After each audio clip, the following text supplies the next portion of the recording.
Volume 1. Chapter 1, Warriors and Virgins. Chapter 1, Warriors and Virgins.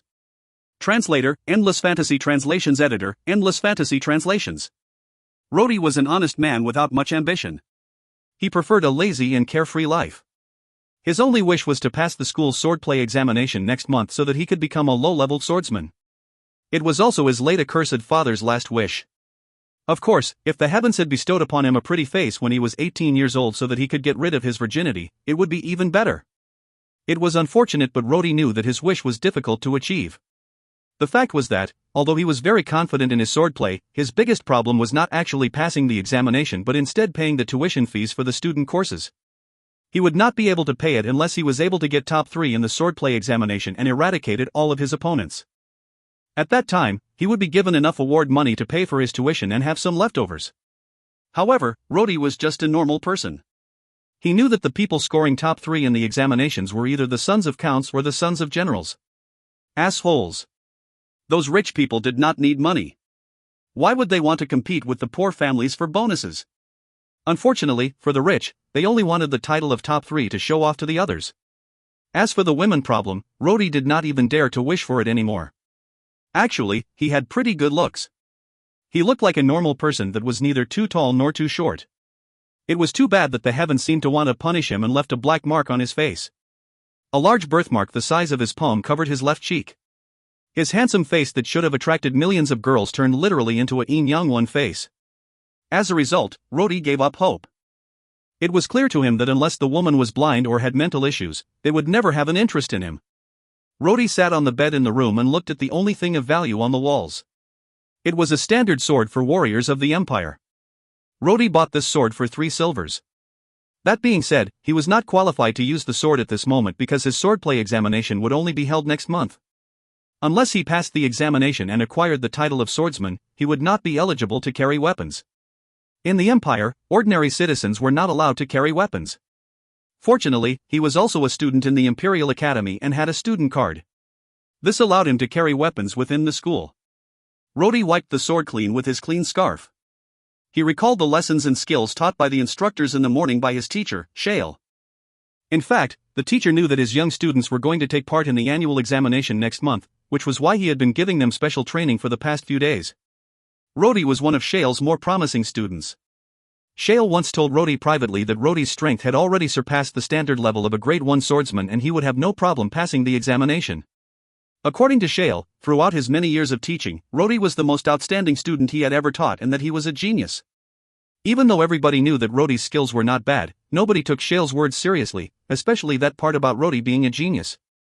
After all, in all these years, the old man had never ever successfully trained a student beyond Grade 3.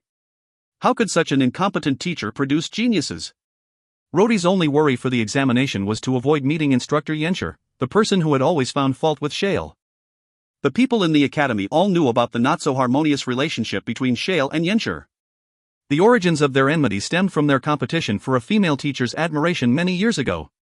These two teachers would always find fault with each other. It also just so happened that Shale's student who would be taking the examination was Rhodey and that Yencher was his examiner. Rhodey felt very depressed.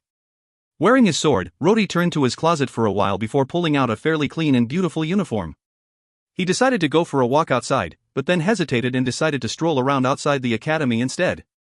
Perhaps he would buy some bread for tomorrow's meal. He did not want to go to the streets with his sword, as public security might arrest him. Rhodey stepped out of his room and walked into a corridor with a moldy smell. Even though he was tortured with this smell for 2 years, he was still unable to adapt to it. After all, he was staying in the cheap dormitory of the academy. The rooms were extremely cheap at 5 silver coins per year. However, the living condition of the place was appalling. There were a series of reforms made by the great sage Dandong of the Empire. He had greatly increased the power of the Empire and in later years, persuaded the Emperor to allow civilians to enroll into the Imperial Academy.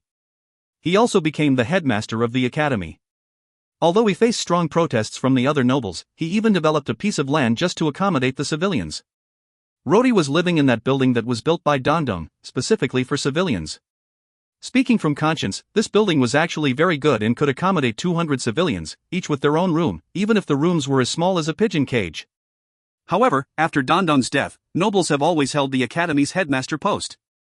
The nobles, as a special show of grace, had not expelled the civilians, but it was actually out of respect for the late 5th-generation emperor's decree. However, the nobles also had not spent a single coin to maintain the building in the past 200 years. Rhodey carefully walked down the stairs. Only the heavens knew whether the 200-year-old stairs could support his weight. He did not want to be the first swordsman in the history of the empire who perished by falling down the stairs. Even though the stairs gave off a scary creaking sound as Rhodey walked down, nothing of note happened as Rhodey reached the bottom of the stairs. He opened the front door and left the multi-storied building. The evening weather was good and the moon was already visible. He followed the path to another civilian building and shouted, "Star!" Not long later, a window from the second floor opened revealing a person with long hair. "Rhodey, you fool! Quiet down a bit." Star looked around in a panic before further opening the window and jumping out. Rhodey frowned. "Are you climbing out of windows again? Are you not afraid of being seen? Even if it is nighttime, you must still be careful." If Rhodey was considered a poor civilian, Star would be poverty-stricken. He could not afford the rent of 5 silver coins and was recently evicted. Thankfully, he had already paid the tuition fees for the year. Otherwise, even his status as a student might not hold on. However, Star was not someone who would simply abide by the law. The school's security had watched him move out, but he had stealthily moved back in. Anyway, the number of civilian students in the Imperial Academy was very little in recent years. That was why, even when Star had vacated his room, nobody would be there to move in. Also, because of the terrible stench coming from the ancient building, the security team did not bother to check as well. So, Star was brazenly freeloading the place. Star patted Rhodey's shoulder. He was at least a head shorter than Rhodey. However, he had a face that made Rhodey envious. It was a face that allowed Star to court girls.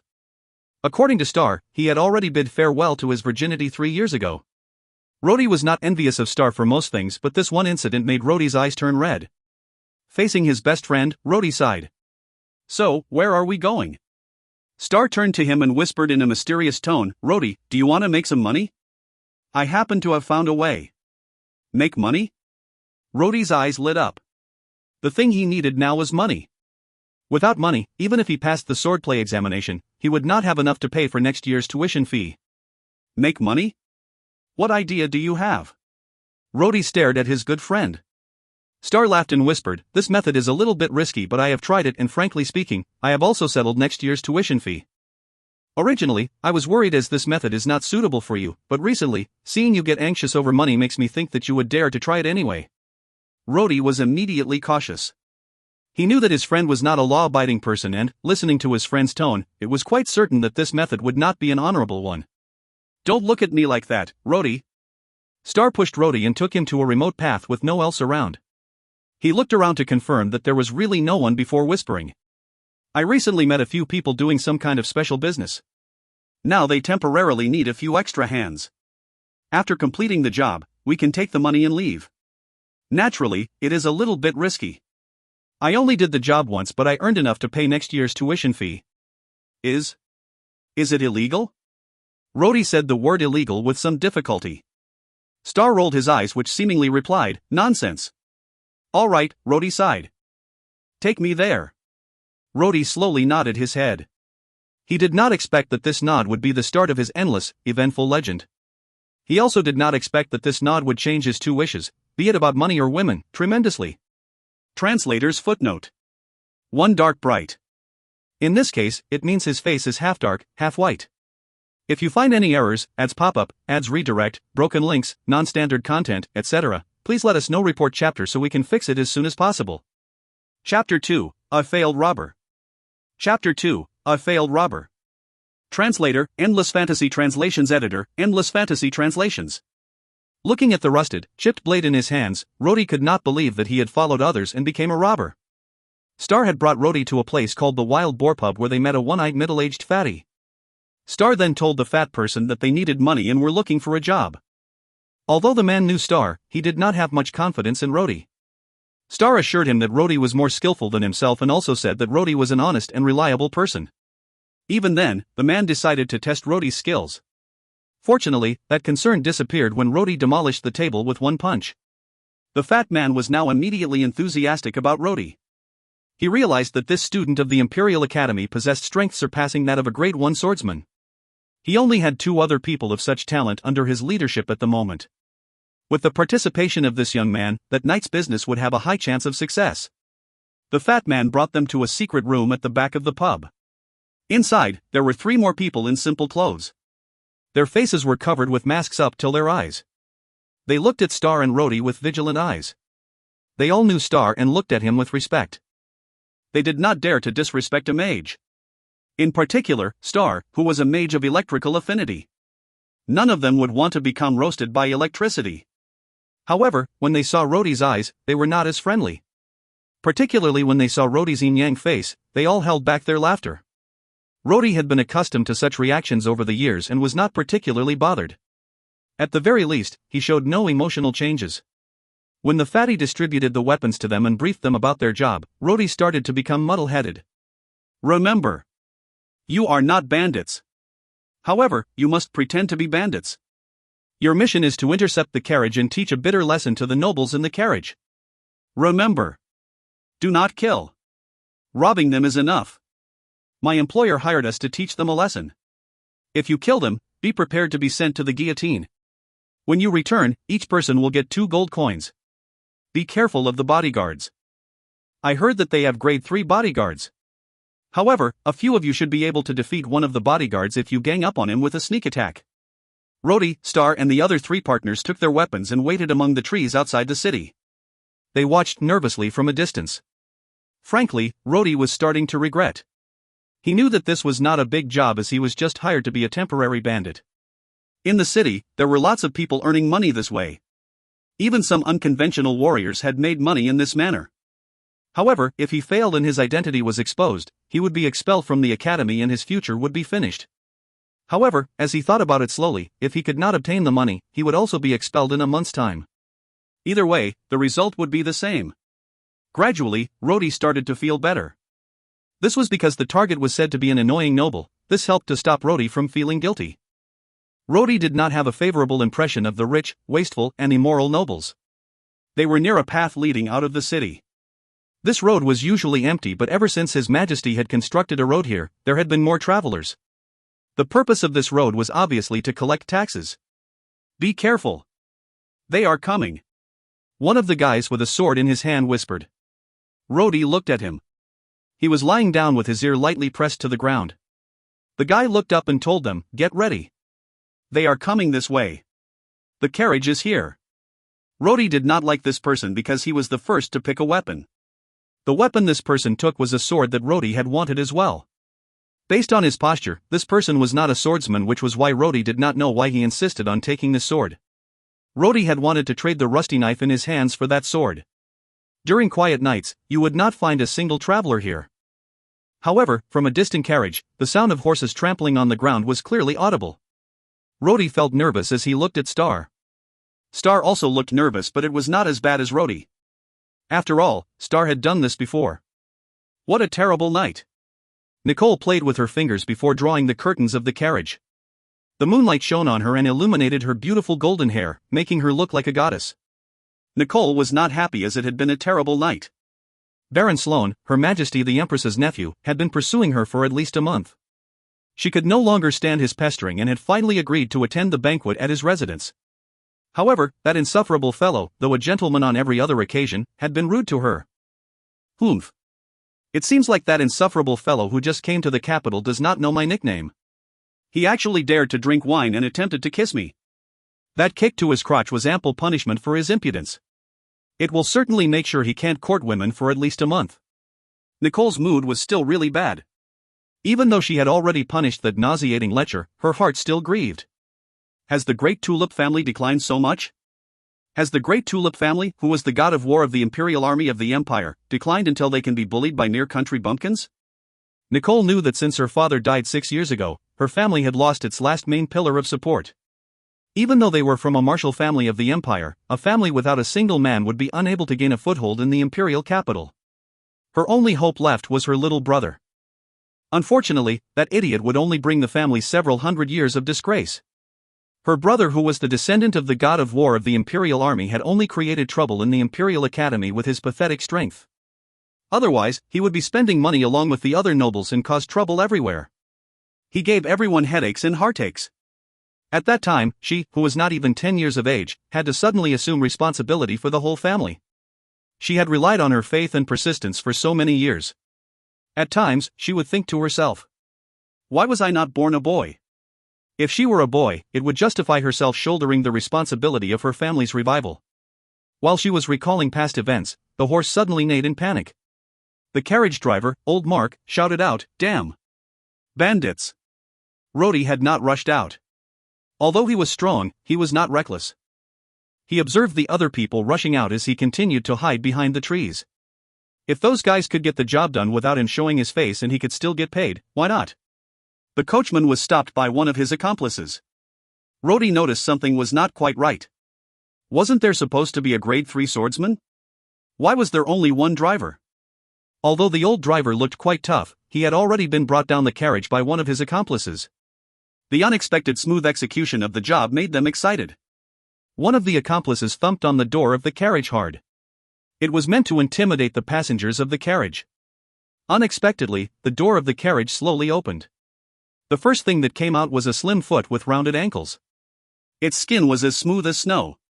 Just the foot itself was God's masterpiece. While Rhodey was still astonished, a slender figure emerged from the carriage. If Rhodey was the only one in a daze earlier, everyone would definitely be in a daze right now. This girl, or rather, this goddess. Under the moonlight, her beautiful face was like ivory. Her blonde hair flowed softly and gently. Her eyes had a tranquil blue color. Her small rosy lips smiled subtly. Wait. Smile? Not good. Rhodey finally noticed something else was wrong, but he could not shout out in time. The air suddenly swirled fast as everyone looked up to see a 34 meters high tornado. The leaves and branches were all sucked in as the tornado let out a thunderous sound. She is a mage. Star was the first to shout out. As a mage himself, he could understand the real strength of this girl. Star immediately knew, without a doubt, that he was no match for her. Everyone here, including Rhodey who was still hiding, would not be able to defeat her. Damn! She is not just abnormally beautiful but also abnormally strong. Just a smile, without any preparation, could summon a thunderous tornado? This power was that of a mage of at least grade 6 or higher. In comparison, his strength as a mage was not even worth mentioning. Star immediately wanted to run. He had learned his grandfather's motto that death was not heroic. However, the girl had noticed Star because of his earlier shout. Her beautiful eyes stared at Star as her lips started to move and said, "You are wrong. I am not a mage." Finishing this sentence, Nicole gently pointed at Star with her index finger. A lightning bolt shot out from within the tornado. Star only managed to chant the first 2 words of his protective spell before being hit by the lightning bolt. A blood-curdling scream followed. Nicole then gently raised her hands. 2 people immediately floated up as if they were grabbed by an invisible hand. Nicole looked at them with her mocking eyes before moving her hands again. The 2 people crashed into each other and soon fell down without making a sound. The remaining person did not bother trying to fight and ran off immediately. Nicole did not chase. She merely pointed at the head of that person and shot a lightning bolt at him. The poor man's hair all stood up as he fell down. Rhodey's mouth was paralyzed and he was stunned. Naturally, he knew that he would not be able to defeat this person. In actual fact, he was no more than a grade 1 swordsman. 2 of his accomplices were also grade 1 swordsmen. Nicole casually picked up 2 of the bandits. With something to vent on, her mood had improved. She looked at the coachman sitting on the ground and said, "All right, old Mark, you don't have to sit. I know you are all right. Just grab someone and take them to public security tomorrow. They definitely have accomplices. Just leave the rest here. They will remain unconscious for at least a day." After that, she climbed into the carriage and drew back the curtains. Rhodey did not want to leave his hiding spot, but then he saw the old man pick up the electrocuted Star and carried him on his back. Star's pitiful clothes were also electrocuted and Star's face was grayish-black. Rhodey saw the old man tie up Star and threw him into the luggage compartment. Without a choice, Rhodey tailed the carriage. He was not a person who would abandon a friend. He would definitely try to rescue Star. Not to mention the fact that Star was only here to help Rhodey earn some money for his tuition fees. He would not have been here if he had not wanted to help Rhodey. When Rhodey was tracking the carriage, he passed by the remaining unconscious person on the ground. He did not forget to grab that man's sword. After all, the unconscious electrocuted fellow did not need it anymore. If you find any errors, ads pop up, ads redirect, broken links, non-standard content, etc., please let us know. Report chapter so we can fix it as soon as possible. Chapter 3, Rich Family of the Imperial Capital. Chapter 3, Rich Family of the Imperial Capital. Translator, Endless Fantasy Translations Editor, Endless Fantasy Translations. The carriage went all the way into the city. Although it was nighttime, because the imperial capital was the empire's largest and most famous commercial center, the gates of this place had never once been closed, except during the warring era. Rhodey was tailing the carriage from a distance. He did not dare to stay too close to the carriage. Only God knew how powerful the beautiful girl actually was, and in the event that Rhodey was discovered, he would end up in prison together with Star. The carriage passed through the capital's magnificent Victory Square and entered a wide road. Rhodey had already been in the capital for 2 years, but he was still not familiar with this road. He knew that only the most powerful of aristocrats could live here. All the people living here were from rich and powerful families. The carriage slowly stopped in front of a large mansion. The thick wooden door of the mansion was painted in red, giving it an iron-like look. Rhodey was surprised and almost fell down when he saw the family insignia on the door. He knew what that pattern was. It was the insignia for the Flame Tulip family. As a senior student in the Imperial Academy, he was familiar with the Empire's military history. Rhodey obviously knew what that flame-like tulip insignia represented. It represented honor and glory. It represented the people's respect and admiration. The Flame Tulip family. It was the family of the descendants of the first Marshal that helped His Majesty the Emperor found the Empire. In the Empire's 600 years of history, the family has had a total of 14 Marshals. Each and every one of them was an outstanding strategist. They have contributed much to the Empire. Rhodey remembered his history teacher telling him in a tone of reverence that this family was the God of War's family. Naturally, Rhodey only had respect for this family.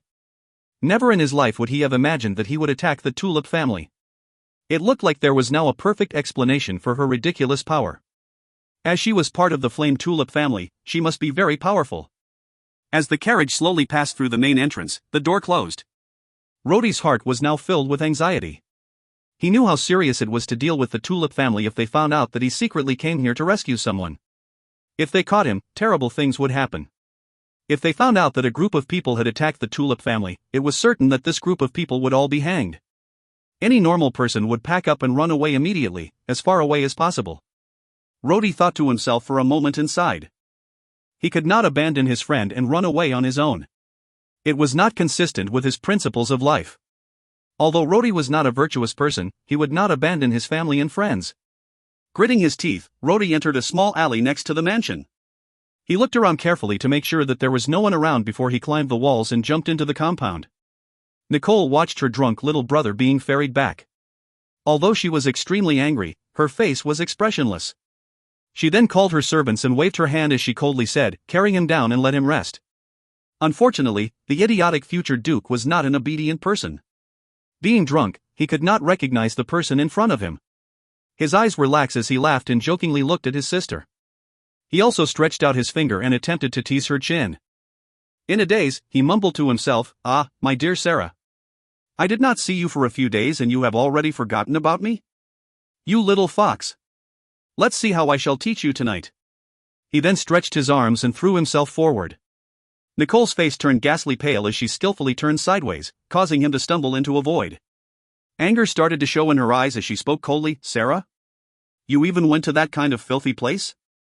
The pitiful playboy was still not aware of the dangerous situation he was in. Nicole flicked a finger and immediately, a white light shot out and struck the playboy's stomach. The playboy did not even have the chance to scream as he flew 3 meters away and crashed face first into the ground.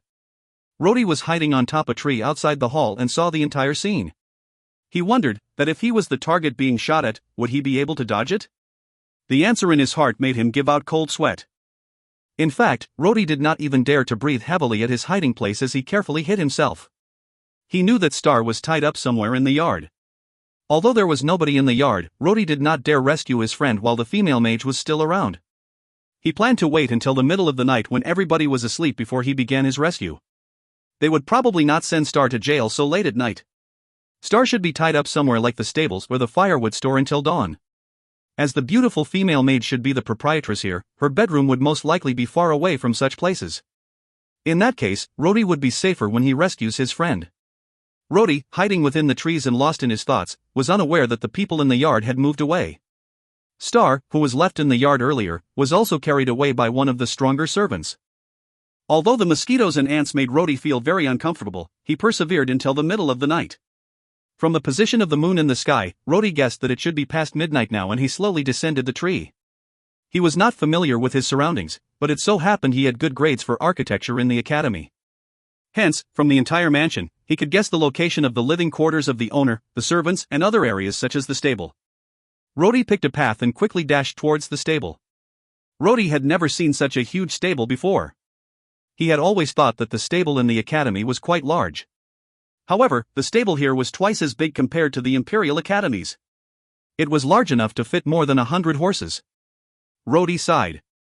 A glance at the windows of the stable showed that it did not have any lights on. He quietly pushed the door open and went in. Star! Rhodey whispered as he walked.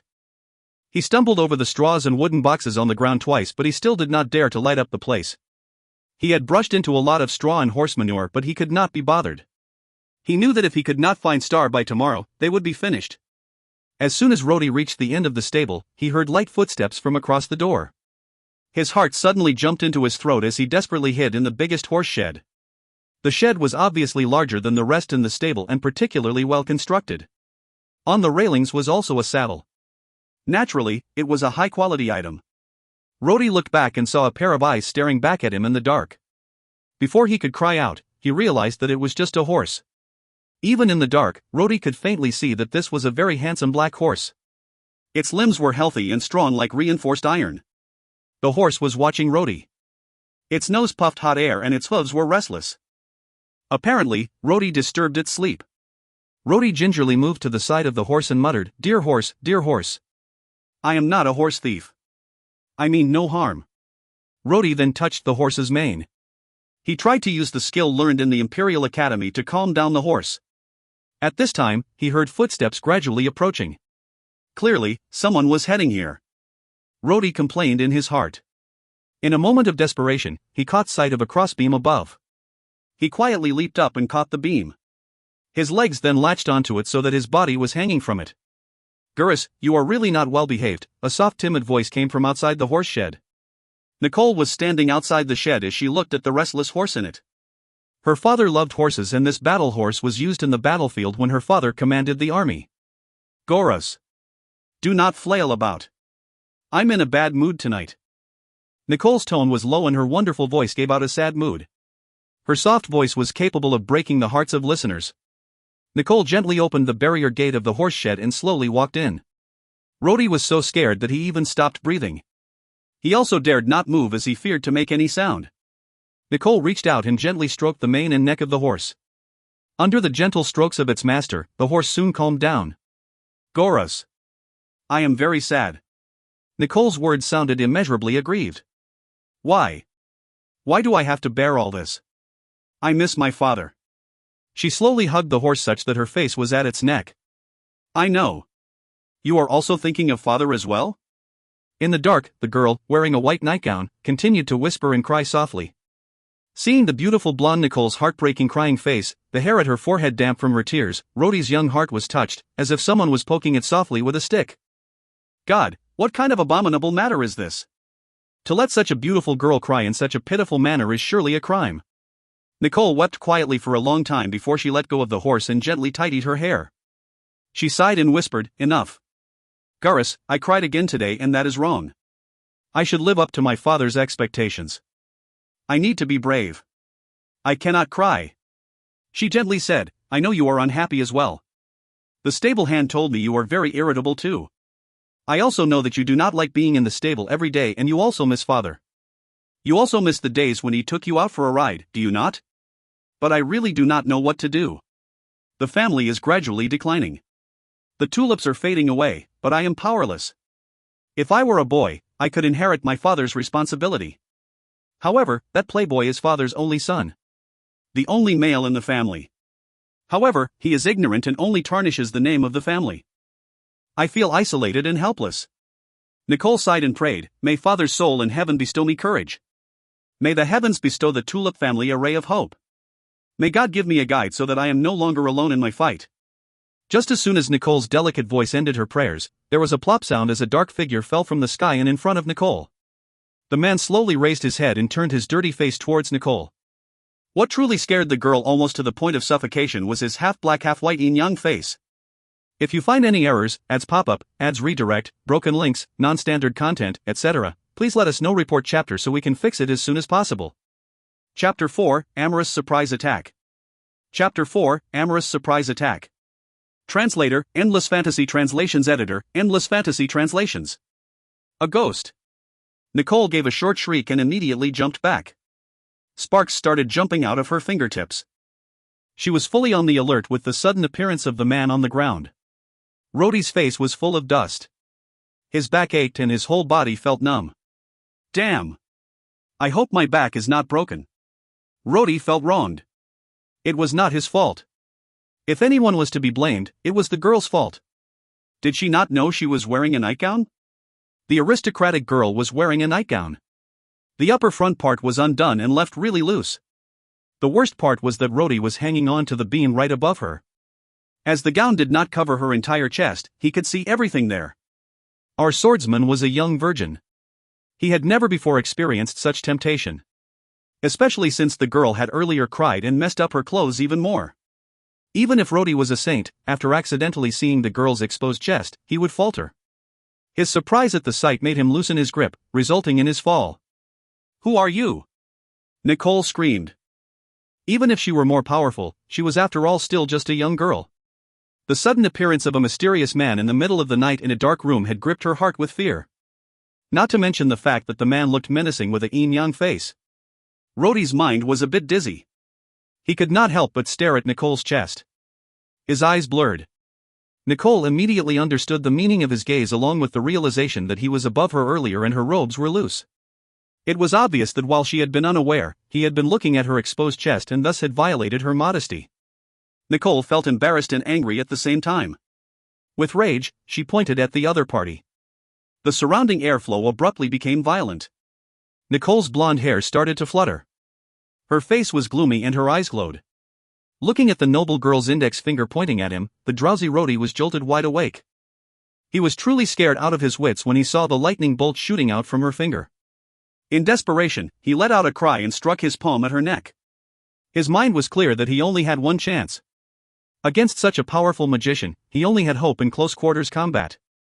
However, he did not use his full strength. This was because the girl was too beautiful and he could not bear to hurt her. Unfortunately, he was not fast enough. Just as Rhodey's hand was about to hit her, before he could even touch her neck, he felt like his chest was hit by a sledgehammer.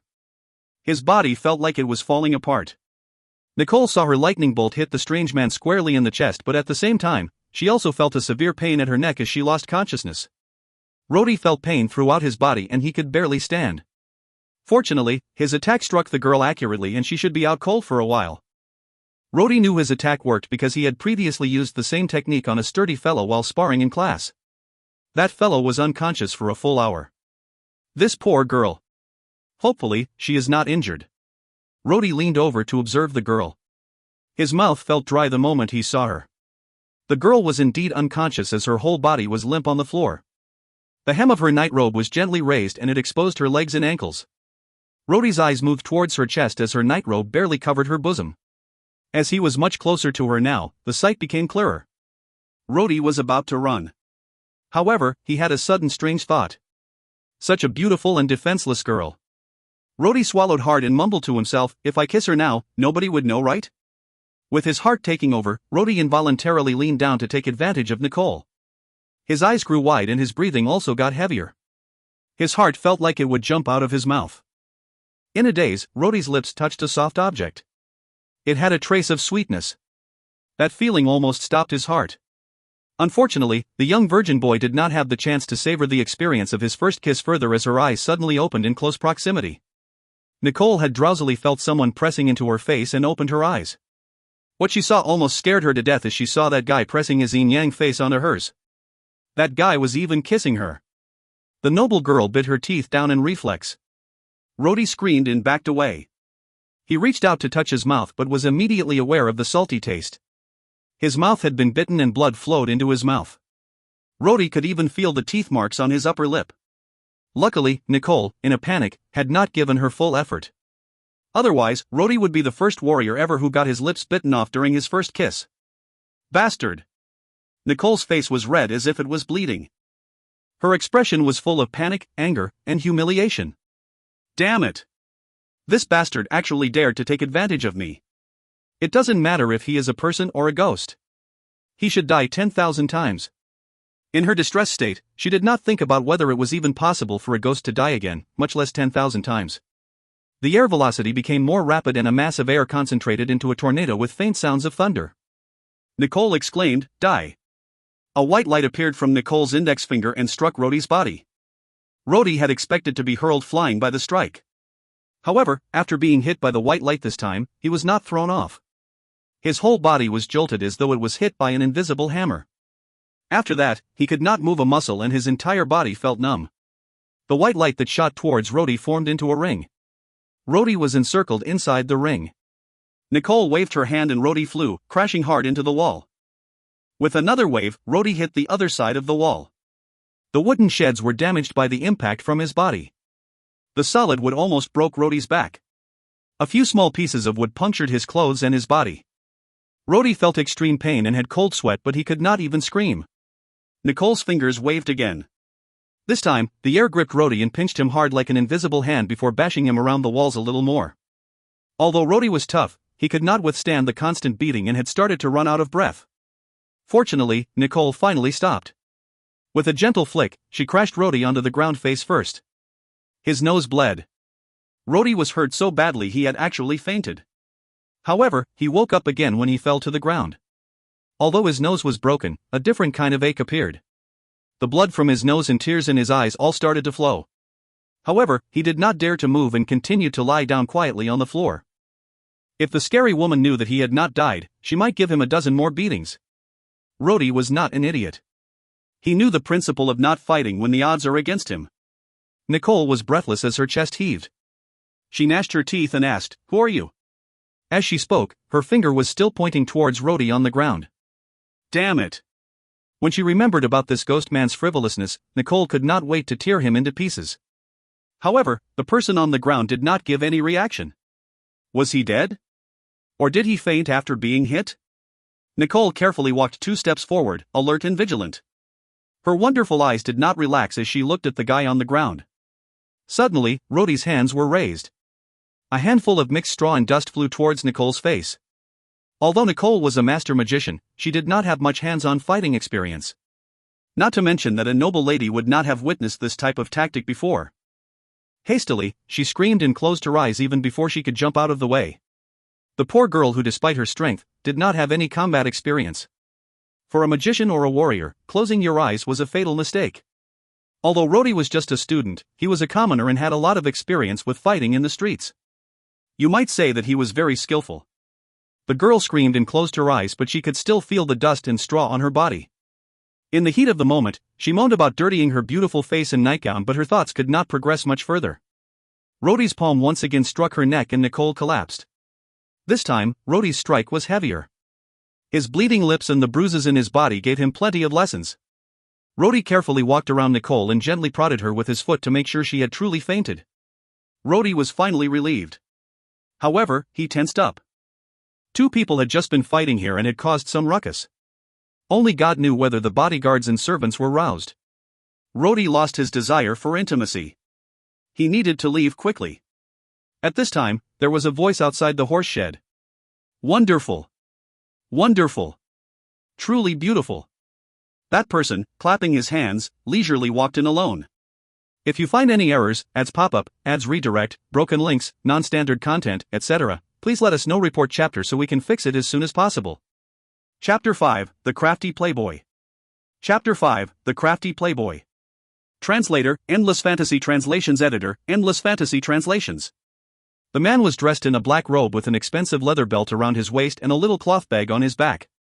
Although it was dark, his golden hair gleamed brightly. Who are you? Rhodey was nervous and on guard. His body was taut, all ready to rush forward. Relax. The man smiled. He did not look old. In fact, I am the one who should be asking that. Who are you? His voice was slow. This is my home. Your home? Rhodey was a bit confused. Of course. The man smiled and moved 2 steps closer. The moonlight finally shone on his face, revealing a handsome face. He had sapphire-like eyes and blonde hair as bright as the sun. In fact, that horse behind you is my horse. And this woman on the floor is my sister, he whispered and snorted. But don't you worry. I bear no malice. In fact, I would like to thank you. Thank me? Rhodey, surprised, looked at him warily. He never had a good opinion of these nobles. Yes, thank you. The young man laughed. I have grown weary of this place for far too long. In fact, I was already planning to escape from this place. In other words, run away from home. However, I didn't expect my sister to come to the stable at such a late hour. Fortunately, you have helped me with this problem. He. You? How long have you been here? Rhodey asked cautiously. He really could not figure out what the young noble wanted. Not long, I just happened to see the entire thing. I really did not expect that you, a grade 2 swordsman at best, could actually defeat my sister. It seems you are not as dumb as you look. The young man said with a devious smile. His voice had that standard aristocratic tone. Pretentious. What do you want to do now? Call the guards or arrest me? Rhodey took 2 steps forward, hoping to get closer to him. Hey! The young man immediately took 2 steps back. Stop. I mean no harm. In fact, I am grateful to you and I do not want to fight with you. I cannot defeat you. I am not even a grade 1 swordsman. I object to using force to solve problems. He waved his hands during the confusion and smiled. That is why you do not need to worry about me. He spread out his hands to motion that he had no ill intention. He then went to the wall, removed the saddle from the railing and walked towards the door. You are just leaving like this? Rhodey stared at him incredulously. My God. I just knocked out the man's sister and he did not even spare a glance? He even wants to leave? Is he mad? Why not? The youngster frowned. I am tired of this aristocratic life. The heir of the Tulip family? Go to hell. Why should I partake in centuries-old traditions? I am not interested.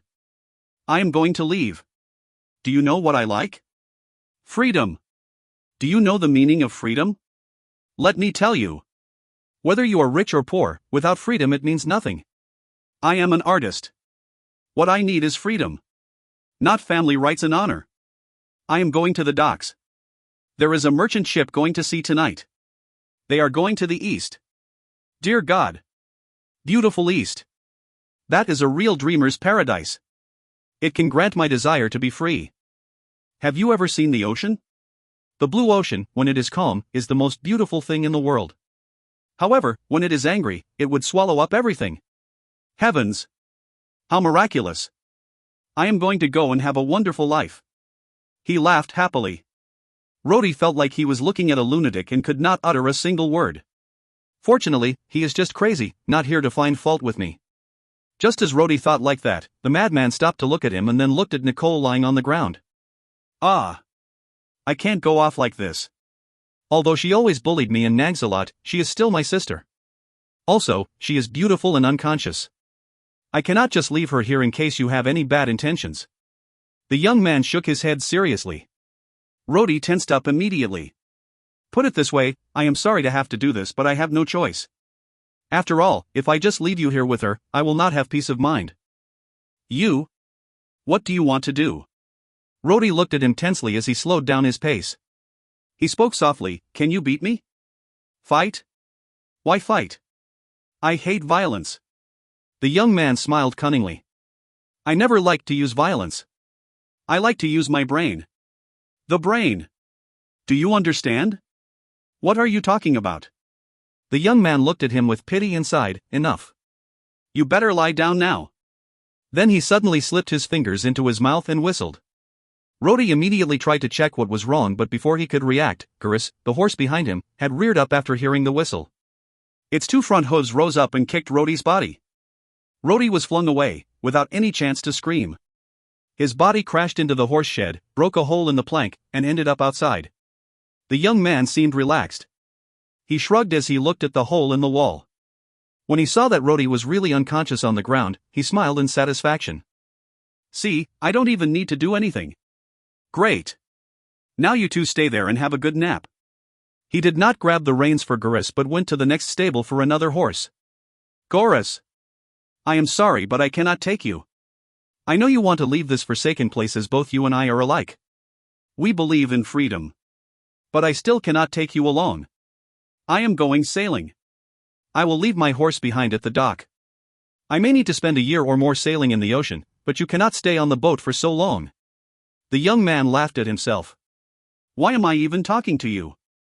You are just a horse. After that, he waved at Nicole with a laugh. Goodbye, my dear sister, your little brother has troubled you a lot. I will go and write my own life story. Take care, my sister. Also, wish me luck. He got on the horse and kicked its belly softly, leaving the area with a laugh. As he disappeared into the darkness, he could not help but shout loudly. Freedom! I am coming. Many years later, Seth would understand a gospel truth. It is that the world will always make people feel helpless. No matter how you want to escape, God will not let you succeed. In the end, you will be bound to fate. There is no escape. Destiny. Destiny is a mischievous bastard. You may think it does not exist. However, it would jump out all of a sudden, kick you in the arse, laugh at you twice, before disappearing again. Years later, that would be known as a famous quote from an elegant scholar named Seth. In brief, Seth was totally lost in his joy of a successful escape and was looking forward to embracing freedom. On the other hand, the young virgin swordsman would be facing a lot of trouble. If you find any errors, ads pop up, ads redirect, broken links, non-standard content, etc., please let us know. Report chapter so we can fix it as soon as possible. Chapter 6, Nicole's Decision. Chapter 6, Nicole's Decision. Translator, Endless Fantasy Translations Editor, Endless Fantasy Translations. Rhodey woke up aching all over his body. This was especially true for the places where he had been kicked by the horse. It felt like some of his bones were broken. He could not even move a single finger. Rhodey immediately realized that he was being restrained with magic. The thought of this dampened his hopes, like a pot of cold water being poured over him. Sure enough, he immediately saw Nicole's beautiful face. However, her face was seething with anger and hatred. Nicole sat on the chair as she glared angrily at Rhodey, who was lying on the floor. She was sitting on an animal skin chair, wrapped in a large robe. When she saw Rhodey's lips, she noticed the bite marks on it. She could not help but blush. This bastard actually dared to do it. This bashful feeling only lasted for a moment and slowly turned to disgust as she looked at Rhodey's yin-yang face. Listen. I will be asking you questions. You better answer honestly, otherwise, you will regret being born to this world. Nicole lowered her voice and gnashed her teeth. Rhodey could not speak nor nod. He could only look at Nicole blankly. If you agree, blink. Nicole continued, I do not like flowery words. The less you say the better. When I ask you questions, you are to answer yes or no. Blink if you want to say yes, and if the answer is no, do not blink. Understand? Rhodey blinked. Good. Seeing Rhodey complying, Nicole's anger calmed down a little bit. Then I shall ask you the first question. Do you want to die?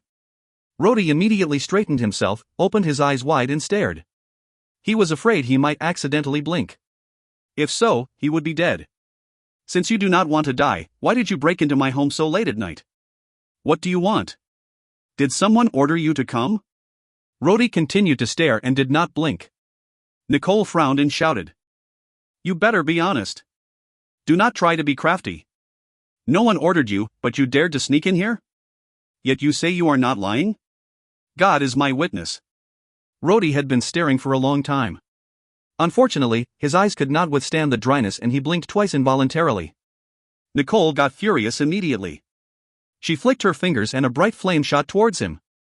Rhodey could not even scream when his scalp caught fire. Even his eyebrows were almost charred. Fortunately, Nicole had no intention of seriously harming him and the small flame soon died out. Even then, Rhodey's scalp was already burned in some places. The loss of some hair was certain. At that moment, the beautiful girl no longer looked pleasant. If Rhodey could speak, he would definitely curse her ancestors. You bastard! Don't you dare to be dishonest. Nicole spoke coldly, I will put you in your place. Don't you dare to take advantage of. When she said those words, Nicole's face turned red again. At that moment, Rhodey strained to keep his eyes open wide, trying hard not to blink accidentally. I am going to continue to ask you questions. You listen carefully. Think before you answer. Nicole's face was stern. Rhodey blinked once. Nicole sneered and lifted her finger. As she moved her hands, Rhodey felt the tension on his body loosen. The magical bindings were now undone. Now I am going to ask you questions. Why did you break into my house at night? Rhodey's eyes turned around and he was just about to fabricate a reason when Nicole's face turned pitch black. She shot another flame out. Fortunately, Rhodey was able to dodge it this time. Even then, the flame managed to burn a hole in his pants. You had better be honest. I forgot to warn you. I am a senior magician. I can read facial expressions. I can tell if you are lying. So you better not make me angry. Nicole said sternly. Rhodey was shocked. Now, not daring to cover up anymore, he told the story about how they attacked the carriage, how he wanted to save his companion and how he secretly sneaked into her house. Nicole nodded. Well, now tell me, why did you attack my carriage? Rhodey smiled wryly. I also do not know. However, I suspect that we have got the wrong target. According to the man in the bar, our target should have a grade 3 swordsman guard. On the other hand, you only had a stable hand. Nicole pondered for a moment and finally said, I see. Coincidentally, I happened to be down that path tonight. That was why you idiots dared to ambush me. Right? Rhodey hurriedly exclaimed, I would not dare think of attacking you. Oh God. To attack the Tulip family. I don't have so many heads. Nicole slightly taunted in a whisper, Tulip family? So you actually know our family name? Rhodey sighed, of course I know the Imperial Army's God of War's family. I certainly do. Nicole nodded. Rhodey's words were like music to her ears, so her tone eased a little and she continued to ask, so, who are you? What do you do? Rhodey was about to compose a series of nonsense, but after looking at Nicole's stare, he did not dare tell lies. Miss, I really do not want to lie, but my identity is special. If I tell you, my future is gone. Oh? With a strange smile, Nicole asked, well then, who are you? No. I cannot tell. Rhodey shook his head, unless you can promise not to send me to public security. I am willing to be punished for tonight's actions. Punishment. Nicole suddenly flared up, you can't repent enough for your actions tonight, even if you die 1,000 times. Don't you dare bargain with me. Did you forget your discourtesy to me? Seeing that Nicole was about to act violently, Rhodey decided to step back and prepare himself. Fortunately, Nicole controlled her temper and calmed down. She relented and declared, fine. I will not send you to public security. I will punish you personally. Now. Tell me your name and who you are. My name is Rhodey. I am a student at the Imperial Academy. A commoner student, Rhodey replied with a blush. After all, for a student of the Imperial Academy to go outside the city at night to commit robbery, it was not glorious at all. An Imperial Academy student? Exclaimed Nicole with surprise. Yes. I am under training. While straightening his posture, Rhodey said, I am going to participate in the swordplay exam next month. After that, I will officially become a warrior. Nicole did not seem interested in this topic, as her face sank. Well, since you are also an Imperial Academy student, then you tell me. Her voice became gloomy and her words became slower. Do you know my brother Seth? Tell me. Where has he gone? Glumly, Rhodey replied, I do not know your brother. Or rather, I did not know him until tonight. That means you saw him tonight? Nicole immediately sat down on her chair. Do you know where he went? Rhodey nodded. I know, he seemed to have told me. Nicole rose from her chair. Tell me where he went. Rhodey's eyes twitched and whispered, I can tell you, but on one condition. Nicole, startled, demanded angrily, you dare bargain with me? Rhodey quickly lowered his head and whispered, I am not asking this for myself but for my friend. In fact, he was also caught tonight. This was also because of me. He wanted to help me raise my tuition fees. That was why he did this. I just wish to ask you to forgive him. I am willing to bear all punishments. Nicole was surprised. This boy was younger than her only by a year or two. Yet he had unexpected courage. In fact, she was very angry with that night's incident. The thought of being molested by this yin-yang-faced boy made her furious and unable to control her rage. However, when she calmed down, Nicole realized that this little thief was just a child. He was barely as old as her brother, who was 2 years younger than her. Yet this boy, although he looked timid and fearful, was brave enough to accept the responsibility for the incident. For the safety of his friend, he was willing to accept all punishment. On the other hand, her brother was crafty and had never shown a man's courage. Not even once. That infuriating person actually left behind a letter and ran away from home. He abandoned the family's glory and responsibilities. Nicole could not help but sigh helplessly. Rhodey, I promise not to punish your friend. I won't even pursue this matter anymore. But you have to tell me where my little brother went to. Rhodey immediately related the conversation between him and her brother.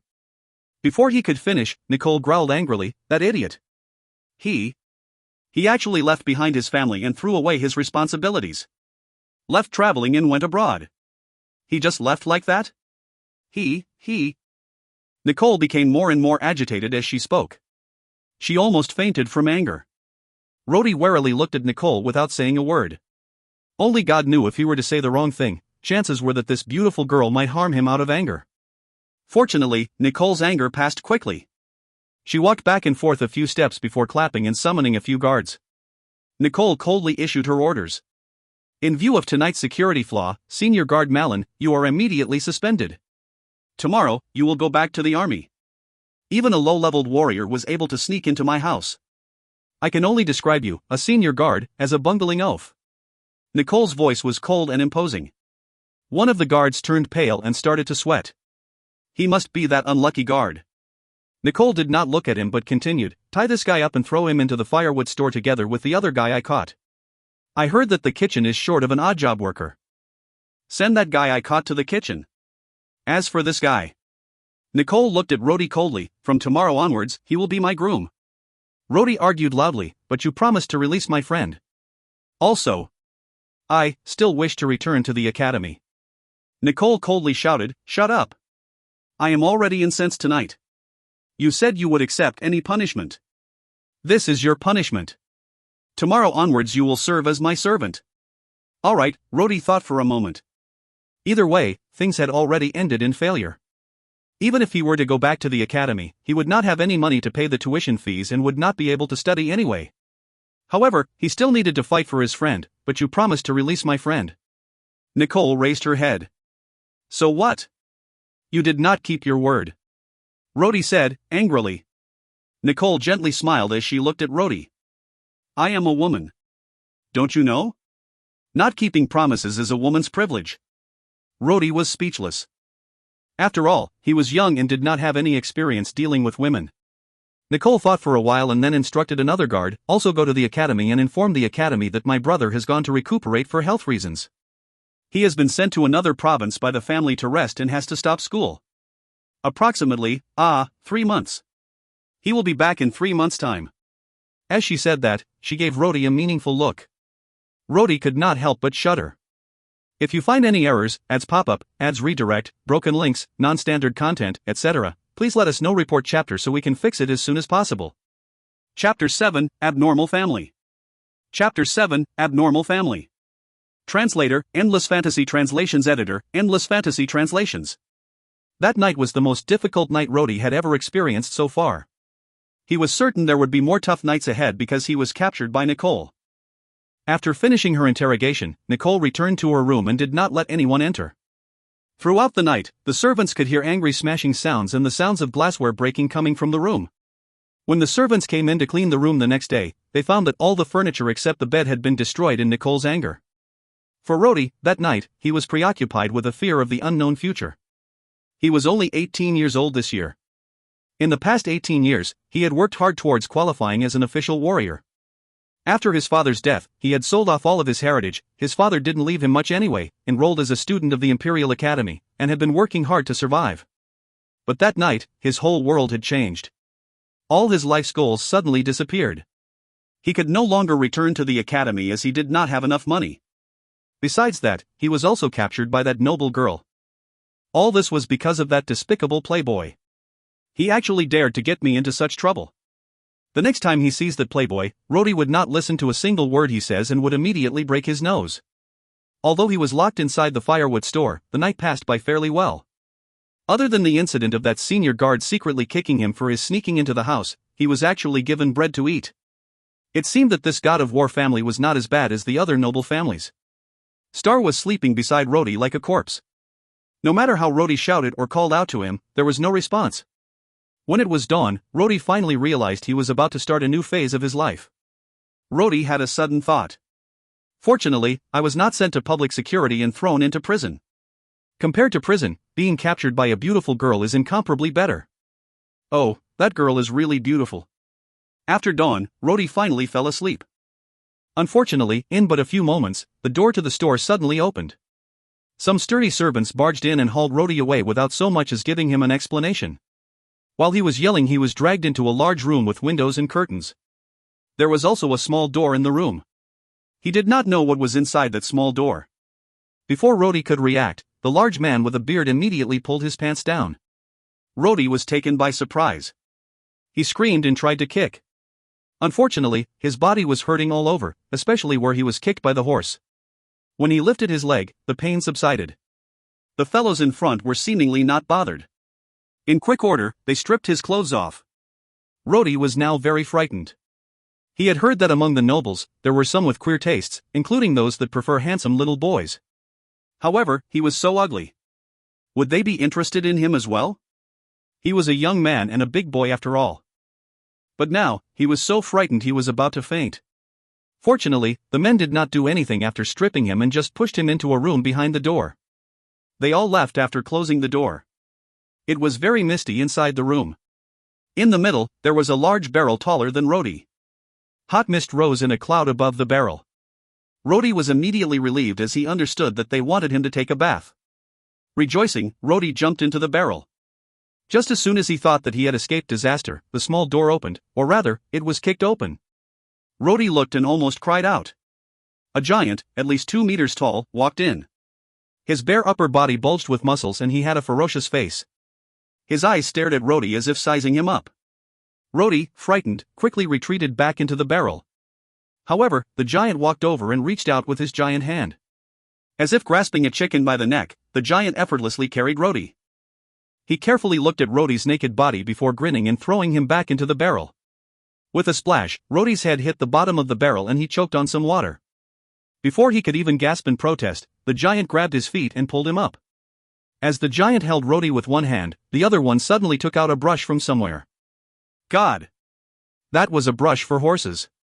The giant obviously regarded Rhodey as a horse. Wetting the brush with a bit of water, he brushed up Rhodey's body. His movements were very meticulous and there was not a single part of Rhodey's body that was missed.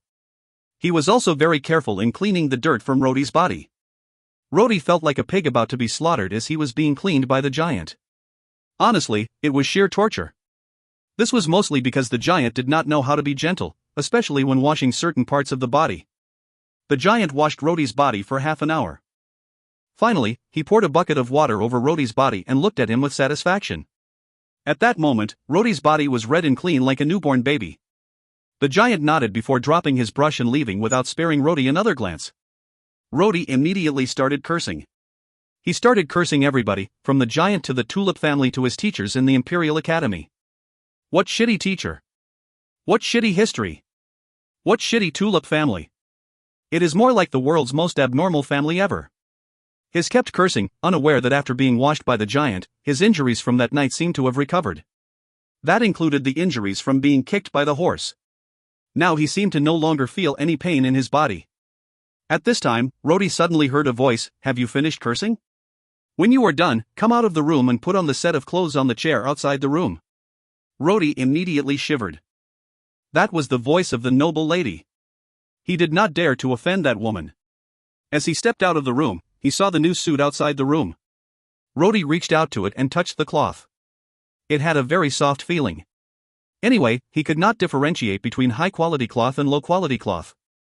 Rhodey put on the clothes. The underwear was a bit tight but the other clothes fit quite well. As he had never worn such beautiful clothing before, he was also a bit excited. Based on his memory, only the noble children in the academy wore this type of clothing. Feeling nervous and uneasy, Rhodey opened the door and walked out of the room. In the courtyard, Nicole, who was dressed in a white robe, coldly looked at him as she sat on her chair. Just one glance at Nicole had Rhodey stunned. Although it was not the first time he saw Nicole, it was much clearer and more vivid during the day. Nicole's golden hair seemed to shine in the sun. She had deep blue eyes that seemed to be bottomless and soft glossy white skin.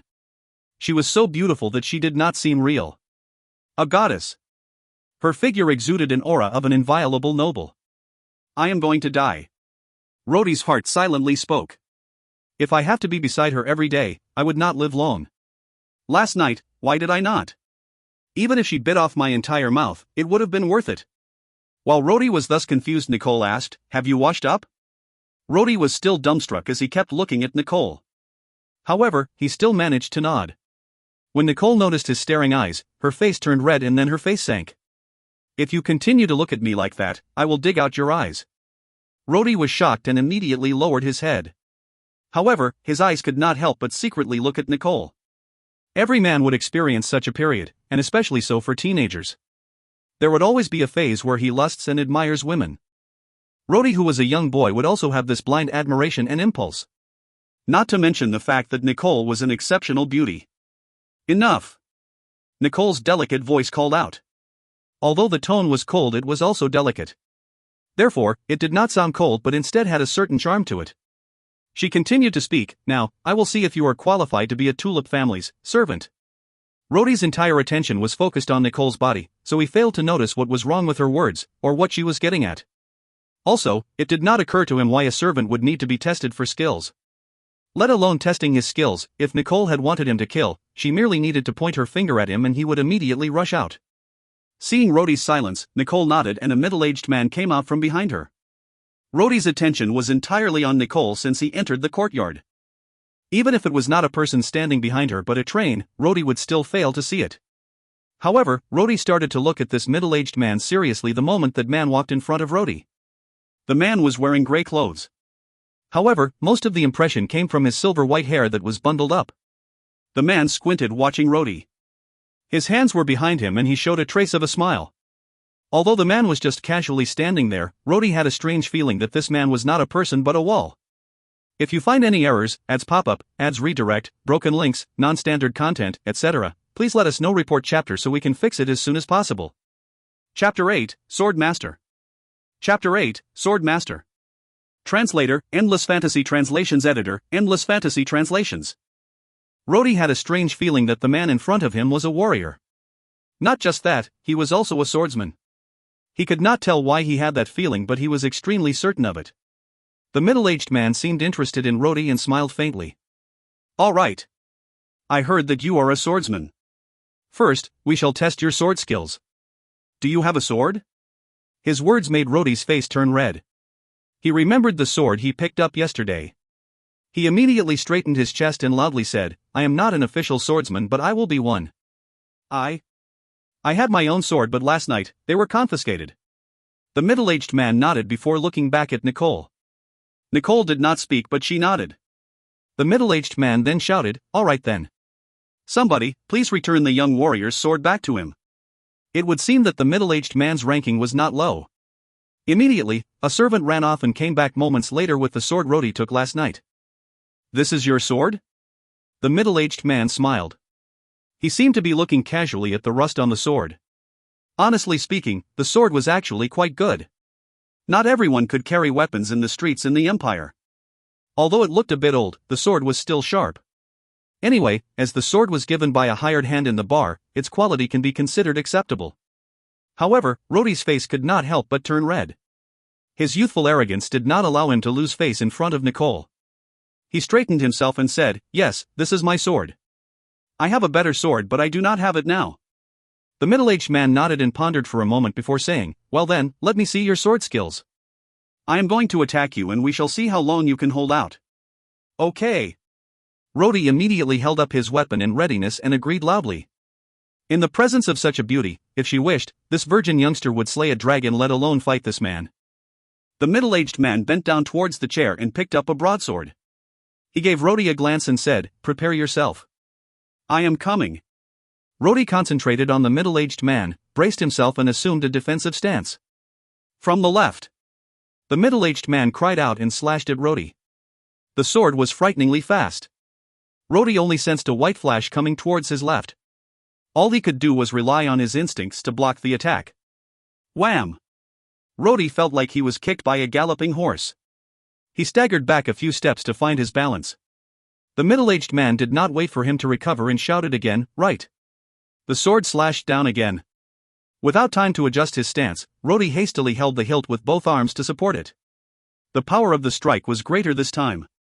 Rhodey backed to the wall before stopping. His face was already red. The middle-aged man stopped his attack and smiled. "Not bad. Your physical strength is passable and your reaction is quite good. However, your defensive posture is too tight. Not flexible enough." Rhodey took a deep breath and stepped forward. He loudly said, "Just now I allowed you to attack me while I defended. Now it is my turn." The middle-aged man smiled. "You?" What was Rhodey trying to say? Rhodey realized that Nicole, sitting on the chair, was smiling mockingly at him. Rhodey looked down only to find his sword cracked in 2 places. Rhodey's facial expression changed immediately. This sword was worth a few silver coins. Although it was inferior to Rhodey's own sword, when he was done with it, he was going to sell it for some living expenses. Distressed, he gently touched the cracked blade only for it to break into several pieces and fall clanking to the ground. All that was left was the sword hilt on Rhodey's hands. Rhodey's face turned white and he felt extremely dejected. The middle-aged man faintly smiled and replaced the sword on the chair. He turned to Nicole and laughed. "He is not bad. At his age, to be able to take 2 strikes from me is quite rare." Rhodey put on a long face. "Not bad? You broke my sword in 2 strikes. Nicole gave Rhodey a glance and said, "Silence. Who do you think you are? Do you think you could actually defeat a master? Master Autumn is the Imperial capital's top swordsman. He is publicly acknowledged as the most probable candidate for being the swordsman that would unsheath the sacred sword." "Master Autumn?" Rhodey exclaimed. "You are Master Autumn." His face flushed. The astonished young man exclaimed, "You are the chief swordsman of the royal court, Master Autumn. You are acknowledged by the public as the one who would unsheath the sacred sword." Rhodey stared at the middle-aged master swordsman in admiration. Master Autumn was indeed a legendary figure, truly almost like those heroes in fairy tales. For a young swordsman like him, there was no better person to worship. The frown on Rhodey's face was immediately swept away. He was surprised that Master Autumn had tested him and that he, Rhodey, was even able to block 2 strikes. The opponent was a master swordsman.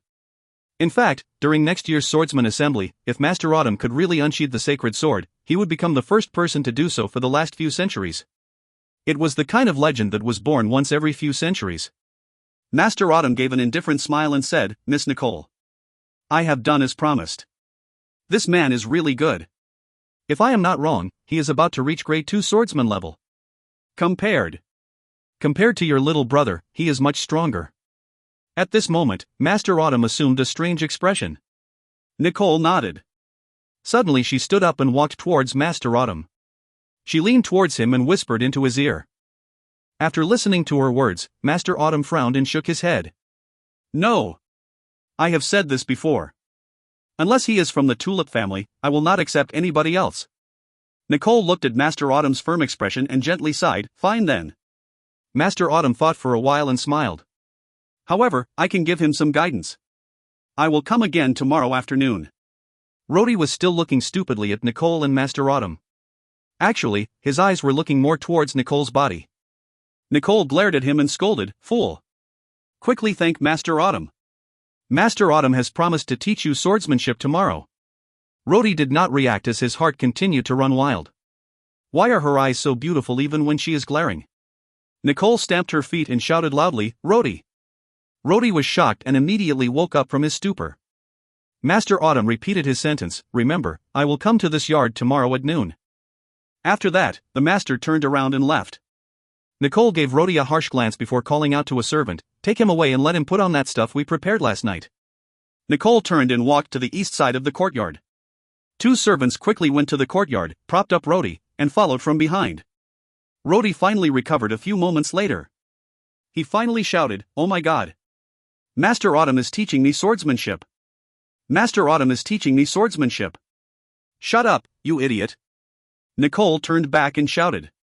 Rhodey was so extremely excited he struggled free from the 2 servants, ran in front, and shouted. "Just now Master Autumn said he would teach me swordsmanship. Is it true? Is it true?" Shut up. Nicole lost her patience and shouted again. It seems that I need to teach you a lesson. Nicole then raised her head, pointed her finger at Rhodey and raised it ever so slightly. Without knowing what happened, Rhodey suddenly flew into the air and crashed sprawling down onto the ground. First things first. The next time you talk to me, do not forget to add the word master. Nicole coldly looked at him. She then turned and continued to walk forward. The two servants hastily grabbed Rhodey and followed. Although Rhodey was a little bit confused from his fall, he was still foolishly saying in a low voice, "Oh my god, Master Autumn is teaching me swordsmanship." Nicole angrily walked in front. She herself did not know why she was so angry. She was not a bad-tempered person, but every time she saw this person with the yin-yang face, she started to feel angry. His every move would also make her angry. That was especially true when he was stupidly looking at her. Every time she remembered the previous night, Nicole wished she could grab a sword and cut him into 1,000 pieces. Rhodey followed Nicole to what seemed like an old two-story building. The servants had stopped at a distance much earlier, not daring to approach. Nicole looked at Rhodey and said, "Follow me up." Rhodey looked at the rundown building that was in disrepair. The walls were covered with withered vines and trees. Two towering trees also shaded the place from the sun, giving the entire area an eerie feeling. Rhodey started to feel a sense of unease. If you find any errors, ads pop-up, ads redirect, broken links, non-standard content, etc., please let us know. Report chapter so we can fix it as soon as possible. Chapter 9, God's Language. Chapter 9, God's Language. Translator, Endless Fantasy Translations Editor, Endless Fantasy Translations. Rhodey followed Nicole into the small building. The first floor had tables and chairs, but these were haphazardly placed. There were containers that Rhodey did not know the purpose of. There were small jars and vases. There were also shelves packed with neatly arranged books. Glancing at it, Rhodey could immediately see that these books were really old. They were antique sheepskin books. Just these books were worth a lot of money. Even creepier was the human skeleton standing at the corner of the room. The eerie white bones seemed to radiate a faint glow in the darkened room. Rhodey involuntarily walked towards it. To his surprise, there was a red mark on the skull that he could not understand. Rhodey could not help but want to touch the skeleton when his eyes noticed some bottles on an iron shelf. The bottles were made of silver and there were labels on it. Unfortunately, he could not understand the words on it. It was not the text commonly used in the entire empire. "Do not touch those bottles."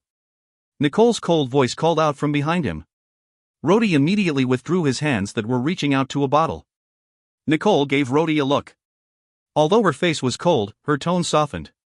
Some of these things in the bottles must not be touched.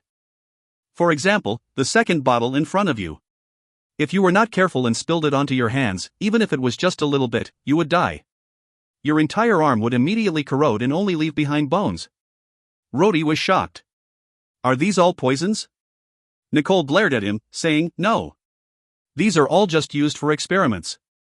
Rhodey opened his mouth and wanted to say something, but Nicole did not give him the opportunity to ask any more questions and loudly told him, "Follow me upstairs, quick." Nicole turned and walked upstairs. Rhodey quickly followed. The second floor was like a big open space. From the railings, one could see the hall on the first floor. There were more things on the second floor compared to the first. It had an old desk that had lost its color along with a strange instrument on top of it. The shelves on the wall were larger and stored 3 times more books compared to the one on the first floor. Rhodey had not seen this many antique books in his entire life. In the corner, there was also a durable but rusty iron safe. The amount of rust on that thing showed that it was even older than the combined ages of Rhodey and Nicole. In the middle was a large table-like platform with more things scattered on it. There were some jars and bottles, and some of them had fallen on the table. Rhodey stepped forward to find a few pieces of old parchment. The messy handwriting on them showed that they were probably some kind of test notes or written records. Suddenly, a line on the parchment attracted Rhodey's interest. Lack of high-pressure utensils. Failure. Empire Year XXX. Dandung. Dandung. Rhodey could not help but exclaimed, "My God. This is the wise sage Dandung's notes." Nicole looked at Rhodey lightly and asked, "What is the fuss about?" "What's the fuss?" Rhodey cried out. "Dandung's notes. Do you know how much Dandung's autograph is worth in the antique market?" Nicole frowned. "What about it?" "All these things here were left behind by the sage Dandung. The shelves placed over there contains Dandung's test notes. Also, these instruments are relics that Dandung had left behind. During those years, this was Dondong's laboratory. The Great Sage's laboratory? Rodi stared with his mouth wide open. But Dondong's lab. In your home. Here? Nicole said indifferently, that is because one of my ancestors was Dondong's apprentice. Grandmaster Dondong lived in our home in his old age and this was his workplace. All these are the relics of Grandmaster Dondong's wisdom. Rodi excitedly exhaled. The sage Dondong was one of the idols he worshipped as he grew up. Without Dondong's reform, civilians like him would not be able to enter the Imperial Academy. Even 10-year-old children in the Empire knew that Dondong brought miracles to the Empire. That is indeed true. These are really the relics of Grandmaster Dondong's wisdom. Also, all these were inherited by the ancestors of our family. Nicole's tone was also somewhat sad. Unfortunately, this is also our family's tragedy. For centuries, none of my ancestors could understand the wisdom from these notes.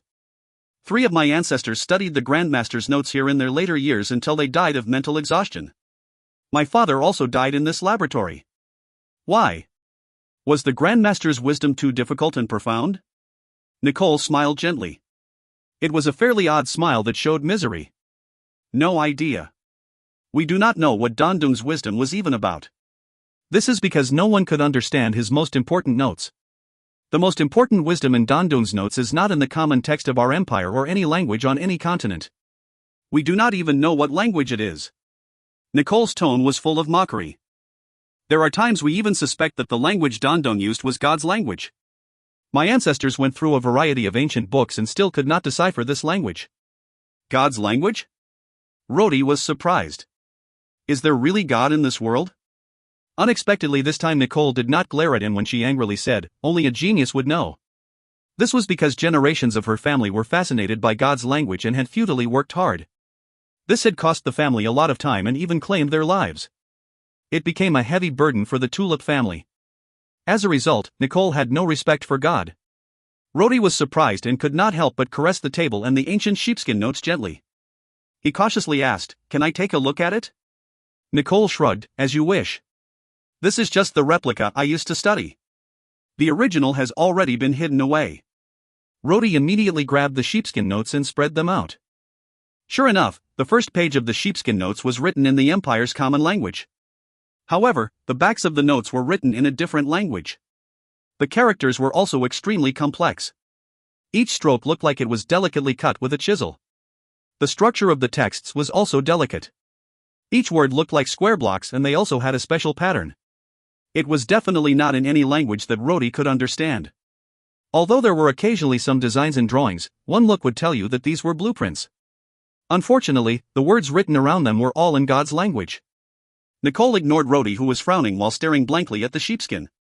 Instead, she walked to the iron cupboard at the corner and chanted something. The iron cabinet then opened. Rodi immediately turned to look at it. Although he was a warrior, he was also interested in its operation method. He knew that Nicole used a locking spell. It was a kind of magical technique, a kind of memory magic. It was as if the cabinet could remember the person's voice and only if the sound matched would it unlock. This technique was also invented by Grandmaster Dondong 200 years ago. With Nicole's back blocking Rodi's view, she pulled out a narrow box from the cabinet and then closed the door of the iron safe. Nicole held the box with both hands as if it was a priceless treasure. She carefully placed it on the table before opening it. "You don't have to look at that anymore. My father looked at it for 2 decades while I have looked at it for 7 years. We couldn't understand a thing. Do you think that you can understand it?" Nicole coldly commented. "What did you take out? What is that?" Rodi was curious. Nicole glared at him and waved her sleeves. Rodi was immediately thrown back like a sandbag being thrown out and he hit the corner. Nicole looked at Rodi coldly and said, "You must have forgotten. I said that when you and I converse, you must address me as master. Now, come over here. Stop playing dead. I know you are a sturdy person. A fall like that wouldn't even injure you." Rodi mumbled to himself as he stood up. He did not say a single word but secretly cursed. Why is she so ferocious? One day, I will, ugh. Even when she is fierce, why is she so beautiful? Sigh. With these thoughts in mind, Rodi walked to the table. When he saw what was in the box, he took a deep breath and almost screamed. If you find any errors, ads pop-up, ads redirect, broken links, non-standard content, etc., please let us know. Report chapter so we can fix it as soon as possible. Chapter 10, Nicole's Secret. Chapter 10, Nicole's Secret. Translator, Endless Fantasy Translations Editor, Endless Fantasy Translations. If you saw a live face right in front of you, how would you feel? Perhaps you might say, what is that? But what if that face had no head, no body, and no hair? Just the face? My God. It looked like a face mask, but at the same time, it was not. Even Rhodey, who was quite brave, was so frightened he almost screamed. That was because the face mask looked like an actual face being kept in the box. The most important thing was that the face was clearly alive. He, or rather, it, was actually laughing at Rhodey. Rhodey almost fainted when it, noticing Rhodey was frightened, winked and made a funny face. Looking at his gaping mouth, Nicole's eyes revealed a trace of mockery as she smiled. Why? Are you scared? Rhodey exhaled deeply and could not help taking 2 steps back. He exclaimed softly, What? What is this? My God. Why, is it alive? Nicole mockingly replied, Scared? Aren't you supposed to be very brave? As she said that, she pinched the 2 sides of the face in the box and then lifted it to show the face to Rhodey, who almost fainted when he saw that the face grimaced as it was pinched. Rhodey opened his eyes wide and did not dare to say anything. He stared at the object in Nicole's hands. It seemed somewhat transparent. The color of the skin was not much different from humans, but it was quite shiny. Its eyes, nose and other facial features were very realistic. This is a priceless treasure of the family. Unfortunately, it is not very useful. It was from the first-generation ancestors of the Tulip family, that is, the one that helped found the empire, Duke Rudolph. Nicole carefully held the face in her palms. That? What on earth is that? A mask. A magic mask with a life of its own. Nicole replied. Magic! Rhodey exclaimed loudly. In the Empire, magic was popular. Several hundred years ago, both magic and sorcery were popular techniques. However, 200 years ago a great magician appeared, the great sage Dandong. Not only was he a great magician then but also a great inventor. He improved on and also developed a lot of different magic techniques, to the extent that the upper echelons of the empire also supported Dandong. Publicity-wise or strategy-wise, magicians of that time were always ahead. 200 years later, magic techniques in the empire had shown major progress. However, sorcery techniques had declined gradually. You could no longer find many sorcerers in the whole empire. Only in the north of the empire, across the Thunder Straits of Roland continent, was sorcery culture able to progress. This mask is a magical treasure. An ancient artifact, you know? It was made from the skin of the elven race. Elven race's skin? The elven race was already only a name in history. Those strange creatures were extinct thousands of years ago. Now, whether it was in the Empire or the northern Roland continent, these strange creatures could no longer be seen. Using someone's skin to make something. Can you still call it an artifact? It is too evil. Rhodey exclaimed. No. Although it was made from a person's skin, it is not a product of evil. Before his death, a famous sorcerer of the elven race, due to his pious beliefs, had cut off his face to make this magical product. The devout believer called this magical object the God's Smile. It is said that the elven race's great sorcerer was about 600 years old when he died. His magic powers were already unfathomable. Nicole narrated the history of this object in a delicate voice. Rhodey did not say anything, but his heart whispered. My God! A 600-year-old's peeled skin. Is that interesting? I for one, do not want to touch this. Nicole saw Rhodey's expression change. Although he had not said anything, based on his expression, she could guess his thoughts. She lightly said, the elven race is one of the most mystical races since time immemorial. Although the mask was made from skin, when the great sorcerer was dying, his body was close to crystallization. So rather than to say that the mask was made out of his skin, it is more appropriate to say that the mask was made out of magic crystals. Wait a minute, it suddenly dawned on Rhodey. You, the moment his mouth said you, Nicole gave him a glare. The frightened Rhodey quickly changed his words, Master. Why did you show this to me? If it is truly precious, what has it got to do with me? Nicole smiled. In Rhodey's eyes, it was like the smile of a wolf looking at a chicken. God's smile is an artifact. There are many uses for this artifact. However, after the sorcerer's death, a lot of its mystical uses were not handed down. But just knowing the 2 known uses of the mask is already fantastic. The first is that the person who wears this mask can change his face into anything, like a chameleon. He can change it to a person he had previously seen or anything that he imagines. That is quite interesting, Rhodey was curious. Nicole quietly smiled. However, that is just one of the uses of this mask. The other is the one I am more interested in. The second use is that a sorcerer can give this mask a specific face. After that, the mask can be worn on a person to show that specified face. Also, Nicole's voice gradually turned into a mocking tone, only the sorcerer can remove the mask. If the sorcerer does not remove the mask, that person will be wearing the mask for life. No matter what the wearer does, it will not come off.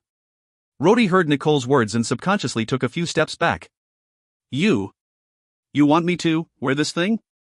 Nicole smiled and her eyes flashed. Moving closer step by step, her hands took the god's smile purposefully. That day when you attacked me, your companion said that I am a magician. I said he was wrong. I am not a magician. Today, let me tell you. I am a sorceress. If you find any errors, ads pop-up, ads redirect, broken links, non-standard content, etc., please let us know. Report chapter so we can fix it as soon as possible. Chapter 11, Why did it turn out like this? Chapter 11, Why did it turn out like this? Translator, Endless Fantasy Translations Editor, Endless Fantasy Translations. Rhodey suppressed his surprised feeling. He was not surprised that Nicole was a magician or a sorcerer. For him, there was no difference if Nicole was a magician or a sorcerer, but now that Nicole was holding that thing known as God's Smile, the situation was entirely different. That was because only sorcerers could use this magical artifact. Magicians could not use it. Rhodey suddenly had a thought and gulped. You want me to wear this mask? Nicole smiled and slowly approached Rhodey. Rhodey abruptly shouted out, No. I don't want to wear it. I don't want to wear the face of a several hundred-years-old man. He stepped back and waved frantically. Nicole raised her head. You don't want to? This is a magical artifact, you know? A miracle of sorcery. Don't you want to change your face? Do you want to remain as a little guy for the rest of your life? Remain as a junior swordsman and a poor guy struggling to survive in lower society? Do you want to live your life with that black and white face forever? Nicole's last words stirred Rhodey's thoughts a little, but he immediately shook his head. I am not a fool. You wanting me to wear this must be because you have some sort of devious intention in mind. Humph. Nicole snorted in disapproval before coldly saying, You no longer have a choice. Do not forget. I am your master. You will do whatever I command. No. Rhodey said resolutely. He had lost all interest in beauty and temptation. His instincts told him to escape. Rhodey moved quickly. Not bothering to take the stairs, he ran to the railings on the second floor and tried to jump across it. Nicole responded faster than him. She coldly grunted, stared at Rhodey in contempt, and shouted, Stop. She lifted her hands and Rhodey's body suddenly stopped as if he was a puppet that had lost its strings. His body froze and fell from the second floor. His head hit the ground and he fainted before he could make a sound. Nicole calmly walked down the stairs and arrived beside Rhodey. She sighed in relief when she saw that Rhodey had only fainted and did not have any injuries. After that, she gently said, Don't blame me for this. Who asked you to suddenly appear that night and knock me out? As a result, that bastard ran away. Since you are the one who started this mess, I can only trouble you. Humph. Do you know how many people would want to be a part of the Tulip family and yet do not have that chance? The young girl slowly leaned down and turned over Rhodey's face. She took a deep breath. Her hands were holding the god's smile that was glowing with a strange light. She slowly covered Rhodey's face with the mask. Nicole then sat with her legs crossed. She folded her arms and closed her eyes. The air around her started to stir. Nicole suddenly opened her eyes. Her lips moved lightly as she sang the incantation. Bang! The god's smile on Rhodey's face started to glow brighter until it became a dazzling golden light. Nicole's expression turned serious and she continued to chant the incantation. The brilliant light became even more magnificent before it gradually began to dim and eventually disappeared. Nicole was out of breath. Her forehead was sweating and her face was pale. It seemed that the artifact called God's Smile was not so easy to use. Nicole quickly looked at Rhodey without giving herself time to rest. One glance was enough to tell. Rhodey's black birthmark was now completely gone, but it was quiet outside the old, dilapidated building. The sunlight was blocked by the lush trees. This tranquil setting was suddenly shattered by a loud scream. Arg! It was a scream that came from inside the building. It was a scream of anger, disappointment, frustration, and other sorts of emotional anguish. Why? Why did it turn out like this? Rhodey did not know how long he had slept. He felt like he had been walking a huge distance in darkness. Everything around him was empty. There was no sense of direction nor light. Rhodey even suspected that he was dead. However, he was still able to think and was conscious. It was strange. What did that girl do to me? Where in hell is this place? Anyone there? Rhodey tried to shout but found that he was unable to. It was exactly like how people in dreams would feel. Sometimes, they just wanted to cry out desperately but may find that they did not have a voice. The only thing he could do was move his legs to aimlessly walk forward. Am I really dead? Does this happen to dead people? The Academy's theology teacher said that good people go to heaven and bad people go to hell. Is this heaven or hell? Shit. Don't tell me dead people can only wander around aimlessly? God, what do I do if I get hungry? How long do I need to walk? Everything was pitch black and it was no different from having his eyes closed. Either way, he still could not see anything. If only there was some light. I wish I have a candle. Rhodey could not help but think. As soon as the thought flashed through his mind, a light suddenly appeared. A large candlestick with a lighted candle appeared nearby. Unfortunately, the flame was too small and could only illuminate the small area around it. Rhodey looked around the candle but found nothing. It was just open space. He looked below the candle and was startled. There was no ground. Everything, himself included, was standing on empty space as if it was normal. What's going on? Rhodey thought to himself. It will be great if there is more light. As if on cue, the candlestick immediately transformed into a row of candles, brightly lighting up the place. However, it was of no use. Although the flames were stronger and lit up a larger space, there was nothing around it. It was still just empty space. Rhodey was stunned. From the day before till then, he had encountered too many strange things. For a young man like him, these encounters had already exceeded his mental capacity. Although he was a brave man, in an environment where there was absolutely nothing, he could not be certain as to whether he was dead or alive. This feeling almost made him crazy. Arg! Rhodey cried in insanity, but even his voice failed. Cut through this damn darkness. A sword magically appeared in Rhodey's hands. Rhodey gradually started to go berserk. His hands held the hilt. His body trembled. With all of his might, Rhodey suddenly cleaved. A sound rang out from the void. The sound gradually came closer and louder until it seemed to be next to Rhodey. The void in front suddenly cracked open. Rhodey's sword had actually managed to cleave through the void. The crack seemed to give out a dazzling light as Rhodey screamed and fainted. If you find any errors, ads pop-up, ads redirect, broken links, non-standard content, etc., please let us know. Report chapter so we can fix it as soon as possible. Chapter 12, Rabbit Ears, Donkey Ears. Chapter 12, Rabbit Ears, Donkey Ears. Translator, Endless Fantasy Translations Editor, Endless Fantasy Translations. Rhodey woke up once again. His body felt soft and limp as if someone had removed all of his bones. He struggled to sit up only to find that he had been lying down on a big soft bed with white sheets as soft as silk. It was a luxury Rhodey had never enjoyed before in his entire life.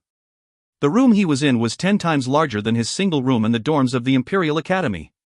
Although the layout of the room was simple, it had a luxurious setting. The large windows were open and the thick red curtains were also drawn back. The sun shone in to light up the room while a soft breeze caressed Rhodey's face. Rhodey's first thought was that he was still alive and that the previous instance in darkness was just a dream. His second thought was, it's great to be alive. Nicole stood at the window, her back facing Rhodey, deep in her thoughts. Rhodey supported his body to sit up but found that he did not have enough strength. He could not help but grunt. Nicole immediately turned around and looked at Rhodey. In Nicole's eyes, there was a hint of concern, a tinge of apology, and also a bit of frustration. She spoke softly in a gentle tone that Rhodey had never heard before. Have you woke up? To wake up with the sun shining brightly on a soft clean bed and an astounding beauty gently asking you, have you woken up? Was there anything that was more joyful than that in this world? Rhodey's heart could not help but tremble gently before he asked, what happened to me? After that, he remembered himself fainting and what Nicole had said before that. He nervously asked again, what did you do to me? Nicole gave him an odd expression and her eyebrows moved slightly. However, she did not speak. She merely picked up a mirror from a small table and slowly went to the bed. Surprised, Rhodey took the mirror and looked at it for a moment. He immediately cried out in alarm. Ah! He instinctively threw the mirror aside as he quickly touched his own face. If there were anyone else in the room, it would be a strange sight to them. Rhodey was on the bed trying to tear off his own face. His face, his original face that was half black half white, was no longer there. His skin had turned normal, but it was not his face. It was the face of the young man he met that night. The face of that hateful, cunning man who whistled and made the horse kick him. However, this was not the main reason Rhodey had cried out in alarm. He had already faintly guessed that Nicole had wanted him to wear the god smile to change his appearance. That was why he was not surprised with his altered appearance, although he had wondered why Nicole wanted to change his appearance into her brother's. It was not that Rhodey did not want to think about the real reason. He had no mood to do it anymore. Although his appearance had changed and he now had a white face, lake blue eyes, a prominent nose and thin lips that looked identical to that cunning playboy, there was one thing that was definitely different. That was Rhodey's ears. Basically, they were not human ears. It was a pair of rabbit ears. No, it should be a pair of donkey ears. The ears were sharp and long. It was longer than his head. A person's head with ears that were as long as a rabbit's. It was outright comical. However, Rhodey was in no mood to think of whether it was comical or not. He shouted and pulled his ears hard. He pulled it until it was red and painful. He pulled his ears until his tears even streamed down his face. The burning pain made Rhodey realize, in dismay, that these were truly his ears and that he was not dreaming. Rhodey lost his wits and started to scream wildly. His voice was filled with panic. Nicole quickly sat down and stretched out her hands. Stop. Don't pull anymore. You. Rhodey frantically grabbed Nicole's hands and shouted, You. What did you do? What did you do to me? His voice was full of anger and despair. I don't know. I really don't know. Nicole seemed to have lost her sense of speech as she defended herself. However, she could not break free of Rhodey's hands. His strength was frightening. It was as if her hands were being held by a pair of pliers. Nicole's hands started to feel painful. Nicole's eyes glimmered faintly as she quietly said, Sleep. Sleep. Her eyes looked straight into Rhodey's eyes. Rhodey's eyes were drawn to hers before it started to slack and lose focus as the eyelids drooped. Rhodey's grip loosened and he finally let go of Nicole's hands before he fell back onto the bed with his eyes closed. Nicole quickly stood up and looked at Rhodey with his ridiculously long ears. Her face was pale and she was dumbstruck. God, why did it turn out like this? That mask. Why did God's smile give him such an appearance? Her spell should not have been wrong. She did everything according to the great sage Dandong's notes and had also pictured her younger brother Seth's appearance first. After that, she had read the incantation without saying a single thing incorrectly. So why did Rhodey's face turn into her younger brother's face together with those long ears? That pair of ears were definitely not human ears. They were like rabbit ears. There were no humans in this world with that kind of ears. Unless they had elven ancestry, then their ears might be. Wait. It then dawned on Nicole. The god smile was created by a master elven sorcerer. Even the mask itself was made of the elven sorcerer's skin. That would mean that only the elven race could use this mask. If a human used it, it would result in this strange appearance? Just like a half-human half-elf. They would have a human's face with long elven ears. My God. She quickly stood up and ran out of the room towards the laboratory. She was going to read through the records and see if there were any relevant records in those ancient notes. That being said, Nicole started to have doubts about those ancient notes. According to it, Nicole, who had used her sorcery to make Rhodey wear the mask, should also be able to remove it with her sorcery too. However, when Rhodey was unconscious, Nicole had tried many times to take it off without success. Her sorcery seemed to have lost its effect. That damned god smile seemed to have grown onto Rhodey's face. There must be a way. There must be a way. As she continued to think, she ran crazily, oblivious to the tearing of her skirt caused by the branches and also the 2 flower pots she had accidentally knocked down. If you find any errors, ads pop-up, ads redirect, broken links, non-standard content, etc., please let us know. Report chapter so we can fix it as soon as possible. Chapter 13, Young Master's Gorgeous Servant. Chapter 13, Young Master's Gorgeous Servant. Translator, Endless Fantasy Translations Editor, Endless Fantasy Translations. Nicole moaned in anguish and threw the ancient notes onto the table. She had not expected this to happen. She thought she had found a solution to an intractable problem.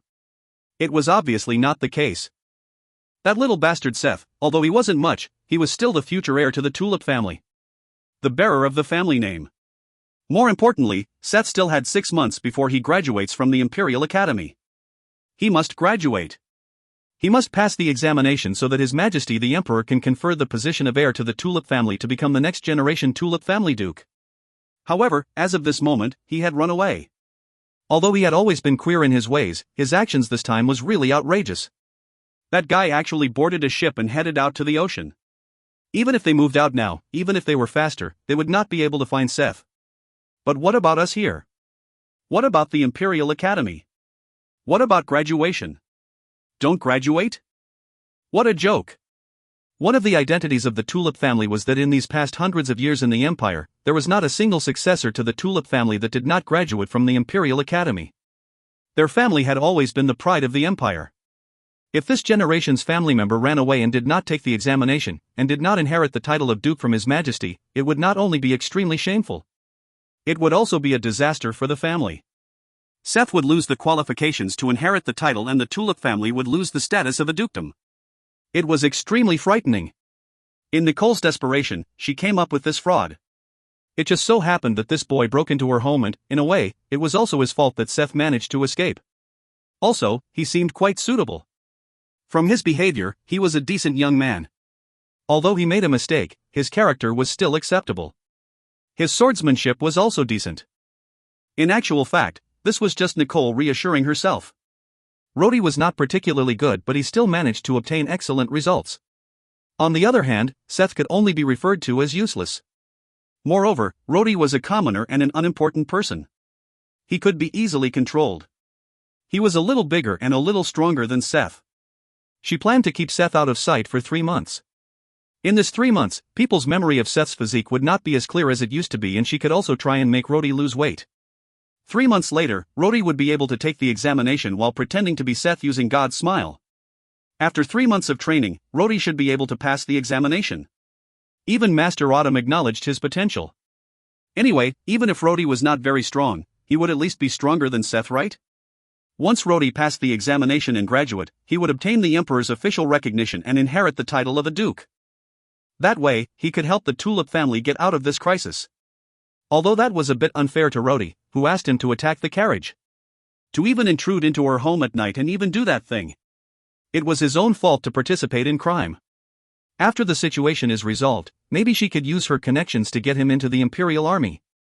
That would give him a much better future. It would be an easier life than staying at the Imperial Academy, graduating and having a mediocre life thereafter. In the Imperial Army, a warrior could be easily promoted if they had outstanding military achievements. But those ears. Nicole almost tore up all the ancient notes in front of her in anger. However, she resisted her anger, held up the notes and slowly read it again word by word. If only she could understand those words written by the great sage Dandong. Perhaps the great sage Dandong had some other notes about this God's smile. Great sage Dandong, who had stayed in here in his old age, must have studied it thoroughly.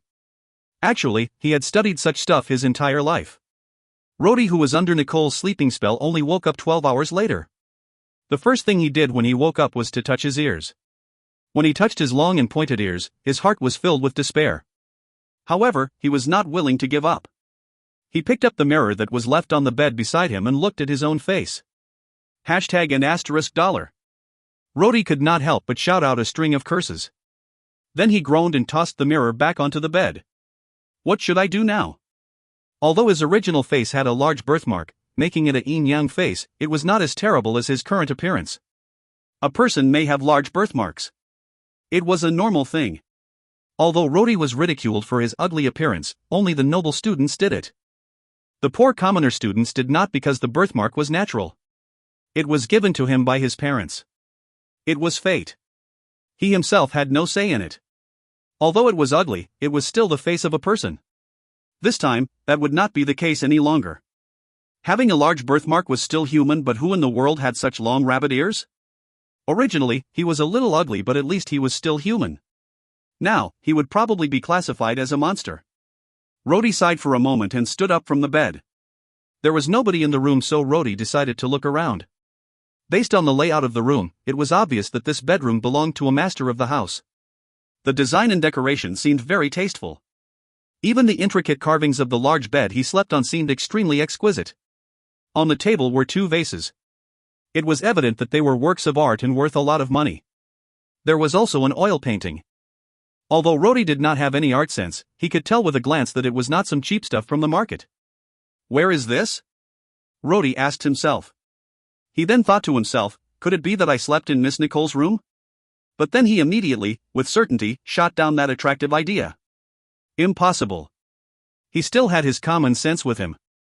However, this room was not like a servant's room or a guest room. Could it be? Rody frowned. At this time, someone knocked on the door. Rody was shocked and quickly rushed into bed. He picked up the clothes on the bed by instinct and wrapped his head. He was now already a monster and did not want anyone else to see his long ears. The large wooden hemlock door was gently opened. A graceful figure came in. Although she was holding a silver pot, her pace was still very graceful. She looked inside and seeing Rody, head wrapped with clothes, she smiled. There was a strange gaze in her eyes, but it soon vanished. Although this girl was in a maid's clothing, it could not conceal her innate beauty and radiance. Her soft blue hair was like the gentle waves of the ocean. She also had a pretty face that made people want to shower her with affection. Especially her beautiful eyes.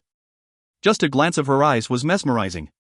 Honestly, Rody was already gaping and his heart was saying, goodness gracious, the high-class families are really different. Even their servants are so beautiful. The servant girl felt Rody staring at her and blushed. She then put the silver pot down and said, young master, what evil plans are you thinking of now? Young master? Rody's eyes opened wide. Ah, the girl acted like she made a mistake and stuck out her tongue and blushingly said, I still do not dare to call you Seth. I will still call you young master. Seth. Rody's eyes were still wide. Enough. The young girl blushed as she stamped her feet in a bit of anger.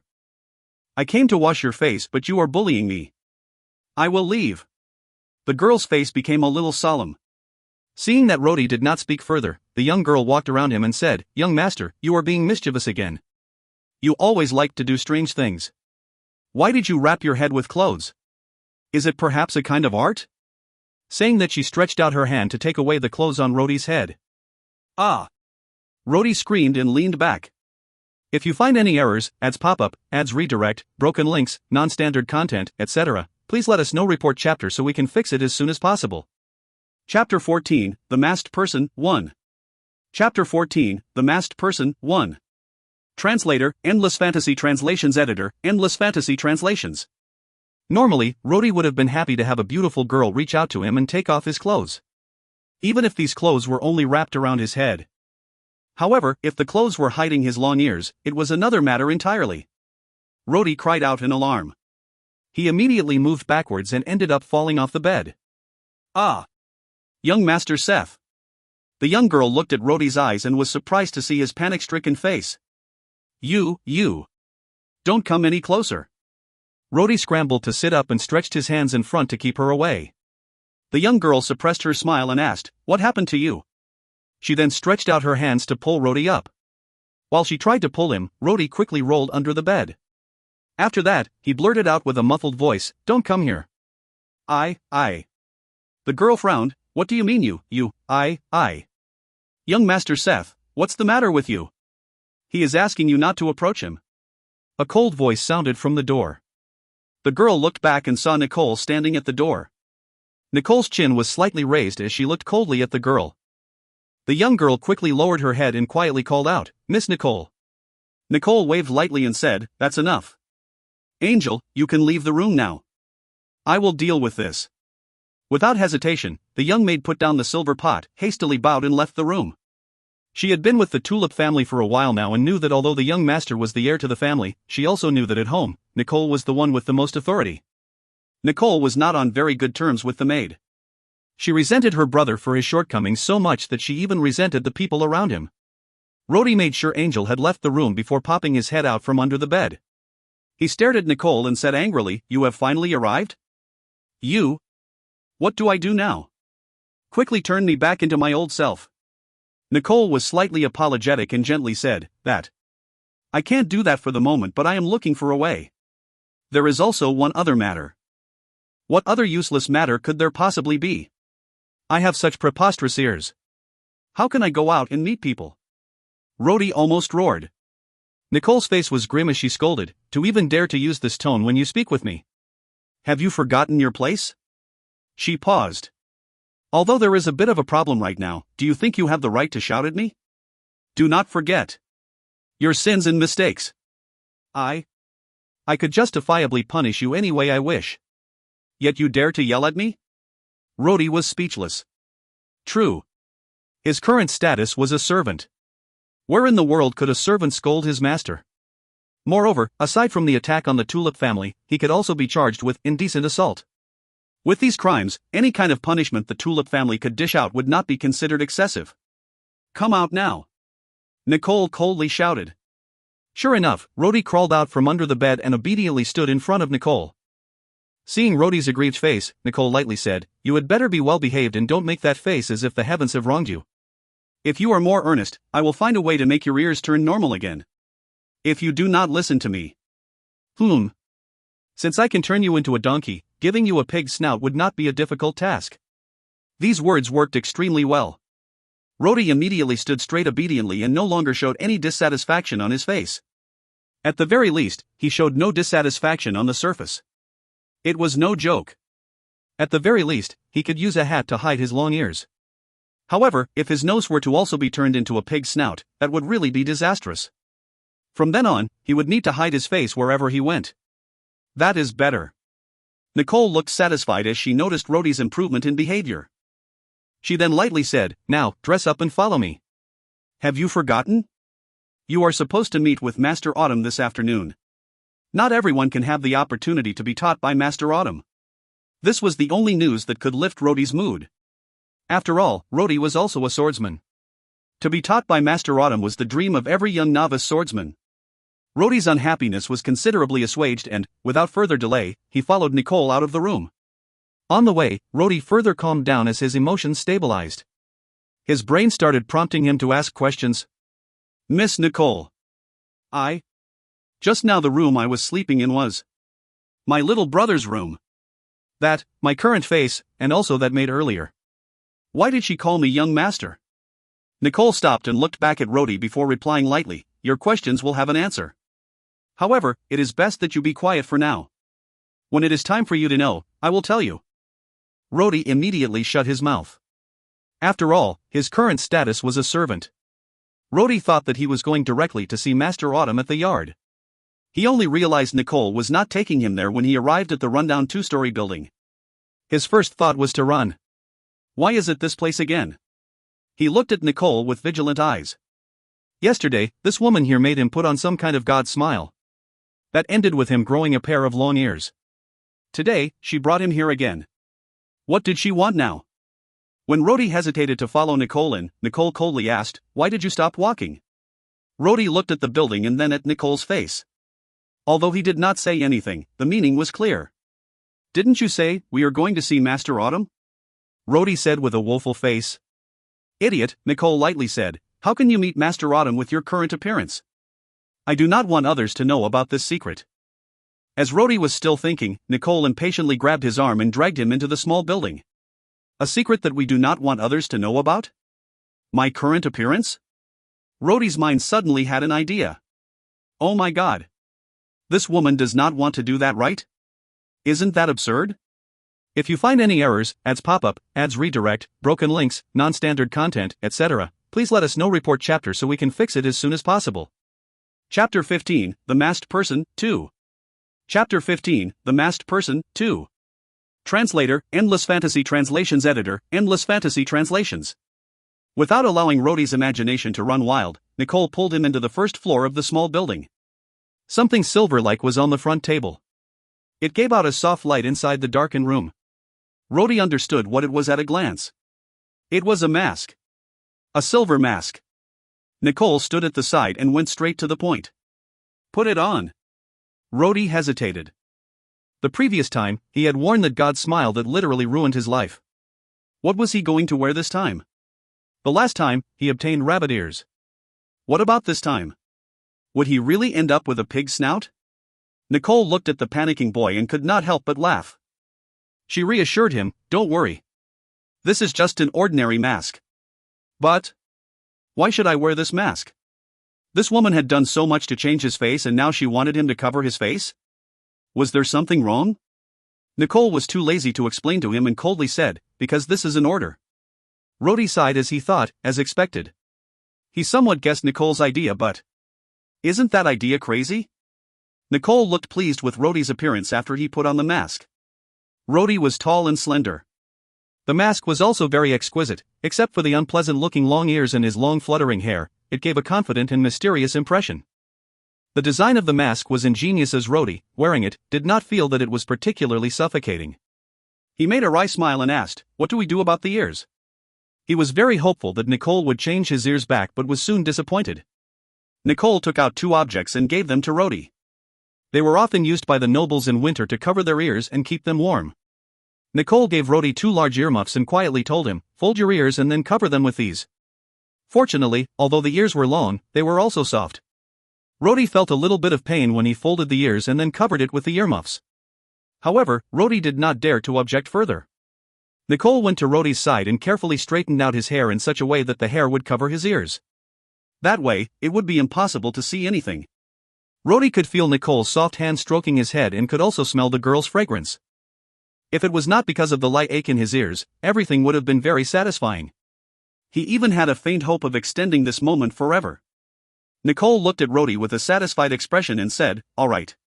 She did not realize that her tone had become softer. In fact, Nicole was not a cold, unsympathetic person, whether it was at home or in the imperial capital. Rather than bad-tempered, Nicole was more of a gentle person. It was just that there were too many incidents in the past 2 days. She was attacked on the way home and was violated by Rhodey in the middle of the night.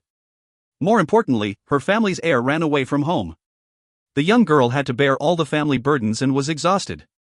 As a result, she was easily irritated. Other than that day when Nicole was furious about Rhodey's indecent acts, Nicole did not treat the boy that was 2 years younger than her with much prejudice. She actually admired this big boy as he had dared to sneak into her home, regardless of his own safety, to rescue a friend. Besides that, Master Autumn also appreciated his talent in swordplay. On the other hand, she had hoped her brother had such strength and character. At the very least, she would not need to carry the family's burden on her shoulders. As for that time when Rhodey stole a kiss while she was unconscious, she just treated him as a young and naive child. Nicole was aware of her innate beauty and that she had already captivated countless nobles in the imperial capital. After all, Rhodey was also a young man. Rhodey was still immersed in this moment of bliss when his hand was released by Nicole. It turned out that while he was in this dazed state, she had already led him to the yard from yesterday. When he arrived, Master Autumn was already standing in the yard. Master Autumn was dressed in grey clothes like before. His signature long white hair flowed down from both sides. This time, instead of the broadsword used for soldiers, at his waist, he was carrying a sword normally used by nobles. Rhodey finally turned his attention away from Nicole's body. He then noticed something peculiar about Master Autumn. Rhodey had met master swordsmen before, such as the teachers that teach swordsmanship in the Imperial Academy. There were also the other masters from the Imperial capital. You could immediately identify them from the crowd.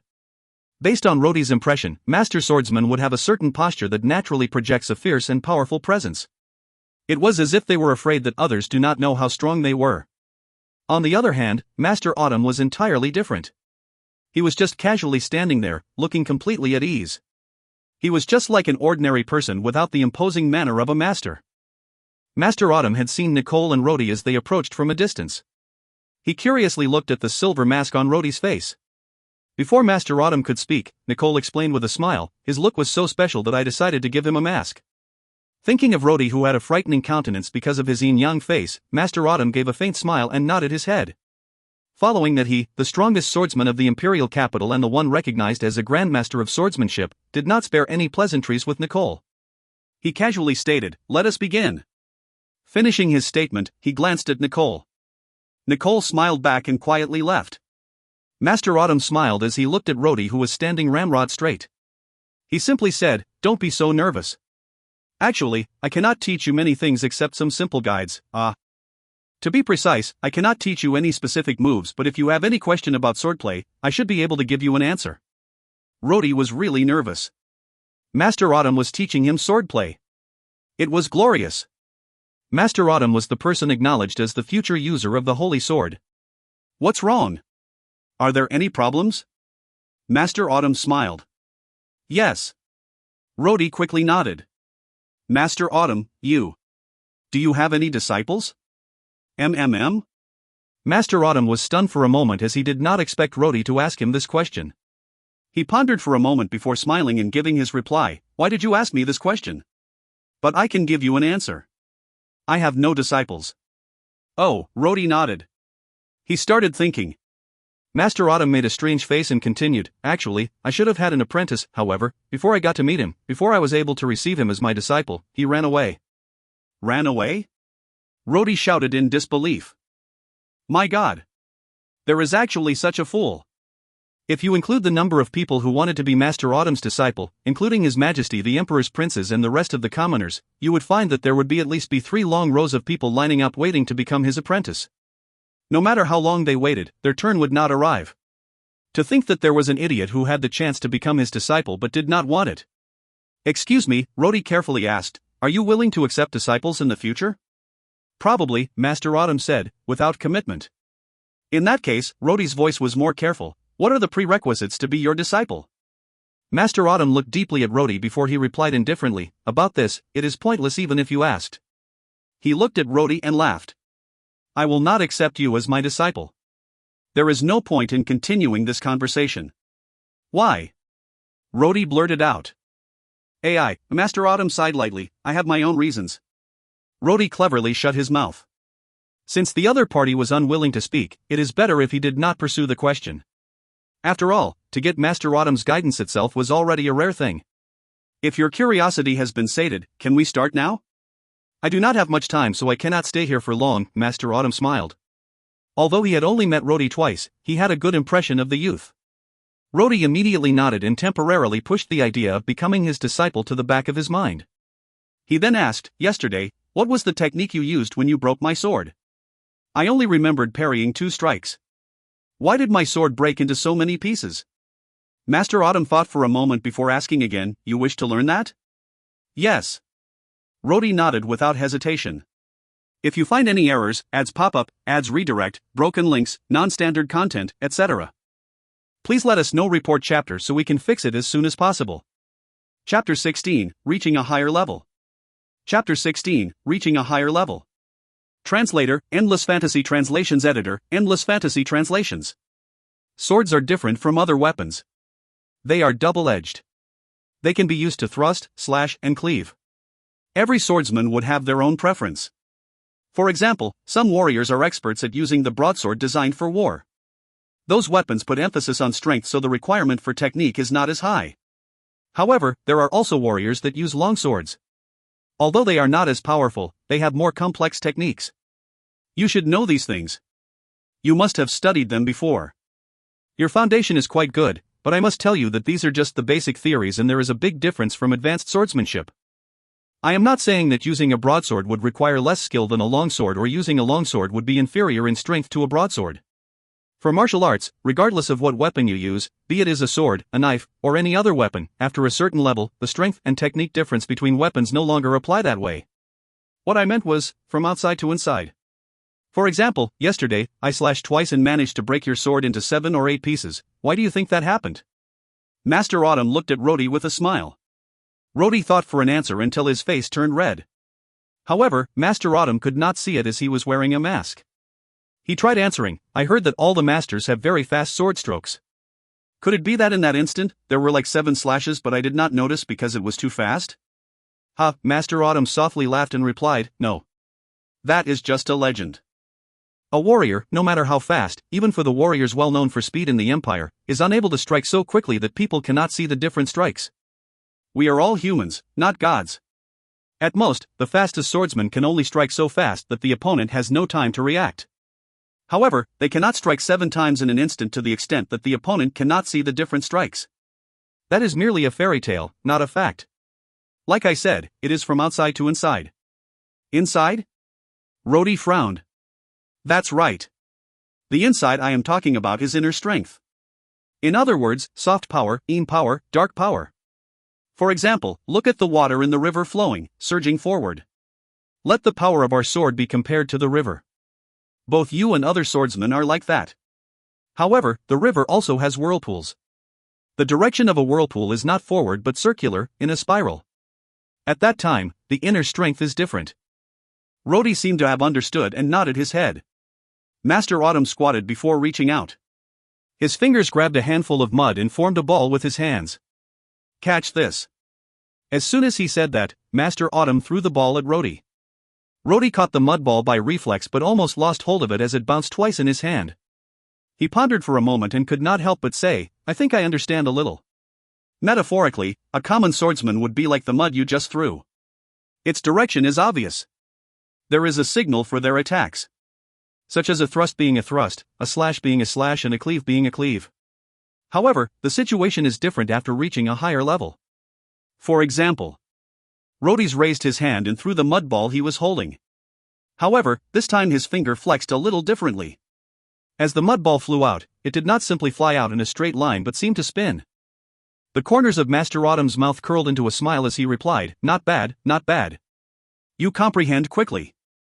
Rhodey was in a good mood and loudly said, "In that case, I have already understood the principles. My sword was cut into 7 or 8 pieces not because your strikes were too fast. Although there were only 2 strikes, the use of strength was more ingenious. That is why, using inner strength, my sword was cut into pieces." Rhodey pondered for a while then said, "Perhaps, this is no longer a swordsmanship technique but a technique on how to use strength. This technique does not apply to just swords, right?" By the end of his sentence, Rhodey's tone had become more excited and cheerful. Master Autumn nodded and sternly said, "Even these techniques of force application are not anything particularly advanced.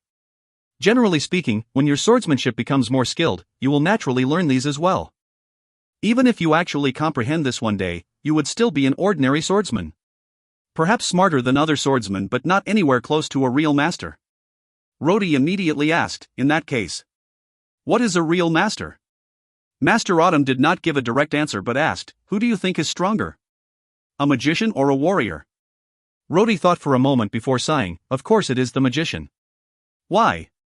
Rhodey pursed his lips. This was not visible to Master Autumn. However, it was evident in his voice that he was puzzled. "Isn't it obvious? A high-level swordsman is able to kill several people with each swing. However, a senior magician, with one spell, can cause large-scale destruction such as creating earthquakes, lightning storms or flash fires." "Ha ha." Master Autumn smiled. "Since you think that swordsmen would lose to magicians, why would there be any swordsmen left in this world? All of us should forget everything and become magicians." Rhodey paused for a moment. He never thought of that question. "Watch carefully." Master Autumn stopped smiling. He pointed his long sword to the sky as his face turned solemn. In a split second, in Rhodey's eyes, the world seemed to have changed. Master Autumn was still the same man but, right then, that was not the case any longer in Rhodey's eyes. If Master Autumn's body, that had previously looked weak, was like a sheathed blade, then at that moment the blade had just been unsheathed. Master Autumn's entire body exuded a bone-chilling, menacing aura. A strange scene appeared in front of Rhodey. With Master Autumn as the center, everything around him seemed to rotate. Although the yard and the tree remained firmly in place, in Rhodey's eyes, the space around it seemed to turn distorted. All of creation seemed to be attracted towards Master Autumn. It was as if a larger force was pulling everything towards Master Autumn. Although the scene seemed to be unreal, Rhodey did not dare to blink. He held his breath and stared intently at Master Autumn for fear of missing something. "Kill!" Master Autumn cried out. The sword cleaved in a flash. With the sound of a large explosion, the blade seemed to become a massive blade of light shooting skywards. Rhodey stared with his eyes wide open at the dazzling light blade. Even though it was daytime, the light was nevertheless clearly visible. Rhodey was certain that if he had been hit by that light blade, not just his sword but even his whole body as well as everything in the yard and even the stuff behind him would have been turned into dust. Rhodey opened his mouth and muttered. What is this? Is this even swordsmanship?" Master Autumn smiled. The long sword in his hands had lost its light and was sheathed. Rhodey was still gasping. Which part of this is swordsmanship? This is definitely magic. No, maybe it is sorcery. But it is definitely not swordsmanship. You are wrong. Master Autumn gently patted Rhodey's shoulder and said, "This is definitely swordsmanship. It is a very advanced swordsmanship skill. It doesn't matter which weapon you use, whether it be a knife or a sword. This is the highest degree of inner strength." The highest degree of inner strength? Rhodey did not understand. Master Autumn replied, "You said earlier that a sorcerer or a magician can create earthquakes, lightning storms and flash fires. However, that is not normal strength. For a normal person with a mortal body, no matter how big it is, it would be impossible to achieve that kind of power. Therefore, whether it is sorcery or magic, they both use supernatural powers." Supernatural power? That's right. Our world is a world composed of energy. The stars, the rising and setting of the sun, the high tides and low tides, the changing of seasons, all of these natural events also possess energy and strength. Regardless of whether it is magic or sorcery, all skills are about utilizing this energy. What about the martial way? That is where the difference between the martial way and the magical way lies. Master Autumn showed some pride. The martial way is not about using other forces but to cultivate themselves so that they have a more powerful force. For us warriors, cultivation is our real power. Our own strength? Correct. Master Autumn said again. A magician can do the same thing I just did. However, it is not with his own energy. He uses the technique and some kind of energy from the natural world, but I am different. That sword earlier was made from the power in my body. Rhodey stared at Master Autumn with wide eyes. His own power. God! Just now that heaven-shaking sword had so much power. All that super destructive power. All of it was from his inner strength? Master Autumn smiled. You don't have to be so surprised. I am telling you this to let you know that warriors are not necessarily weaker than magicians. If they trained extremely hard, they can be stronger than magicians. But, this is truly amazing. Rhodey sighed. Master Autumn shook his head. This is nothing. Do you know, the ancient user of the holy sword can cleave mountains and pierce through city walls. That is truly the highest level of the warrior. Compared to them, our powers now are nothing. Splitting mountains, piercing through city walls, Rhodey's eyes flashed. His eyes were full of excitement and his mouth was muttering.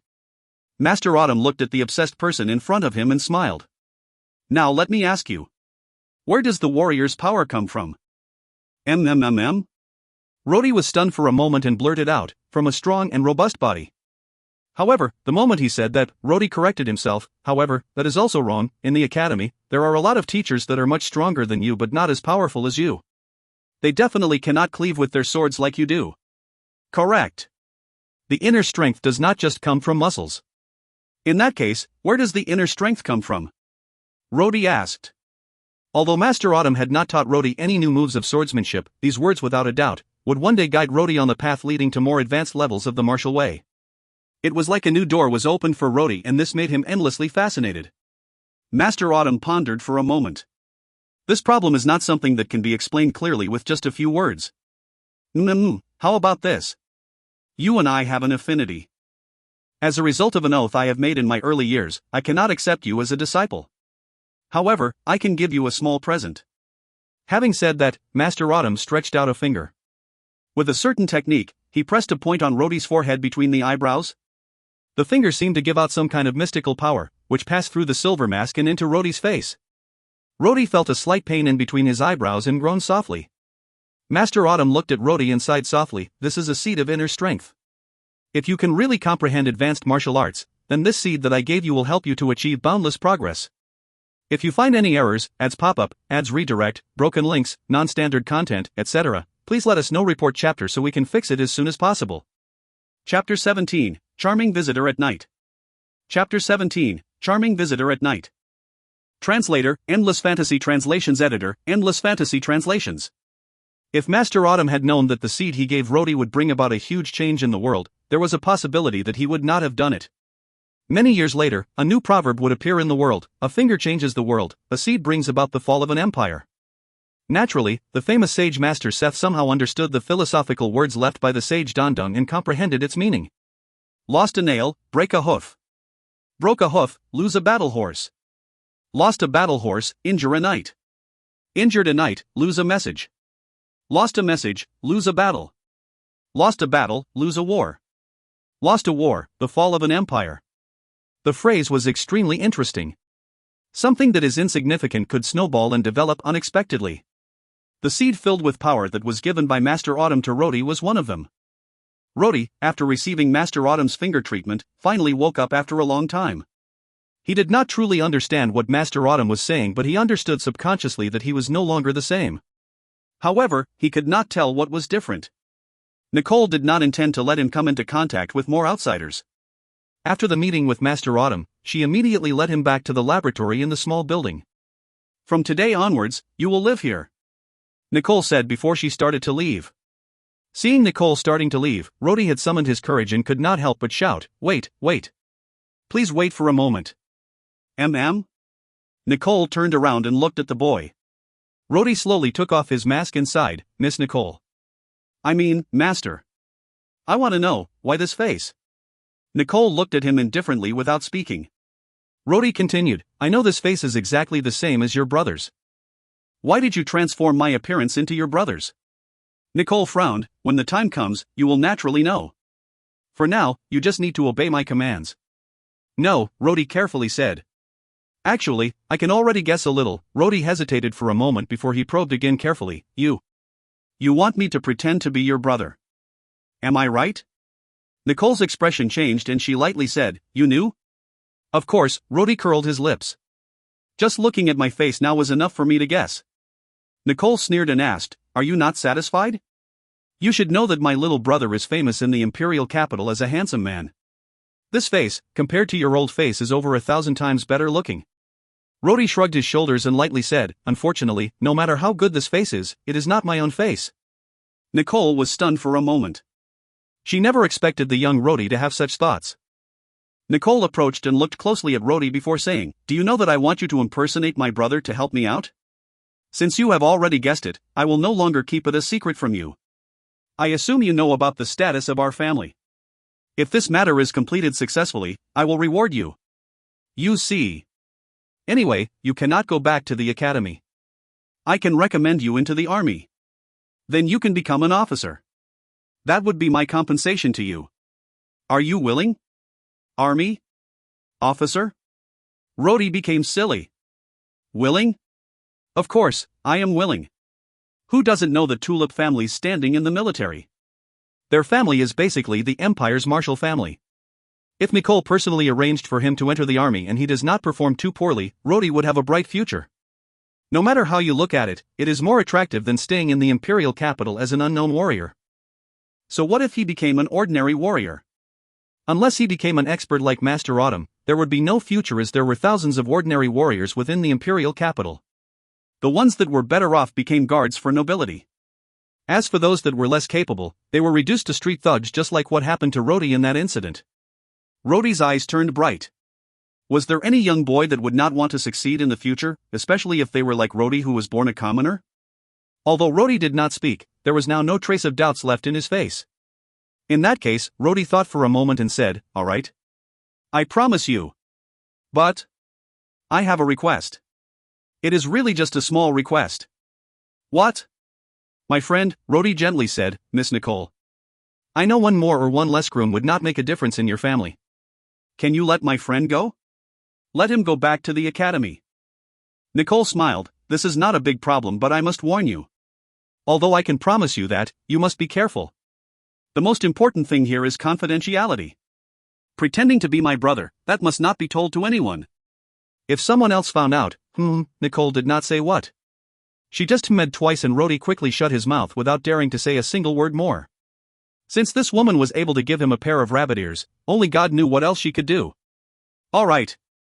From now on, you are going to pretend to be my younger brother. As of today, you are Seth. As you do not know my brother's habits, I will come every day to train you. This is a secret even at home. You must not let others know about your identity.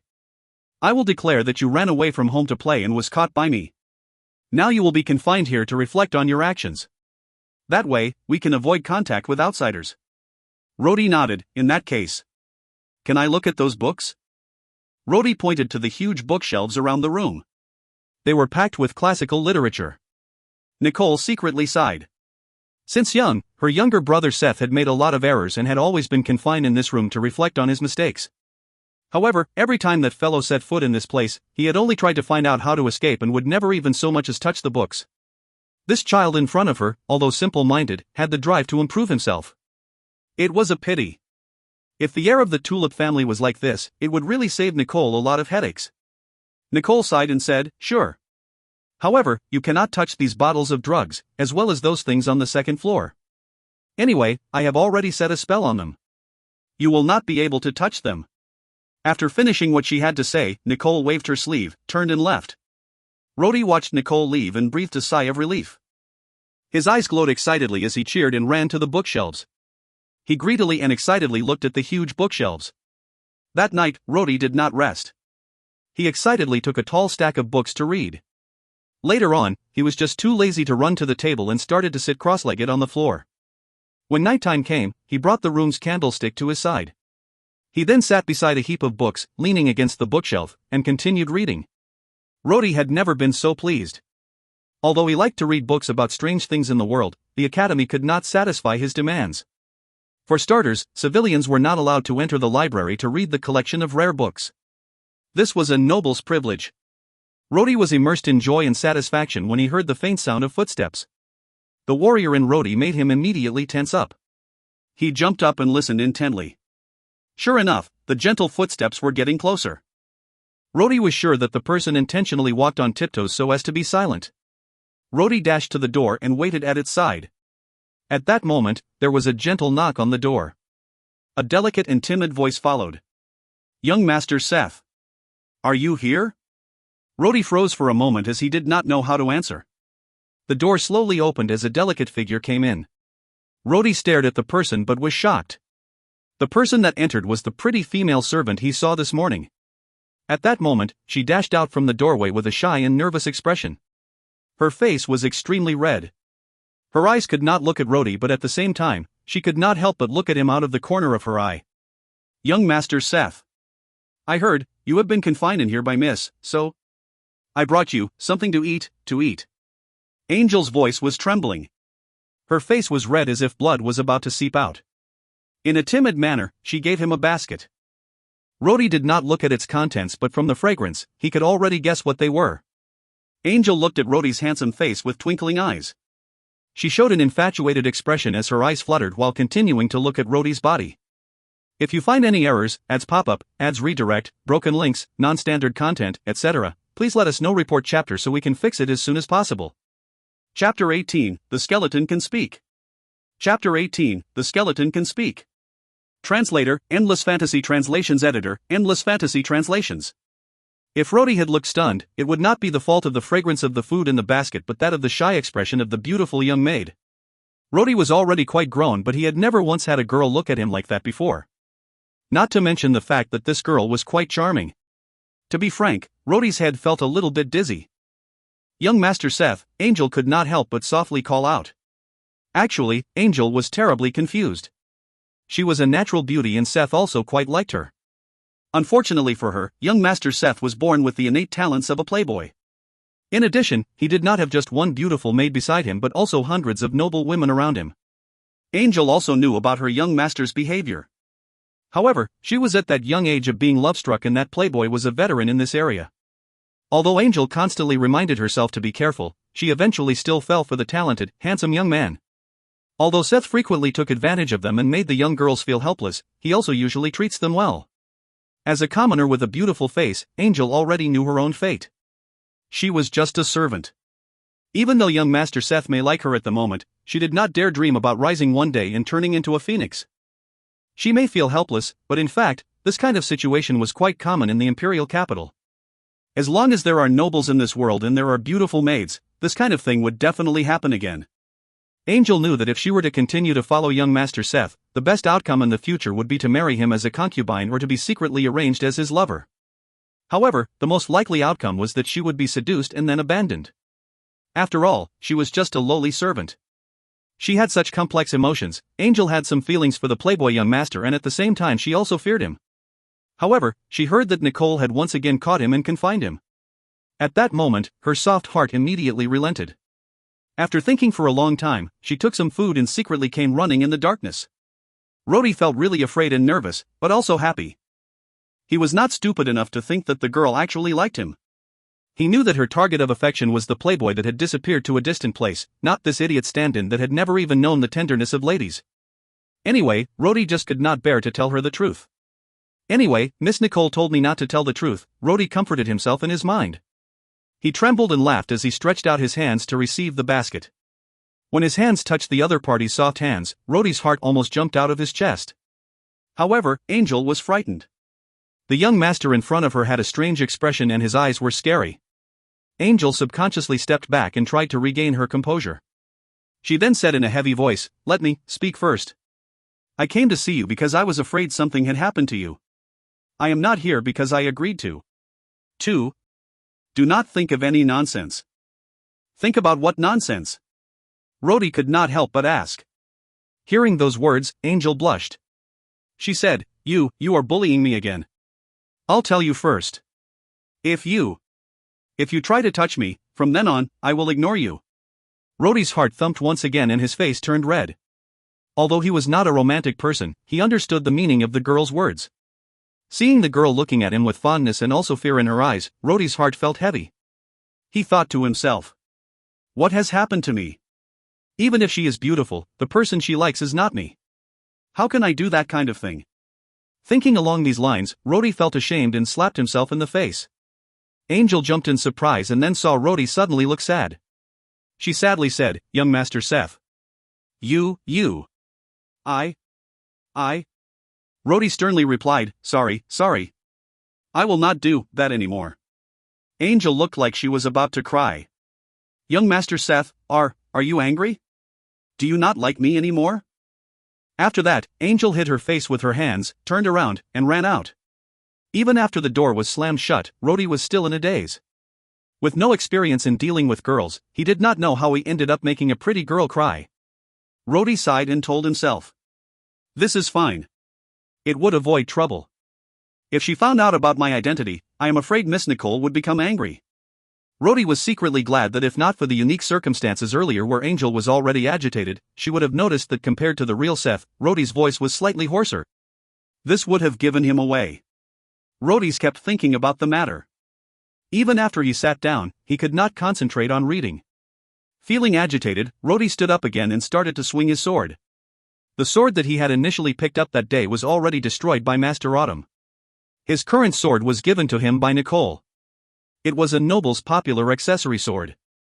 The scabbard was gorgeous and the hilt was embedded with an expensive cat's eye. Not to mention the sword, just the cat's eye was enough to buy 100 of Rhodey's original sword. With a sword in his hand, Rhodey started to practice slashing. He then tried the techniques he learned at the academy. These techniques were constantly practiced until Rhodey had mastered them. The amount of strength used must be just right. Fortunately, the hall of the first floor of the small building was quite spacious. There was enough space for Rhodey to strike out without restraint in his sword dance. As Rhodey trained with his sword, he recalled the words of Master Autumn. The attack that Master Autumn displayed at the end earned Rhodey's heartfelt admiration. Thinking like this, Rhodey started to focus and stood like Master Autumn during the day, his sword pointing skyward. He focused on gathering his strength into his hands, then suddenly shouted and cleaved with the long sword. The sword stroke was full of energy but nowhere near that of the sword stroke used by Master Autumn during the day. The sword stroke that Master Autumn displayed can only be described as groundbreaking. It was just a strike, yet it would be able to cut a boulder into pieces. As for Rhodey's sword stroke, as opposed to the light blade, the gusts coming out from the sword slashes would not even be able to blow out a candle. Rhodey sighed in frustration and was a little angry. He was normally a stubborn person. Otherwise, he would not have had the guts to break into the Tulip family's house in the first place. He did not stop to catch his breath but stood up again to practice. His sword strength and his expression seemed more serious this time. He also tried to condense the energy for a longer period of time. His sword strikes did get somewhat swifter and fiercer. However, reaching the realm of Lightblade was easier said than done. Not to mention the fact that Rhodey originally did not understand advanced swordsmanship. Even if he knew how to practice using the energy, he might need to do it for at least 8 to 10 years. How would he be able to achieve that state now? Rhodey got angry as he continued to slash a few more times. He continued to try several more times without progress. Each time he did it, the power of the sword grew weaker. After his last slash, Rhodey started gasping heavily. His 2 arms felt soft and weak. The moment Rhodey stopped using his energy, he felt dizzy and was forced to sit down. At this point, something strange happened. A ray of light started to shine from Rhodey's forehead and he felt a severe pain in his head. Rhodey screamed loudly. He felt like hot water was flowing down from his brain, and it slowly flowed to his arms. His weak and soft arms immediately felt like they could lift 1,000 pounds. The severe pain in his head became more and more violent and Rhodey felt like his head would split in two. Unable to bear it, Rhodey screamed and slashed. Whoosh! A silvery half-moon-shaped light shot out from Rhodey's sword. The light blade shone like a rainbow. Rhodey did not react until he heard the sound of the table in front of him being smashed. The wooden table was shattered. Even the scattered books and utensils on the table were also crushed. Rhodey stupidly looked at the scene in front of him. He looked at the table that was divided into 7 or 8 pieces as well as the mess on the floor. Rhodey took a deep breath. Did I do this? Being pleasantly surprised, Rhodey no longer cared if he was going to be scolded by Miss Nicole in the morning. He weighed the sword in his hands, took a deep breath and suddenly shouted out. The sword slashed out again. This was, without a doubt, the light blade. Rhodey laughed loudly. As Rhodey was agitated and he had put too much force in his hands plus the fact that he did not hold the sword firmly enough, his sword flew out. That really scared the wits out of Rhodey. The sword flew across the hall and towards a massive iron shelf.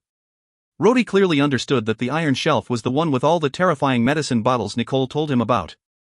I'm doomed! Before Rhodey could cry out, from within a void, an eerie claw stretched out and grabbed the longsword in its hands. The white skeleton that had been standing in the corner appeared in front of Rhodey all of a sudden, with the sword in its hands. Rhodey's eyeballs almost popped out. Ah! Rhodey gave out a blood-curdling scream. The white skeleton threw the sword onto the ground. Its eye socket looked at Rhodey and a human voice came out from its mouth. I was sleeping peacefully. If I had not been careful, your sword would have already pierced my heart. If you find any errors, ads pop-up, ads redirect, broken links, non-standard content, etc., please let us know. Report chapter so we can fix it as soon as possible. Chapter 19, Subversion. Chapter 19, Subversion. Translator, Endless Fantasy Translations Editor, Endless Fantasy Translations. Rhodey's face turned into a pale white. He looked at the skeleton that just spoke in a human's voice, and he was about to scream. You, Rhodey could feel his mouth trembling. It was understandable. Most people would be scared to death if a skeleton suddenly appeared in front of them and started talking in the middle of the night. Who are you? Gathering a bit of courage, Rhodey completed his sentence. Who? The jaw of the skeleton moved. Do you think I am a person? Rhodey moved away a little, a bit to its side. Only God knows if this thing has any malice. In that case, what are you? Although his mouth was doing the asking, Rhodey's eyes were looking at the sword on the floor. It would be great if he could get the sword. Do you want the sword? The skeleton's voice made Rhodey jump. Without thinking, he reflexively asked, How did you know? The skeleton stretched out its hand, picked up the sword and gently tossed it over. Rhodey grabbed the sword without difficulty and immediately took a defensive posture. Are you planning to fight me? The skeleton looked at Rhodey and slowly asked. Honestly, Rhodey felt his legs going limp but he still gritted his teeth and asked, What are you? I am Andy, just a human skeleton. The skeleton's voice was flat as he continued, You are too weak, it is better if you don't attempt to fight me. Andy? A skeleton can also have a name? Rhodey could hardly believe his ears. Why not? The skeleton's voice was somewhat dissatisfied. Why can't skeletons have names? My name is given to me by my master. Therefore, there is nothing wrong about it. Everything my master does is correct. Master? Rhodey asked, In that case, who is your master? Is your master Miss Nicole? Who is Nicole? My master's name is not Nicole. The skeleton's voice was not loud but the next few words almost made Rhodey jump in surprise. My master's name is Dondong. The skeleton said. Dondong? As in Sage Dondong? Is this some kind of big joke? That Sage Dondong left behind a talking skeleton, a skeleton with a name? Rhodey had heard that a powerful sorcerer or magician would be able to manipulate objects. There were also rumors of a sorcerer in the northern part of the Roland continent who could manipulate skeleton soldiers. However, if it was a talking, thinking skeleton, chances are that nobody in this world has seen it before. If it was really one of the things left behind by the great sage Dondong, Rhodey was unable to treat it as a person, then the skeleton would be at least 200 years old, right? Even if a spell could make this thing move, even if the great sage could make the skeleton walk and talk, it would be strange if the spell had not worn out after 200 years. Thinking like this, Rhodey turned pale with a scary thought. This thought truly frightened him. Perhaps the skeleton was not manipulated with magic. The spell would have dissipated 200 years ago. Then the only remaining possibility is that the skeleton is already alive. It is a living creature. My God. A living creature. Dandong created a living skeleton. Rhodey's face was already white as he stared at the skeleton known as Andy. You were created by Dandong? Rhodey took a deep breath and asked. He emphasized the word created. Yes. My God. Rhodey could not help but cry out. This completely overthrew the Empire's entire theological system. Rhodey still remembered his first day in the Imperial Academy. The first sentence of the first chapter in theology said, "All life was created by God." What does this sentence mean? It means that in this world, all life was created by the Almighty God. All species were created by God. God. Only the Almighty God could create life. On the other hand, although humanity was known to be clever, although they could create tools and invent new cultures, they were unable to create life out of thin air. Naturally, giving birth is not counted. One way of looking at it was that humanity's reproduction is merely a kind of replication. That is why the Empire's largest theological system proudly declared that all life was created by God. Only God is able to create life. But this Dandong, the Empire's greatest sage, actually destroyed this eternal truth? You are here. Were you always here? Rhodey swallowed. Correct. Andy's voice was a little bit low. Master said, "I am not allowed to go out. This is because if I am seen by others, there will be a lot of trouble." Trouble? Rhodey forced a smile. Big trouble. If others found out that Dandong actually created life out of thin air, or some kind of strange creature, even if Dandong was the Empire's greatest scholar and sage for hundreds of years, he would be seen as a heretic and would immediately be dragged out by the guys at the temple to hang. Even the Emperor would not be able to save him. It was no joke. It was challenging God's prestige. It was a subversion. So you stayed here? For 200 years? Rhodey felt that his brain was starting to fail him. I do not know. Basically, I am always here. There are always people moving around this room. No one has ever discovered you? Andy's tone became strange. My master has taught me of a method to sleep. As long as I do not want to wake up, others would not be able to find me. My luck must be really good. Rhodey groaned. Surprisingly, Andy's scary skull started to shake as it told Rhodey something even more astonishing. I dared to talk to you because you have Master's odor. You are wearing Master's mask. If I did not see you wearing this thing, I would not be bothered with you. Rhodey subconsciously touched his face and cried out in fear, "You mean this shitty god smile? My God. It was something that Dandong wore?" Suddenly, Rhodey's eyes turned bright as he blurted out, "Do you know how to use this thing?" Rhodey's heart was filled with hope. He could finally get rid of these damned rabbit ears. However, the skeleton's next words almost made Rhodey faint. "You do not know? The mask, once worn, cannot be taken off by anyone except Master." The Master? Dandong has been dead for 200 years. His bones could even be used for drumming already. Rhodey felt his legs go weak again and sat on the floor. Was he really so unlucky? He finally got rid of his yin-yang face and became better looking, but the rabbit ears would now follow him for life. If you find any errors, ads pop up, ads redirect, broken links, non-standard content, etc., please let us know. Report chapter so we can fix it as soon as possible. Chapter 20, The Voyeur. Chapter 20, The Voyeur. Translator, Endless Fantasy Translations Editor, Endless Fantasy Translations. Rhodey held his head in his hands as he sat on the floor without saying a single word. On the other hand, Andy was standing quietly at one side.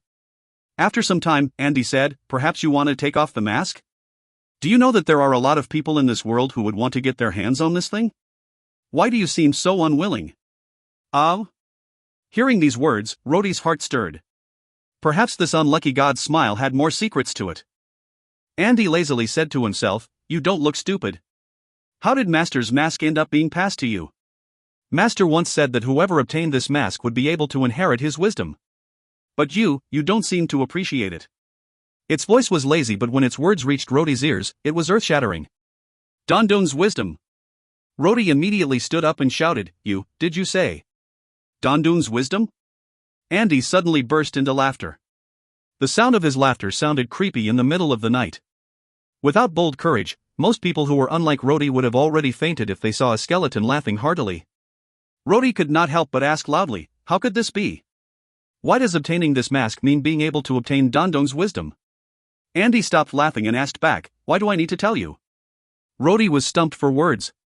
Andy simply continued on its own. Based on what Master has told me, if you want to get an answer from me and I am unwilling to tell you, you can only use coercion and cajolery. Something about people using force to threaten other people and something like torture, but you are too weak. I can defeat you with one finger. It seems that method is impossible for you. There is also lying and deceiving me into giving you an answer. But you don't look that smart either.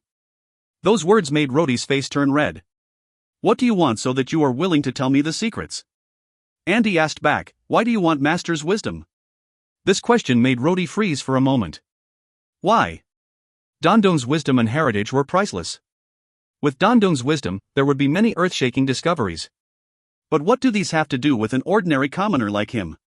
Subconsciously, Rhodey knew that Dondong's wisdom was very important and must definitely be discovered. However, he never thought about what to do with Dondong's wisdom after its discovery. Rhodey thought for a long time and finally gave a wry smile. At the very least, I can find a way to take off this mask? Finishing this sentence, Rhodey looked at Andy with hope. Suddenly, there was a clear and crisp knock on the door. Rhodey was shocked and subconsciously looked at the door. He was not checking for ghosts, but if someone saw him talking to a skeleton, nothing good would come of it. When Rhodey turned back to look at Andy, he found Andy already standing quietly at its original corner, motionless. It was like how Rhodey had first seen it on the first day. The skeleton looked completely lifeless as it should. Rhodey sighed in relief. He knew that Andy did not want others to discover its existence. Rhodey cleared his throat and shouted loudly, "Who is it?" A respectful voice answered from outside, "Young master, it is me." After that, the door opened and an old man with gray hair walked in. The old man looked somewhat familiar. Rhodey finally remembered. This old man was the one on Miss Nicole's carriage that he and Star had attacked that night. Speaking of which, that Rhodey was in such a predicament today was also partly the fault of this old groom. That night, Nicole had told him to pick someone to carry home. Of all the people on the ground, the old man decided to grab Star, who was the furthest away from him. As a result, Rhodey got desperate and broke into the Tulip family's home before being captured by Miss Nicole. Thus, Rhodey decided to show a somewhat unfriendly face. The old groom, Old Mark, did not care about Rhodey's expression and bowed respectfully, "Young master, it's dawn. The lady has asked me to bring you over." "It is dawn?" Rhodey was shocked. "It's already dawn?"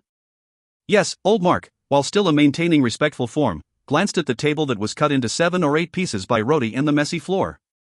Rhodey felt somewhat embarrassed and said, "Last night I was practicing swordplay and accidentally." Old Mark did not bat an eye. He said in the same tone as before, "Master, you must be tired after practicing throughout the night. I will ask the others to help clean this up. Follow me to see Miss Nicole for now. If you are late, I am afraid it would not bring you any good." Rhodey sighed. Since Nicole called him, he would not dare to delay. Without a choice, he followed Old Mark out of the room. Once he walked out of the door, he looked back at Andy to find the skeleton secretly lifting his hand to wave goodbye. This skeleton! The sky was indeed starting to turn bright. However, it was still not quite sunrise yet. Rhodey honestly did not know why Nicole had called for him so early in the morning. Perhaps the whole family liked to get up early? Nicole's bedroom was upstairs, above the room Rhodey had slept in that day, Seth's bedroom. It was in the biggest, most well-designed building in the luxurious complex. Old Mark brought Rhodey to Nicole's bedroom. He knocked on the door before stepping back to stand behind Rhodey. Someone inside the room immediately and gently opened the door. A maid was standing at the doorway. When she saw Rhodey, she immediately bowed and greeted Rhodey, "Young master." After that, she moved aside to make way for Old Mark and Rhodey. Rhodey put on a brave front and entered the room. Nicole's room was slightly smaller than Seth's room, but the decorations in the room were more refined. Especially the elegant jewelry and the other small ornaments on the dressing table. These gave the room a softer mood. Nicole was not in the room but was behind a screen in the corner of the room. Her voice came from behind, "Stay there and wait. Wait for me to come out and talk to you." Behind the screen, a maid was attending to Nicole, helping her to get dressed. She stood behind Nicole to help her fasten the complicated ribbons and buttons. Rhodey could not help but look at the screen. Although he was separated by the screen and could not really see anything, he could still see the shadows from behind the screen. The sexy silhouette of a young girl changing clothes made Rhodey's heart accelerate. He suddenly had a strange thought. It would be great if I could see through that screen. As soon as that thought passed, Rhodey felt his eyes become brighter. After that, the screen in front of him immediately turned transparent. What just happened? Before he was even surprised, the sexy scene behind the screen had firmly grabbed Rhodey's gaze. Behind the screen, Nicole's beautiful golden hair was being tied up as the maid helped her put on a skirt. Nicole was also only in her undergarments. That bold and unrestrained figure almost made Rhodey's eyes pop out. Nicole bent over and her whole body formed a graceful curve that looked like a deformed S shape. She looked stunning, especially when you consider her long legs, slender waist and most importantly, her full bosom. Rhodey could not help but gently cried out, "Ah."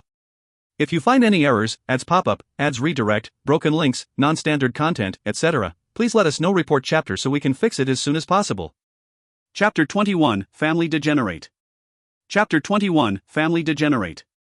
Translator, Endless Fantasy Translations Editor, Endless Fantasy Translations. Rhodey's scream was not too loud when he noticed it and subconsciously covered his mouth with his hands. His eyes stared intently at the screen. If he shifted his eyes away, he could not be called a man. Fortunately, Nicole had finished putting on her clothes. She walked out and gently looked at the dumbstruck Rhodey. "Why did you cry out earlier?" Would Rhodey dare to tell her the truth? Would he be able to say, "Earlier, I was watching you change your clothes while you were in your undies"? Fortunately, Nicole did not intend to pursue this matter and lightly told him, "Today, you shall follow me." Without waiting for Rhodey's reply, she walked towards the door and led the way. Rhodey took a deep breath and followed from behind. Rhodey's attention was transfixed by Nicole's slender figure swaying in front. However, no matter how Rhodey tried to contort his eyes, the X-ray vision he could use earlier no longer worked. "What the hell?" Rhodey sighed. The Tulip family was truly worthy of the title of the God of War's family. Their martial spirit was extremely strong. Their family actually had a frighteningly large training ground which only served to increase the awe Rhodey felt for them. The training ground was actually as large as the one in the Imperial Academy. Also, the Imperial Academy's training ground was, in fact, sufficient to accommodate several hundreds of people at once. This room was twice as large as an average room.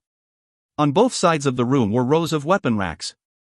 They had all kinds of weapons arranged there, including spears used for war. The surrounding walls seemed to be built of solid rock scarred by slash and stab marks all over. It was nothing unexpected, as warriors would train here fiercely. While training, their weapons may slip out of their grips, and given their strength, the weapons may even strike the walls on accident, damaging them in the process. When Rhodey followed Nicole into the training ground, there were already numerous people training there. It would seem that they were the Tulip family's guards. A guy with a bearded face also seemed to glance around as he stood at the side. Someone immediately saw Nicole the moment she stepped into the training grounds. Many of the guards that were training immediately stopped and bowed to Nicole. Just from their bows, one could tell that they were official warriors. In the Empire, the different classes of people were distinctly identifiable. Depending on a person's status, the proper and accepted etiquette has already been predetermined and established. An official warrior must bow to their superiors, such as seniors or masters. They have to put their right hand over their hearts and then bend their bodies. This was the standard warrior etiquette used when greeting one's superior. Naturally, when greeting another warrior of the same level, a different method of saluting was used. Rhodey followed Nicole restlessly into the training ground. The bearded man walked over and displayed his earnest etiquette before asking, "Miss, why are you here today?" Nicole looked calm but sighed. Why else if not for him? Carter saw the odd-looking Rhodey standing behind Nicole and quickly saluted again. "Young Master Seth." Nicole indifferently said, "In a few months, it would be His Majesty's assessment. I am really worried. That is why I have to supervise him here to ensure that he trains. Mr. Carter, I hope you can discipline him well." Carter looked a little helpless but nodded. "Understood. I will not let you down." Rhodey, who was standing behind Nicole, wanted to cry from the bottom of his heart. He had not yet eaten breakfast that morning. He could not help but remember the delicious food sent to him by the beautiful maid. Unfortunately, he had not even touched it. "Everyone, halt!" The bearded man, Carter shouted. The training warriors immediately stopped what they were doing, went to the sides and started to form ranks. Rhodey was impressed looking at the warriors' pace and actions. These guys seem to be soldiers. However, these thoughts merely flashed past his mind, after which he immediately felt at ease. The Tulip family is a family of military leaders. Their guards would also naturally be soldiers. Carter bellowed a few orders and the soldiers neatly formed two rows. Each person had a standing posture that was in accordance with the strict standards of the army. Their eyes looked forward and their expression was solemn and respectful. "Miss Nicole, young Master Seth, should we start now?" Carter inquired. Nicole nodded before turning around to look indifferently at Rhodey. She softly said, "Perform well, my little brother." Rhodey heard Nicole's hidden warning and helplessly walked a few steps forward. Carter hesitated for a moment. From his many years of service in the Tulip family, he had understood the level of ability of young Master Seth. Although he did not dare to say it, his heart was sure that young Master Seth was not soldier material. His strength was akin to rubbish and a grade 1 swordsman could easily cut him down. However, as he needed to train the young master today, he felt a bit awkward. To train seriously, one of the soldiers under his guidance might accidentally make him lose face. At the end of the day, young Master Seth was still their master and it would not be appropriate to do so. Although Miss Nicole asked him to seriously train Seth, if the bungling oaf was shamed, Miss Nicole would also be unhappy. It was a known fact that the guards of this family did not think highly of young Master Seth. Although they were full of respect and worshipped the Tulip family, young Master Seth's usual behavior made them unable to even show the slightest bit of respect for him. To them, young Master Seth's greatest contribution was to smear the proud name of the Tulip family. However, Miss Nicole was different. She was outstanding in all aspects. She was deserving of her perfect appearance and the Tulip family's blood. She also treated everybody well in any occasion. Her beauty was so celestial that it felt like no mortal could ever be her equal in appearance. The young warriors were already worshipping Nicole like a goddess while giving her their utmost respect. Many people believed that if she were a boy, she would be the rightful family heir. If the bungling oaf of a young master lost face, Miss Nicole would also be unhappy. This was not something the young warriors wanted to see as well. "Fandel! Come out!" Carter pondered for a moment to decide before lightly calling out. A young warrior stepped out immediately from within the formation. The warrior was very young. When he heard Instructor Carter call for him, he was extremely excited as he was in front of Miss Nicole. He did not shout in front of Instructor Carter, but he exclaimed in his mind. His excitement was understandable. As for the 2 rows of warriors behind him, although they were silent, their eyes were full of envy. Carter told him loudly, "Fandel, you will train with young Master Seth today." After that, he told him in a low voice that was difficult to hear. "Go easy on him. Understand?" Fandel stood straight and replied, "Yes." Nicole watched the young warrior and quickly opened her mouth. "No. I want you to go all out. My purpose is to hone the skills of my little brother. Do not show him mercy just because he is my little brother. If that happens, I will feel disappointed. You understand? Warrior Fandel?" Fandel looked at Nicole respectfully and excitedly said, "Yes. I will not let Miss be disappointed." Carter wanted to say something but he swallowed his words. Forget it. Why bother speaking and risk angering Miss Nicole? What's more, if we really insist on Fandel going easy on him, young Master Seth would also lose face. Fortunately, Fandel was the youngest and weakest warrior training under me. He just only passed the examination this year and is merely a grade 1 swordsman. Although young Master Seth is weak, at the very least, he would not lose in an unsightly manner. As long as there are no injuries, it should be enough. As long as I am here, nothing serious should happen. Rhodey also pursed his lips in disappointment. Yet, his reasons were different from Nicole's. He had already figured out the strength of this young warrior with a glance. Nicole was a sorcerer and did not understand the strength of warriors. However, Rhodey was already a standard warrior. Although he had not passed the examination, Master Autumn had said that he was already as strong as a grade 2 warrior. The young warrior in front of him was no match for him. However, Rhodey was also not an idiot. He naturally understood Carter's intention when he chose such a person to train with him. Sigh. That Seth is really no ordinary oaf. How did the great Tulip family give birth to such a fellow? Urged by Nicole's gaze, Rhodey reluctantly walked to the middle and faced the young warrior. Fandel was truly excited. He was young and full of vigor. When he was first transferred to be a guard of the Tulip family, he saw Miss Nicole from a distance. He was shocked by her peerless beauty. Although he never dared to have any hopes, he was already worshipping Miss Nicole like a goddess. At that moment, Miss Nicole entrusted him with a task. How could he go easy on his opponent now? He had already forgotten about Instructor Carter's words. Fandel took a deep breath and slowly drew his sword. He swished his sword to the bottom left part of his torso and nodded to Rhodey. This was the common courtesy and etiquette performed between warriors before dueling. Rhodey smiled in his heart. He drew his sword and returned the courtesy. Then he quietly looked at his opponent and smiled. Bring it on. If you find any errors, ads pop-up, ads redirect, broken links, non-standard content, etc., please let us know. Report chapter so we can fix it as soon as possible. Chapter 22, The Colossus Rant. Chapter 22, The Colossus Rant. Translator, Endless Fantasy Translations Editor, Endless Fantasy Translations. Fendel looked at the playboy in front of him. For some reason, he felt uneasy.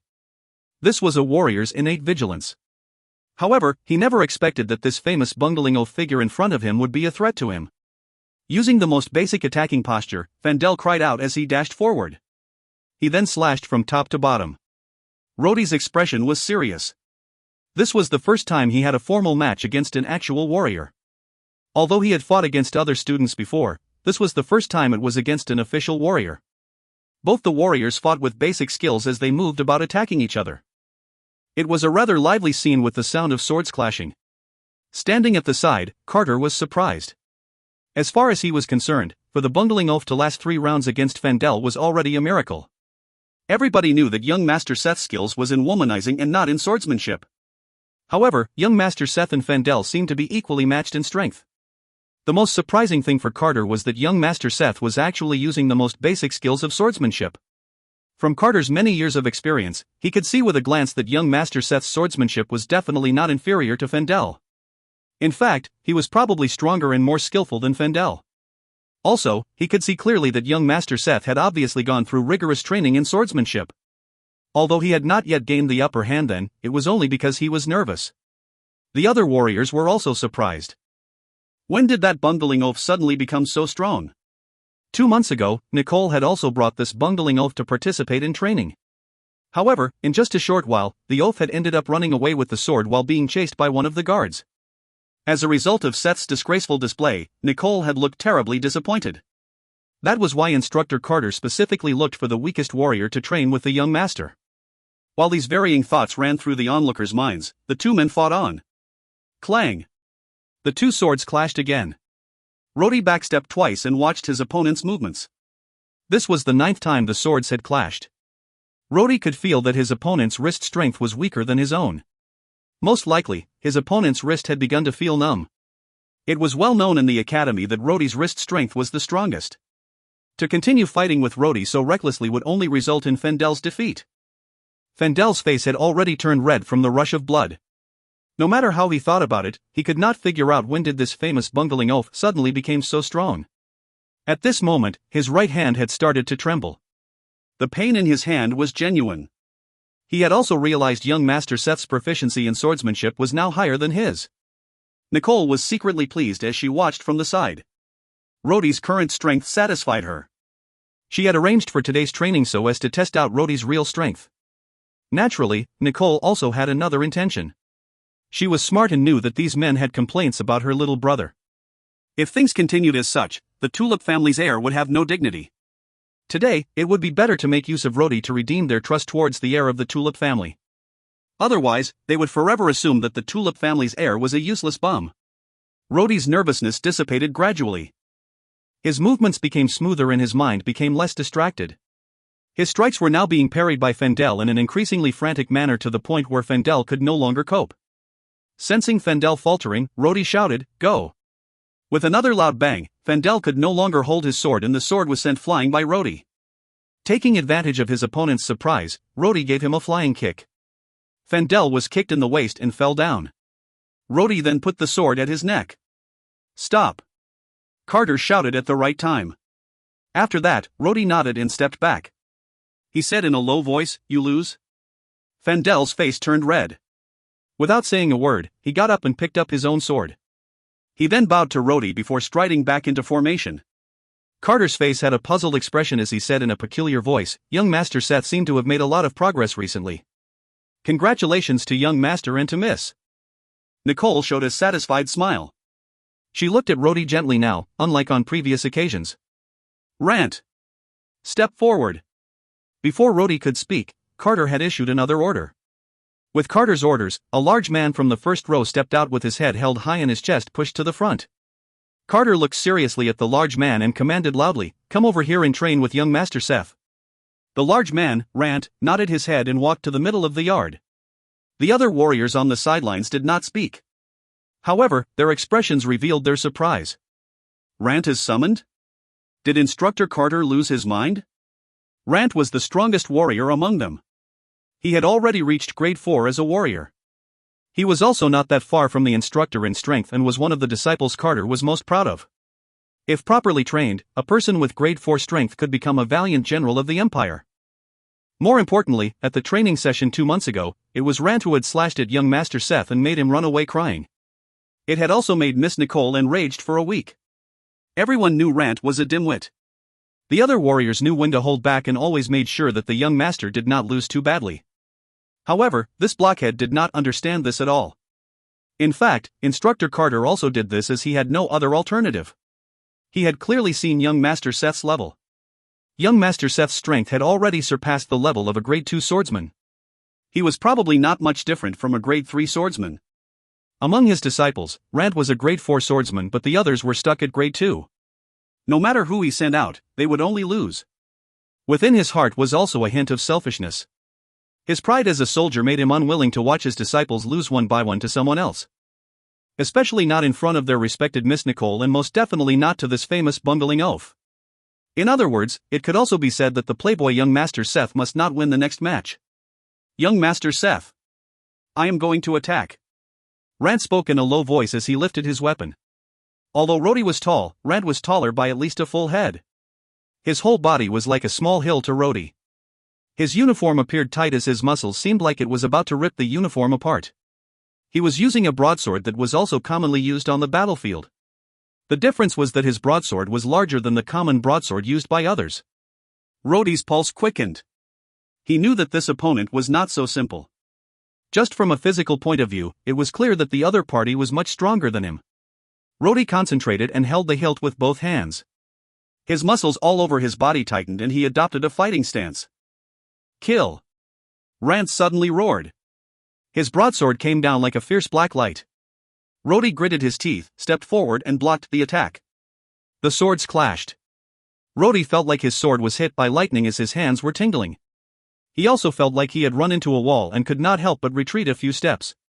He looked at his own sword as it trembled like a leaf. The sword itself also seemed to whine in protest. If he were to block such a blow several more times, even if his strength could support the sword, it would without a doubt break apart. Rant slashed again, forcing Rhodey to stagger back several steps. Before Rhodey could catch his breath, he stepped forward and swung his sword at Rhodey in an arc. Before the sword even reached him, Rhodey already felt the strong wind from the imposing momentum of the sword. He dared not block it head-on and evaded to the side. The other warriors could not help but smile when they saw this scene. In the end, it is still the same. The bungling oaf is still a bungling oaf. Last time, he ran away from Rant. Now it seems that history is repeating itself. Rhodey stopped in his tracks and frowned. He looked at Rant, who was like a giant, and was lost in thought. What the hell? This guy's strength is too strong. How should I deal with him? A scene suddenly flashed in Rhodey's mind. The sword stroke that Master Autumn showed him that day. That sword stroke that can shake heaven and earth. Power. Humph. Power? Your muscle power is strong indeed. But what is the use of such measly power when it encounters real power? If you find any errors, ads pop-up, ads redirect, broken links, non-standard content, etc., please let us know. Report chapter so we can fix it as soon as possible. Chapter 23, I did not lose. Chapter 23, I did not lose. Translator, Endless Fantasy Translations Editor, Endless Fantasy Translations. Rhodey's mind was still pondering that idea when Rant attacked him again before he could catch his breath. He turned his body, but at the same time the broadsword had already started to slash down at him. Rhodey hurriedly dodged. His footwork was already in disorder. Although he managed to sidestep that slash, the sharp wind that came from the sword managed to slice a piece of his clothing. Before Rhodey could even cry out in alarm, Nicole, who was watching from the side, gasped in fear. It was just the strong wind from the sword, but it managed to cut Rhodey's clothes? Nicole started to worry. It would not be good for Rhodey to be injured. Rant had seen Rhodey's fighting style and understood that his opponent did not want to fight recklessly against himself, but instead was trying to be crafty. The combat-experienced Rant was not anxious and slowly forced his opponent to retreat. Although it seemed stupid, this steady way of fighting was very effective. After a few rounds, Rhodey suddenly found himself forced into a corner. He no longer had any space to his sides for him to dodge. Rant shouted loudly, "Young Master Seth! Stop dodging! Woo!" He swung his sword straight down as he shouted. When Rhodey was at the academy, he was among the more outstanding students. He was also never this angry when sparring with his classmates. He had suppressed his anger as he dodged. However, now that he was no longer able to dodge, he began to lose his patience. He shouted out, "Who is dodging?" Rhodey held his sword, gritted his teeth and blocked only to hear the sound of metal breaking. A fragment of his blade flew into the sky and stabbed the ground when it landed. Rhodey's face was flushed as if he was drunk and his hair was a mess. He looked at his broken sword. Rant stopped attacking. He took a few steps back and lightly said, "Young Master Seth, you lose." The surrounding warriors all sighed in relief. Fortunately, the large dim-witted man had not done anything outrageous. Although breaking young Master Seth's sword would also put the master in a bad light, it was not as bad as chasing him around the training ground. Carter sighed in relief, calming down. When he sent Rant out earlier, he had been quite anxious. He was afraid that Rant would cause a great deal of trouble. The duel ending in such a manner was indeed a fortunate event. Rant looked at Rhodey and lightly said, "Young Master Seth, your sword skill is still too weak." Finishing his sentence, Rant shook his head and walked back. Rhodey's face was red and he turned around to look at Miss Nicole's expression. He was most concerned about Miss Nicole's reaction. As a man, he was anxious about losing face in front of the girl he secretly crushed on. Nicole's facial expression did not give away any of her thoughts, but her eyes showed a hint of disappointment. Seeing Miss Nicole's disappointed look, Rhodey suddenly felt really upset. "Wait!" Rhodey suddenly shouted out. "N." Rant turned around to look at him. Rhodey's face was no longer red. It looked somewhat pale with an icy-cold expression. "I have not lost." Rhodey suddenly spat out these few words. "What?" Rant frowned. "I have not lost." Rhodey gritted his teeth and repeated. Young Master Seth, Carter did not know what to say. He did not expect young Master to suddenly throw a tantrum at this moment. "You have already lost," Rant coldly said. He did not like young Master. He was a middle-ranked officer when he was in the army. However, he was sent to the Tulip family to work as a guard due to his outstanding performance. In the eyes of others, it was a big glory to work for the God of War's family. Due to the special status of the Tulip family, only the elite in the army were selected as guards. To be selected meant that your strength was recognized by the military. On top of that, that person would be promoted when they returned to the army after a few years of service as the Tulip family's guards. However, Rant did not like it as much as others because he believed that soldiers should contribute to the glory of a battlefield instead of being watchdogs for some nobles. That was why Rant came to the Tulip family's house with a heart full of resentment. He vented his resentment on self-improvement and made a breakthrough. He entered as a grade 3 swordsman, but he soon reached grade 4 due to his efforts. It was an unexpected gain for Rant since he arrived at the Tulip family's house. However, this did not mean that Rant liked to be a guard. The young master of the Tulip family was a useless bum. Rant could not even care to glance at him. He found it extremely hard to accept leaving the barracks and the battlefield to guard this good-for-nothing bum. Even though this bum had performed better this time and was not chased around the field, it was not enough to change Rant's unfavorable opinion of him. Presently, this guy had clearly lost but insisted that he did not lose. This shameless behavior made Rant look down on him even more. Rhodey looked at Rant with disdain and said, "A warrior will never give up as long as there is still a sword in his hands. My hand is still holding the sword and I have not yet given up. How can you say that I have lost?" Rhodey spoke with determination. His eyes stared straight at Rant without looking away. Rant felt moved. Since when did this person become so strong-willed? The last time we fought, he just ran away screaming without a single shred of dignity. How did he suddenly become so brave today? In that case, what do you want? Rant frowned.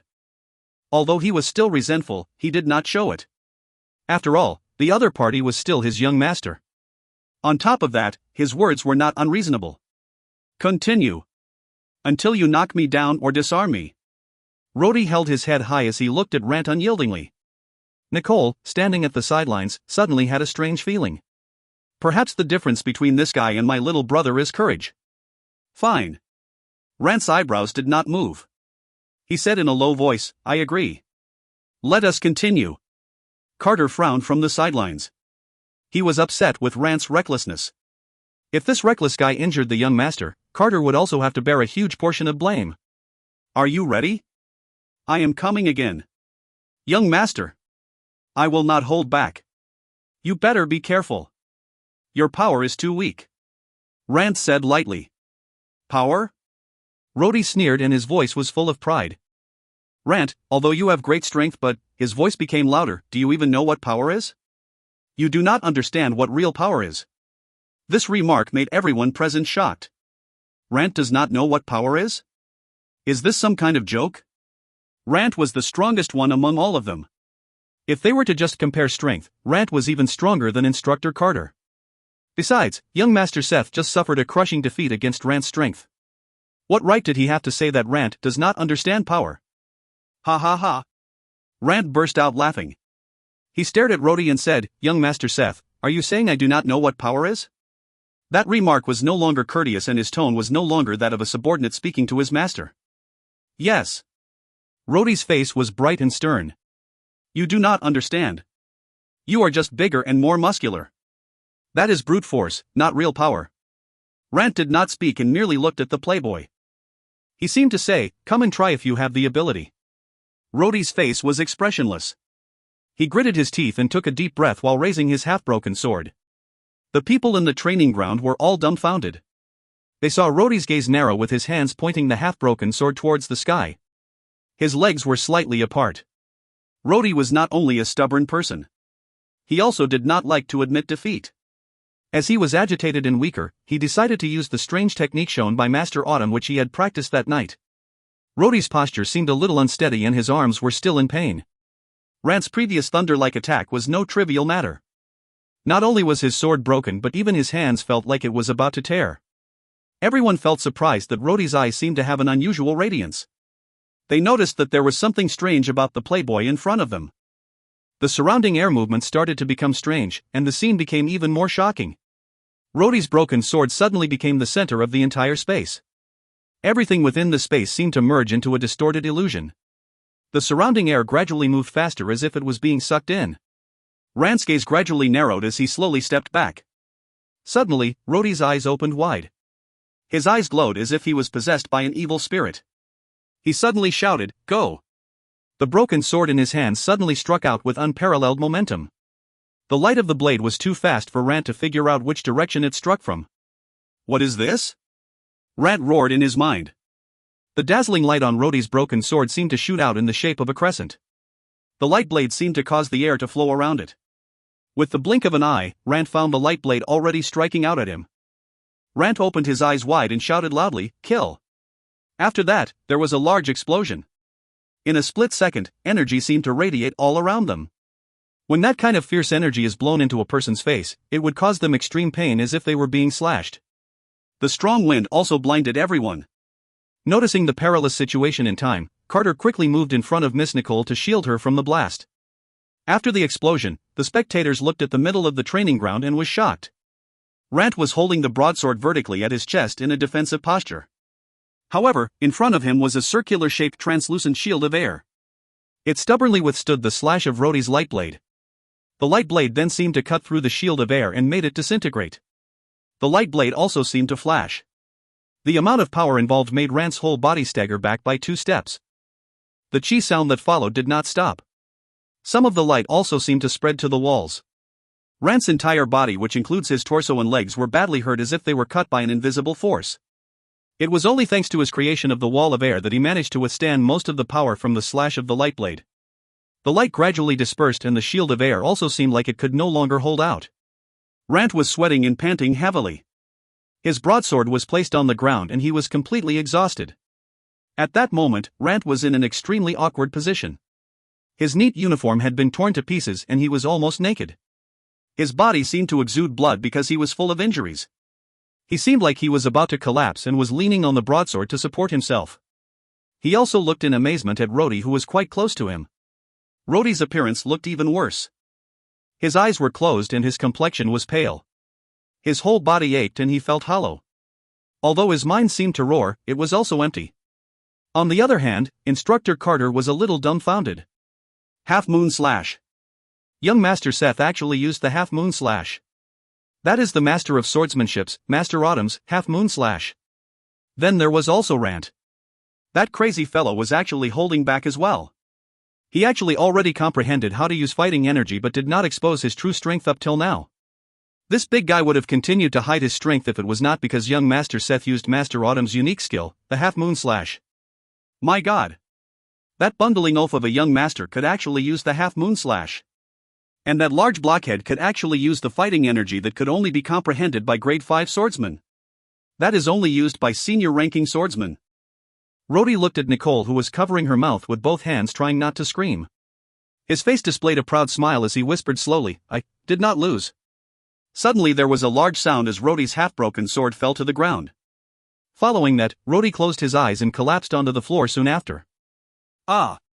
Nicole gave a brief scream and quickly ran towards Rhodey. If you find any errors, ads pop-up, ads redirect, broken links, non-standard content, etc., please let us know. Report chapter so we can fix it as soon as possible. Chapter 24, Skeleton Andy. Chapter 24, Skeleton Andy. Translator, Endless Fantasy Translations Editor, Endless Fantasy Translations. Rhodey felt like he was levitating while feeling fatigued. After a long time, he opened his eyes and groaned. What happened? Why am I here again? His surroundings were dark. It made no difference whether Rhodey's eyes were opened or closed. He could not see anything, not even himself. Like the previous occasion, he also had no voice and could only control his thoughts and his motion. Evidently, this was the same dark and empty place he dreamt of the last time he was unconscious. Wait a minute. The last time I dreamt of this place, something strange happened. It felt like I could cut through the space in front of me to escape. That was definitely a strange dream. Cutting through space? It's not like I am God. It is so annoying to have this dream again. Why is it so dark? Give me a light. Rhodey sighed in his heart. This thought merely flashed through his head and, just like the last time, a huge candlestick appeared before him. The soft candlelight lit the place bright. Ha! Rhodey was frightened for a moment before he calmed down. He thought of his prior eerie experience in this situation. Perhaps, anything I think of would appear in this weird dream? Having such thoughts, Rhodey decided to put his idea to the test. I want a sword. A long sword immediately fell from the sky and landed in front of Rhodey. Rhodey could not help but cheer in his heart. This dream is awesome. I can get whatever I want. Ah. Unfortunately, it is just a dream. If only it was real. Thinking of this, Rhodey had a strange idea. I want a beautiful woman. Rhodey could not help but think of it. There was no response. Still, no response. Ah, whatever, it doesn't seem to work all the time. Rhodey thought in frustration. Ha ha ha ha ha. A burst of laughter rang from the darkness. Rhodey's was startled. This laughter is somewhat familiar. Before he could react, a white skeleton appeared in front of him. Ah! Rhodey was caught off guard and ended up screaming. You fool! It is me. The skeleton spoke in disdain. Are you Andy? Rhodey stared with wide eyes. Andy's voice was full of disdain. My god. I really don't understand how this skeleton can speak. It doesn't even have a tongue. Was Dondong's sorcery really that strong? Andy asked somewhat maliciously, Boy, did you really think you were dreaming? Rhodey was shocked. This is not a dream? Then what is this? Andy sighed and continued in a gentler tone, This is where I sleep. You sleep here? Andy almost jumped. Madness. This is madness. A skeleton's sleeping place? Is this hell? How did I get to hell? Wait a minute. How can I converse with you? I thought I couldn't speak. Andy spoke with pity, You've only just realized it? We are not really speaking. In fact, you cannot speak in this world at all. We are now only communicating through telepathy. Rhodey was confused and did not understand the meaning of Andy's words. However, a thought immediately entered his mind. Telepathy. That means he would know of whatever comes to my mind. Does that mean he would know about anything I think of? That does not seem to be good. There is nothing bad about it. In a way, this is my home. In my own place, of course, I would have a special ability. Andy lightly said. Rhodey sat down. Why am I here? I remember. I was fighting against that large fellow Rant, after that. Andy spoke in disdain as he continued the story and said, after that, you for some reason decided to use a high-level skill that could only be used by high-ranked warriors. However, because your body could not handle that much energy, you fainted almost immediately. After that, your consciousness was sent here to me. Idiot. Why do you know everything?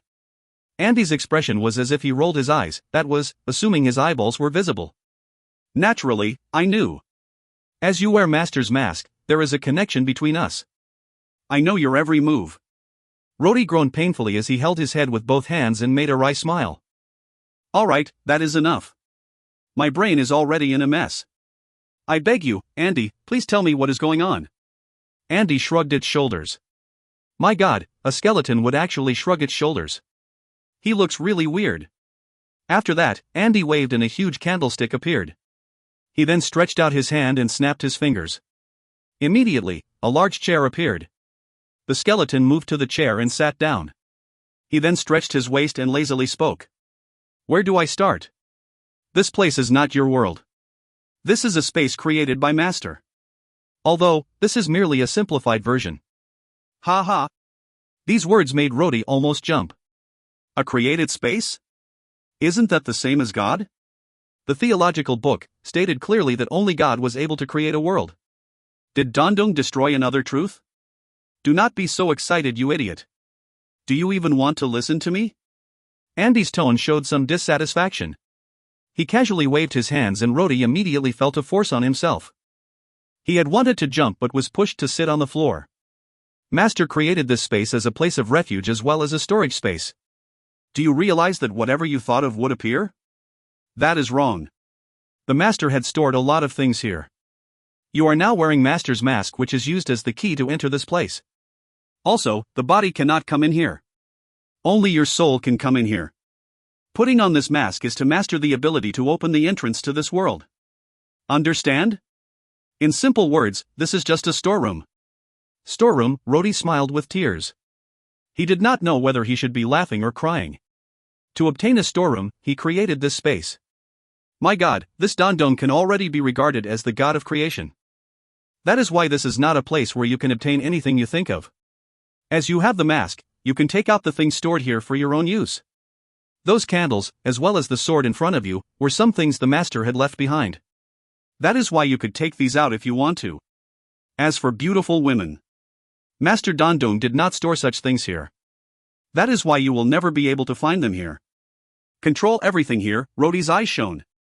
Although he was young, he understood one thing. It seems I have obtained a priceless treasure. Then, during my battle, how did I manage to pull off that move?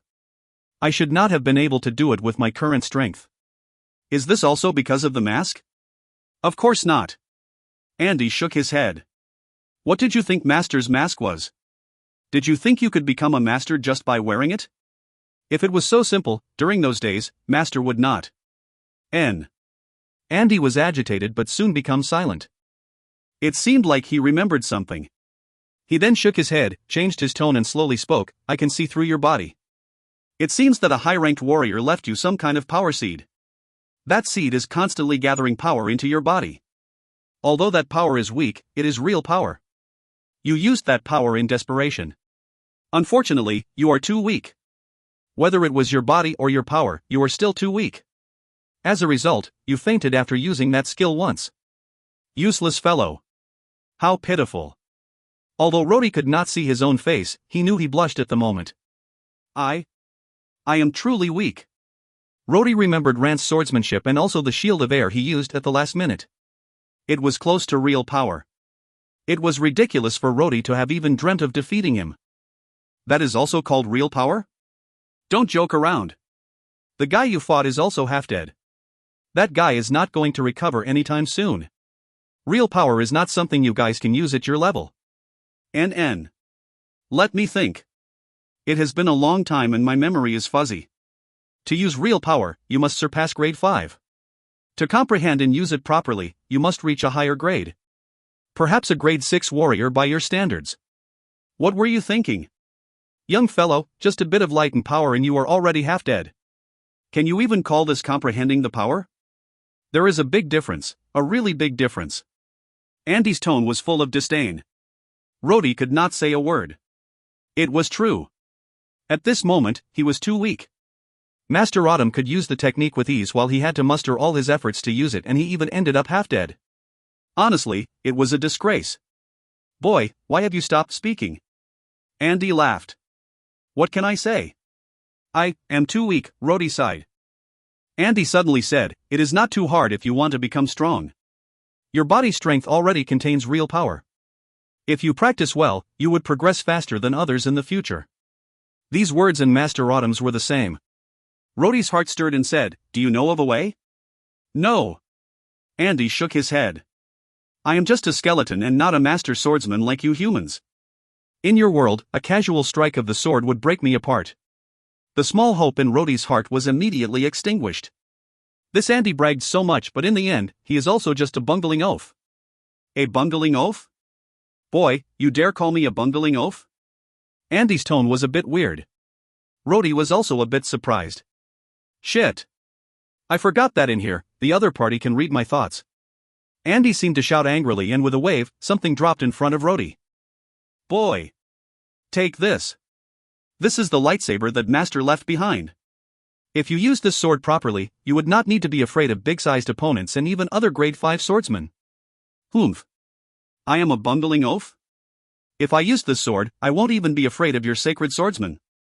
I am the life created by the great Master Dandung. I am the world's greatest skeleton. Rhodey was not stupid. He threw his sword away and quickly picked up the lightsaber from the floor. The lightsaber had a peculiar shape. The hilt was transparent.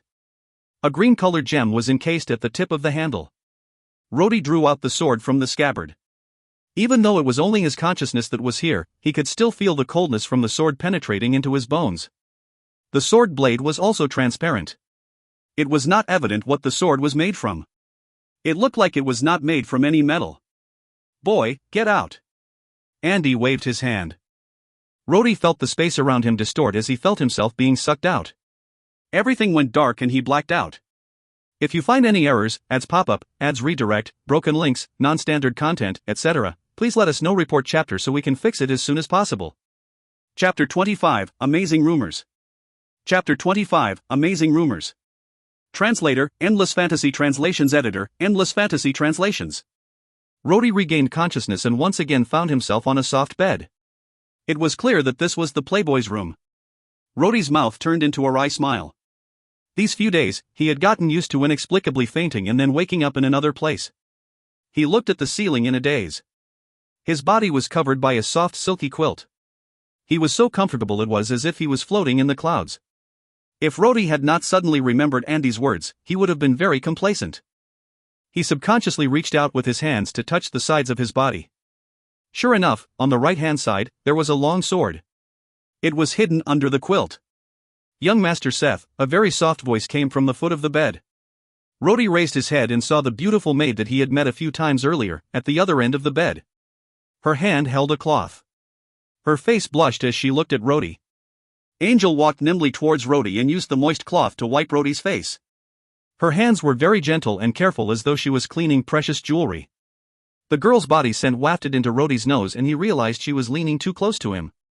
His mind started to run wild as he felt her soft hands wiping his face. Just as Rhodey was about to reach out to embrace the girl's waist, his arm accidentally touched the hidden sword again. The piercing cold feeling startled him. Rhodey immediately sobered up and kept his hand on the sword. Rhodey sighed and cursed himself. He then looked at the beautiful young maid and she blushed. Sweat beads glistened on her forehead and the tip of her nose. She had been working hard taking care of him all this while. Rhodey thought to himself for a moment before stuttering, and now? What time is it now? Angel seemed quite happy and smiled. It is already past dinner time. Young Master Seth. The doctor had already seen you and said that you have no problems and just need to rest. Also, Miss Nicole said, if you are awake, she will wait for you to eat at the dining room. If you're not feeling well, it is also alright to eat here. Just tell me to send her a message. Having said that, Angel looked at Rhodey, hoping that he would stay in the room. Rhodey thought for a moment. Although he was interested in that charming young maid, he was afraid that Miss Nicole might need to discuss something with him, so he did not want to delay. Besides that, the person the young maid really liked was that playboy, not him, a silly boy. Thinking about it, he felt disappointed. Rhodey sighed and said, "Well, I am already better. Might as well go to the dining room." Angel was disappointed but obediently helped Rhodey get out of bed and get dressed. She felt strange when she noticed young Master Seth holding the sword in bed. However, she also knew that young Master Seth had always acted strangely, so she overlooked it. Rhodey was curious and wanted to try out the strange sword he had obtained from Andy. However, the moment he left the room, he was guided by a servant to the dining room and was followed all the way there. Without any opportunity to use the sword, Rhodey carefully wore it on his waist and occasionally touched it with his hands. When Nicole saw the servant leading Rhodey to the dining room, she felt a little bit nervous as she was startled today. Although Nicole had been standing on the sidelines, she had felt the full power of the sword strike that Rhodey had executed at the end of the match. As a sorcerer, she had no doubt that the sword skill displayed by Rhodey was the legendary real power. It was no longer the simple fighting energy used by high-ranking warriors. As for Rant, using his fighting energy to summon an air shield was totally unexpected. She felt he was certainly close to reaching grade 5 swordsman. No matter where he would be placed in the Empire in future, he could already be considered a master. Yet he was fought to a draw by this boy.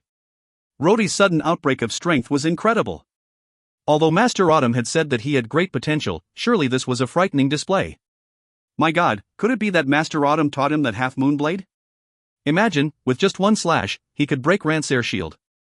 Nicole also knew that Rant was currently recuperating. That guy collapsed right after Rhodey but suffered more injuries compared to Rhodey. There were at least 21 wounds on his body. Some of the wounds were so deep that it almost reached his bones. After Rant fainted, his body lost all of his fighting energy. Without the energy to suppress his injuries, the wounds immediately started to bleed and the whole body turned bloody. The doctor said he was unlikely to recover well enough to get out of bed within the next fortnight. As for Rhodey, although he had also fainted, it was just that he had overexerted and was just exhausted. As long as he rested enough, he would recover. In other words, Rhodey had no injuries. He had only lost a sword. All the other warriors, including Instructor Carter, were all dumbfounded by the outcome of the fight. Everyone believed that even Instructor Carter would not be able to injure Rant that much and yet remain almost unharmed. When did this infamous bungling oaf of a young master become so strong? For a while, the warriors exchanged a lot of comments. These warriors were all elites in the army. These so-called elites, to put it rudely, were also rascals. What good could come out of their babbling mouths? In the end, those words reached the ears of the muddle-headed stable hands and the rumors became even more ridiculous. Do you know? Young Master Seth was possessed by a spirit today. He caused severe injury to a grade 4 swordsman. Let me tell you, young Master Seth has mastered the legendary Buddha's palm. Hey, what are you talking about? The sword technique that young Master used. Obviously, he was using the ancient devil technique, the destruction of heaven and earth to kill the gods with 10,000 sword in 108 style. I heard that young Master is not the Master's real son. I heard that he is really a Super Saiyan. Today, he transformed and killed a grade 4 warrior. Don't tell me, you haven't heard? The Tulip family is actually a vampire family.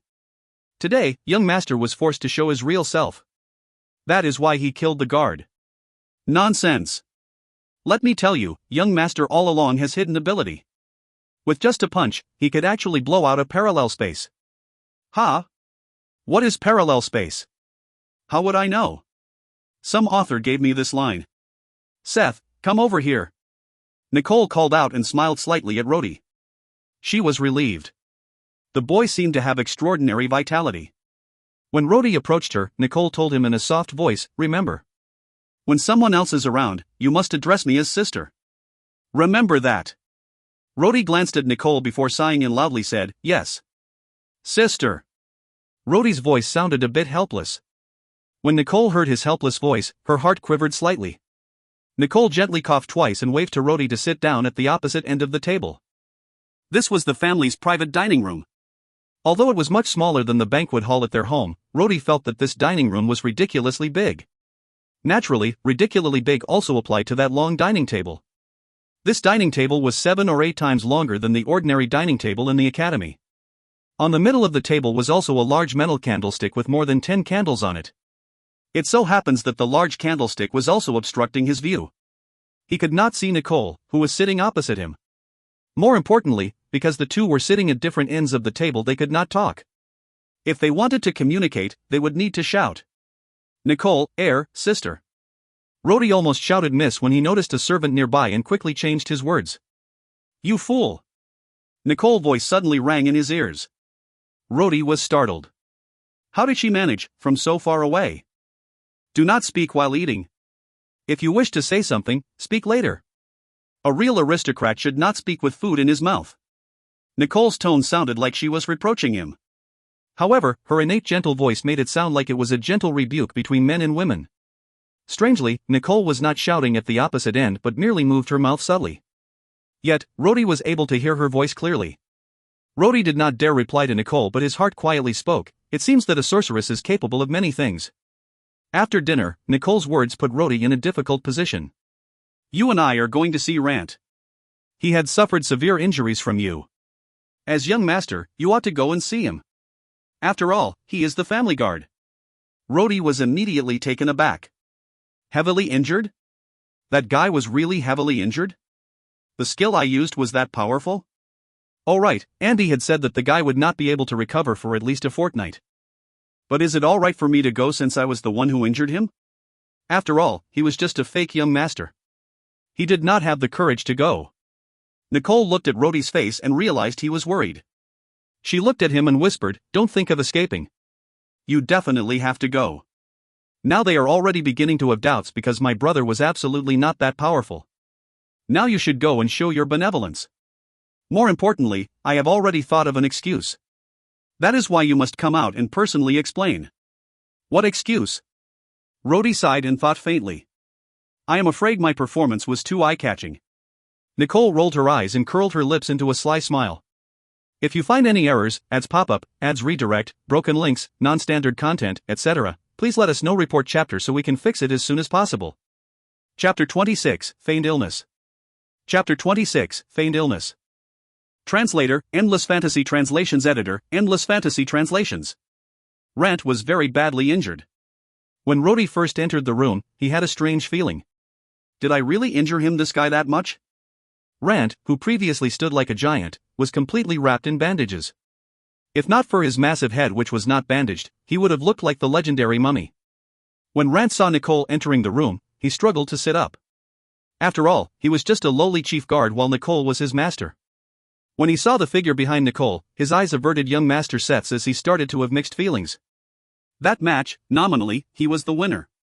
However, the winner was currently bedridden and unable to get up while the loser was currently very much alive and well.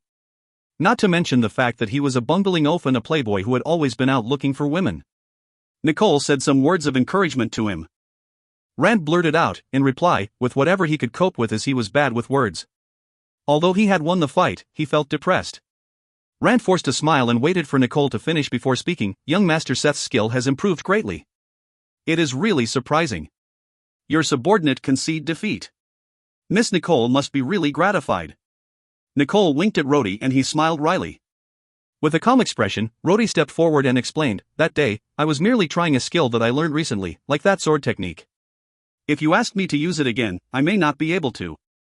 In other words, you are indeed stronger than me." Nicole's eyes turned to Rant and she offered, "How about this, Rant? When you have recovered completely, you will become my brother's personal bodyguard. Your skills are good and if you follow him, I will not need to worry about him causing trouble all day." Rant made a wry smile. With this subordinate's ability, how could I catch up with young master? The smile on Nicole's face disappeared as she spoke. The Tulip family has 200 years of history. As heir to the Tulip family, young Master Seth certainly has his reason. Rant's heart immediately tightened. He was aware that his attitude was not right as the other party was his master. No matter what happened, he was only a guard. Even when he returned to the army in the future and become a general, he would still be someone's subordinate. When Miss Nicole and young master visited him, it was already an honor for him as well as a big face-giving gesture from them. If he kept on being unreasonable, it would no longer be a problem of conduct. Realizing this, Rant respectfully said, "It's a heavy task that Miss Nicole has given me. I will certainly try to live up to Miss Nicole's expectations." The moment Rhodey left Rant's place, he was relieved as he was not very confident of his impersonation as Seth. Fortunately, he was supposed to be the heir of the Tulip family. Even if he did suddenly become stronger or if the others had doubts, they can only say that he was concealing his strength. After all, the Tulip family have had 200 years of history and every generation had talented people. Nicole brought Rhodey all the way back to the small building. When there were no more servants around, Nicole reminded him, "Remember your identity. You are now my brother. No matter what, do not forget your identity and let others suspect you. Today, I have made Rant your personal bodyguard." Do you know why? Rhodey shook his head. Idiot.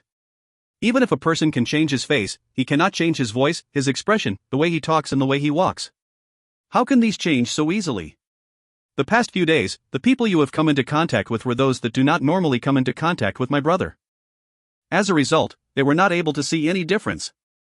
However, if you meet someone who is familiar with my brother, your current face would not be enough. I have long ordered my brother's original bodyguards to go back to the army. I am afraid that they are too familiar with my brother and you will be discovered. Fortunately, my brother's normal behavior, that is, most of us do not like to approach him. That is why at the moment nobody has discovered you yet. In the future, when you return to the academy, you will meet with the children from other aristocratic families that my brother usually mixed with. You will be discovered in no time. Rhodey retorted, "To begin with, I am just an imposter." Nicole raised her head and said, "I will coach you these few days. I have also declared that you will not be able to go to the academy during that time. After 3 months of training, you should be able to hide the truth from others, provided that you are not an idiot." Rhodey sighed and did not say anything.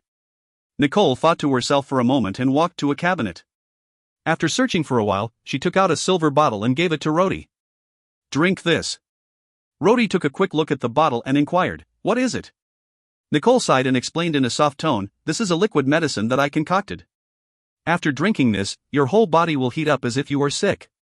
You will recover in a few days, and after that, your voice would not sound the same as before. I thought of it before, but the biggest flaw is that your voice and my brother's voice are not the same. My little brother's voice is more delicate than yours. After drinking this, your voice would change a bit. Although there will still be some differences, we can say that you are still young and still at the growing stage. If anyone suspects anything, we can say that you grew up the past few months and your voice have changed." Rhodey sighed. He had reached a point where she would probably not tolerate him backing out. He took the bottle and drank its contents. It tasted somewhat sweet yet somewhat bitter. Nicole had said that after drinking this medicine he would be as if he was sick. However, Rhodey soon found out that it wasn't so. This was not as if he was sick. He was literally falling sick. After Rhodey settled down in the small building, Nicole patiently taught him the habits and lifestyle of the Playboy brother. After that, Rhodey read the books again. At nightfall, Rhodey returned to his room. But he did not feel right. His whole body began to heat up.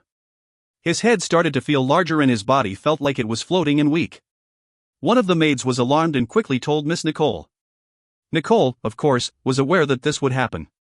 She rushed to Rhodey in an ostentatious manner. However, she found Rhodey already unconscious in bed. She called the doctor to check on him and he said that young master was in weak health and having a fever.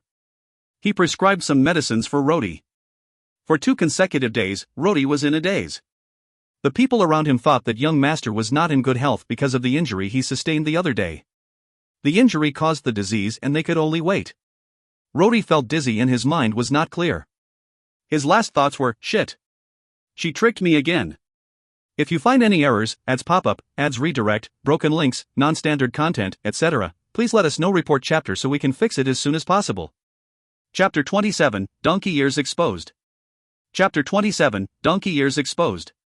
Translator, Endless Fantasy Translations Editor, Endless Fantasy Translations. In a daze, Rhodey felt his head gently supported and placed onto a warm and soft place. His nose and mouth then felt a sweet fragrance. Someone then dabbed at his face with a wet towel. Rhodey was having a fever, so the towel was cool, refreshing and comfortable. His tight eyebrows gradually relaxed. His mouth was gently prized open. Immediately, a sweet and refreshing liquid entered his mouth. Although some of the liquid trickled out from the corners of his mouth, someone would immediately wipe it clean with a cloth. He was not fully conscious, but he could feel the cool liquid going through his mouth and into the stomach. It felt like his body, burning hot like a raging fire, was being placed onto an ice block. The comfortable feeling reached his bones and Rhodey groaned in comfort. Then someone sponged his hot forehead with a wet towel. The effect was so relaxing and comfortable that he gasped. 2 small and warm hands started to gently stroke his face. From his head to his eyebrows, and then to the eyes, nose, and mouth, and then the hands clasped the face and slowly slid down both the sides. Finally, the hands gently touched Rhodey's ears. Rody, still in a daze, felt his ears, which had been covered by the earmuffs, suddenly unfold and hang loose. The long ears, which had for many days been cramped tight, finally found relief from the constant pressure. The sudden release, that slight ache, and relief made Rody shake his head. Ah! A short and surprised scream sounded, followed by the clattering sound of something being knocked down. As a result of the loud clatter, Rody finally woke up. The lethargic boy slowly opened his eyes as the silhouette in front of him gradually became clearer. His eyes focused on the person in front of him. A beautiful maid was tightly holding a towel in one hand while looking at him with a surprised face. Her eyes showed disbelief and fear. On the floor beside the bed was an overturned golden container. The water inside had spilled. Rody subconsciously felt not too good. He soon understood those eyes, the other party's gaze. That beautiful young maid was looking with a dumbstruck expression at the long rabbit ears on his head. Rody's face suddenly turned pale. He became so afraid that he immediately regained almost full consciousness. His whole body also started to sweat. Young Master Seth, Angel was already starting to weep. Your ears. Finished. The biggest secret has been exposed. This was the first thought that came Rody's mind. What to do now? Rody was slow in his response. Moreover, he was sick. He struggled for a solution. He could not just kill her, right? Angel's eyes were already red. She could not imagine that the playboy, the handsome and charming young master she was fascinated with, had a pair of terrifying long ears. Those were not human ears. Don't tell me, the young master is not human? Angel was terrified and seemed like she was about to scream. Don't scream, yet. Rody quickly spoke. His first words had startled him. His voice had become heavier and more mature. However, this was not the time to worry about his voice. Young master, Angel was so terrified, she could only remember these two words. Softer. Rody tried to support his weak body and sit up, but no matter how he struggled, he could not muster the strength. Angel's love and affection for him finally overcame her psychological fear. She walked a few steps forward and carefully helped Rody to sit up. But, she then quickly retreated a few steps back. Rody did not know whether to laugh or cry. He lowered his voice and said, "Do not be afraid. About this ears. It's a long story. You must definitely not tell the others." Angel subconsciously nodded her head. It was a conditioned response. As a servant, whatever the master said, they would immediately nod. However, as she did that, she retreated a few steps as well. Rody sighed. In fact, he did not care that the beautiful maid was looking at him in fear. Rody's originally yang face would not have fared any better. Since young, he had often experienced that kind of stares. That was why he was not really angry with the way the young maid looked at him. Do not worry. I am not a monster. I will also not harm you, Rody whispered as softly as he could. Reassured, Angel calmed down a little bit. After all, she was attracted to this man. Although the initial panic had almost gone, she was still surprised. She inquired, "Young Master Seth, but your ears?" Rody's brain churned at high speed as he looked for a plausible excuse to calm the maid. He said, "Come over here. I will tell you. Just, be sure not to scream." Pausing for a moment, he remembered that the maid seemed to be afraid of Nicole. So he added, "If you shout and the others find out and my sister will punish you." That worked as Angel looked fearful but walked forward. Rody racked his brains and dished out some baloney. This ear? It is a secret. Nicole, the moment he mentioned her name, he felt a bit resentful. These hateful ears, wasn't it her fault to begin with? Thinking that way, he blurted out, "This is actually the Tulip family's secret. Our family members are born with such ears. We normally hide them so that others do not know. This is inherited from the blood of the family. It is congenital." This statement was hardly credible. However, not so for Angel. Members of Tulip family had such rabbit ears? This is bizarre, right? Never seemed to have heard about it before. However, come to think of it, this matter is not something to be proud of. It is also not something one wished to make public. Obviously, one would do anything to hide it. Didn't young master say that this is a family secret? Moreover, the Tulip family has 200 years of reputable history. In these 200 years, nobody knows how many eccentric people were born into this family. Compared to the common people, they would naturally have a lot of areas that are different. The young maid was silent. However, her facial expression revealed that she only believed a part of it. Rhodey looked at her and felt relieved. He continued to comfort her. I did not lie to you. Just to let you know, my sister also have a pair of rabbit ears. It is just that her hair was so long it normally covers her ears.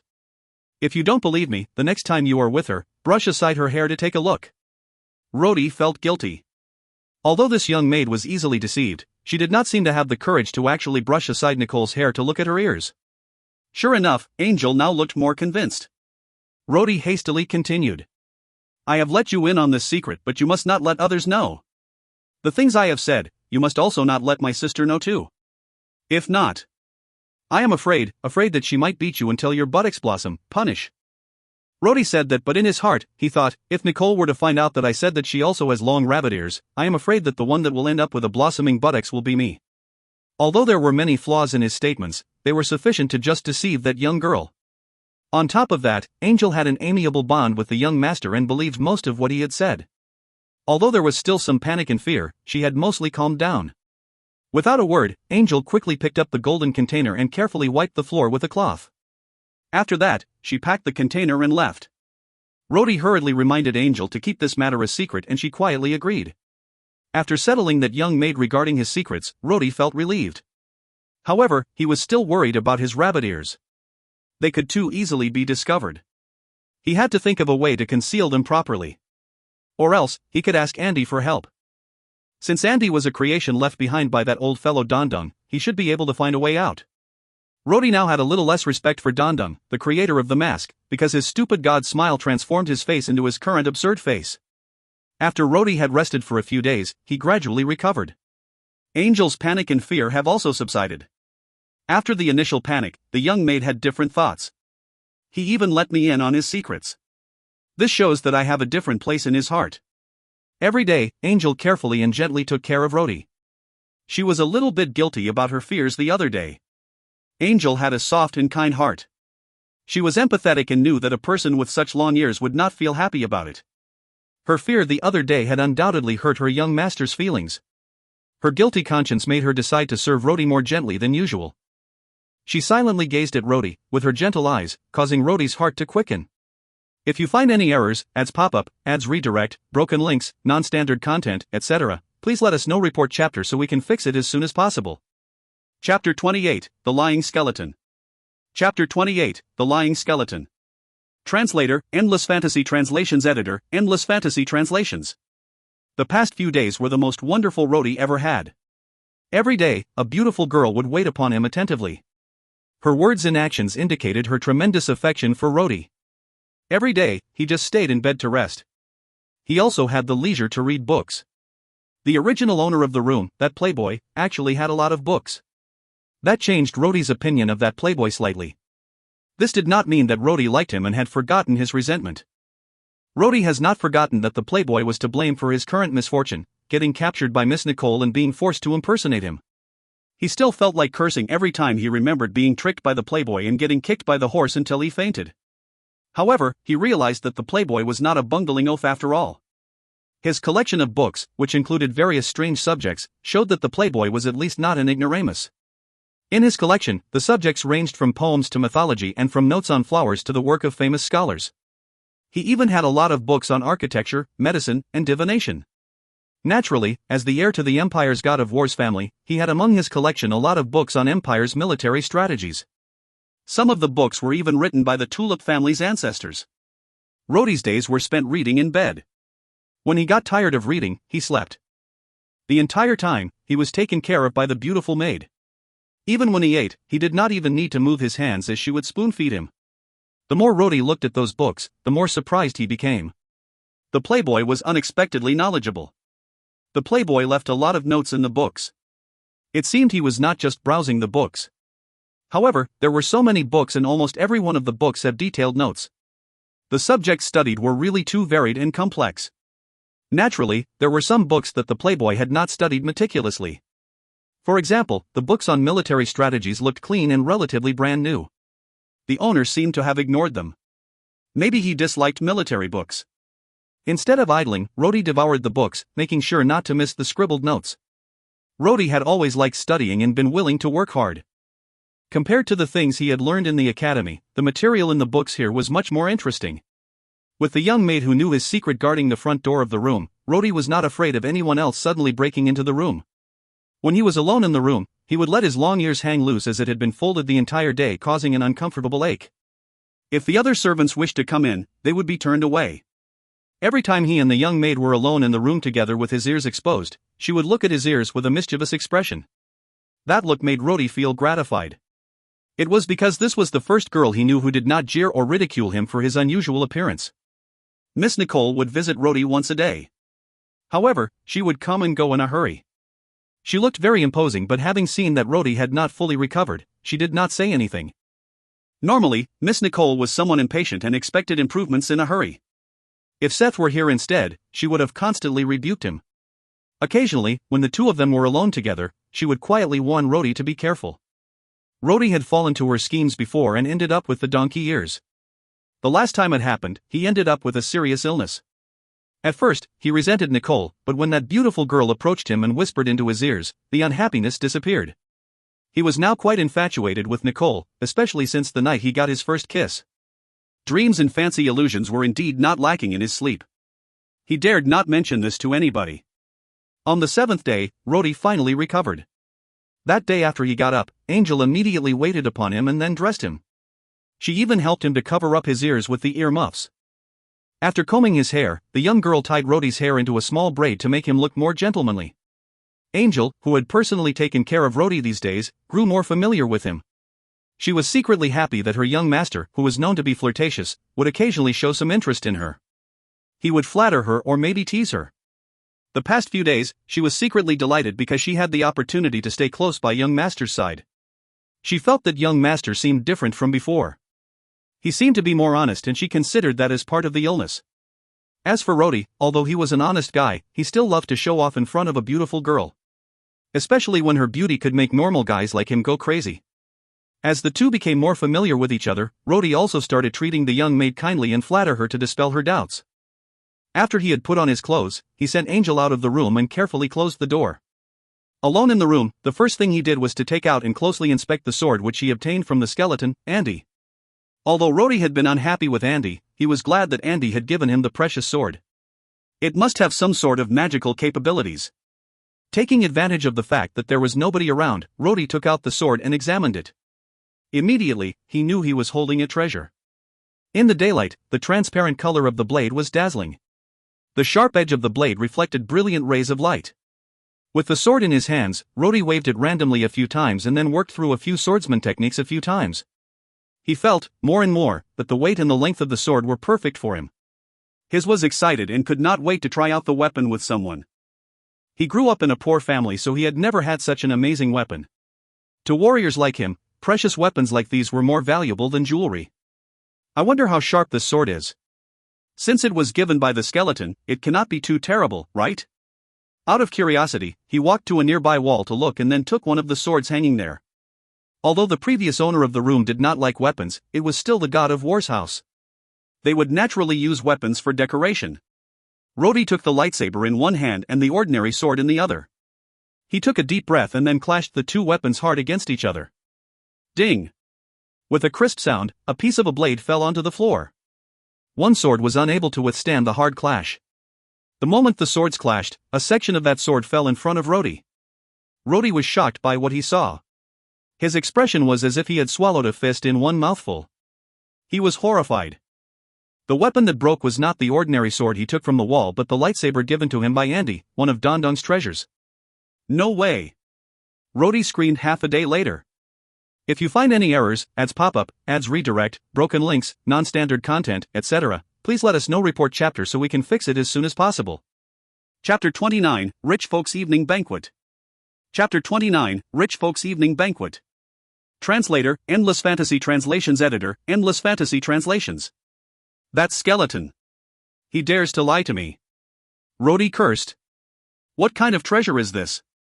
The damn skeleton had claimed that with this sword in hand, I would not need to fear grade 4 or grade 5 swordsmen. He even said that if he had this sword, he would not fear the sacred swordsman. Such an arrogant braggart. Luckily, I did not use this sword to fight anyone and risk my life. Otherwise, there is no need for a sacred swordsman. Even a grade 3 swordsman is strong enough to kill me, isn't it so? In any duel, if the opponent attacks, this sword will not only be unable to block anything, the user will also be likely to be split into two. Rody was so angry that he immediately threw the absurd sword on the floor. He wanted to trample on it but changed his mind when he saw the transparent blade flashing from the floor. Rody sighed. Whatever. It seems this sword still has some value and can be sold. At the very least, I don't think that the gem on the handle is fake. Thus, although reluctant, Rody picked up the broken sword and hanged it up carefully. However, he angrily kicked the broken fragments on the floor until they were under the bed. For the rest of the day, Rody felt depressed. Even later, when Angel came to accompany him, he had no interest in her laughter. The depressed Rody did not know that somewhere else, someone was raging. Stupid. Fool. Idiot. Retard. He used the precious sword to carelessly cut scrap metal. My lightsaber. Master's treasure. This kid is a fucking son of a bitch. At that moment, if anyone were present, he would have been scared to death. Have you ever seen a raging skeleton stamping his feet while shouting curses into the heavens? In the evening, while Rody was still distressed about the sword, Nicole quietly walked into the room. Only when she had stopped in front of Rody, was he finally aware of her presence and he stared at her. That night, Nicole was wearing a splendid attire. Her charming body was wrapped in a fitting white evening dress.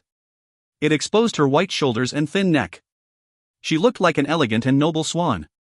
Her golden hair was tied into a knot and scattered on her shoulders. The combination of the snow-white skin and the blonde hair made her look very captivating. What are you thinking about? You look like you are in a trance, Nicole asked, with a slight smile. Rody used a great deal of his willpower to control his gaze and to make sure he did not look at Nicole's chest. However, he failed. When Nicole walked to his side to talk to him, she inadvertently and bent over slightly. Rody blushed as he faltered. No. What?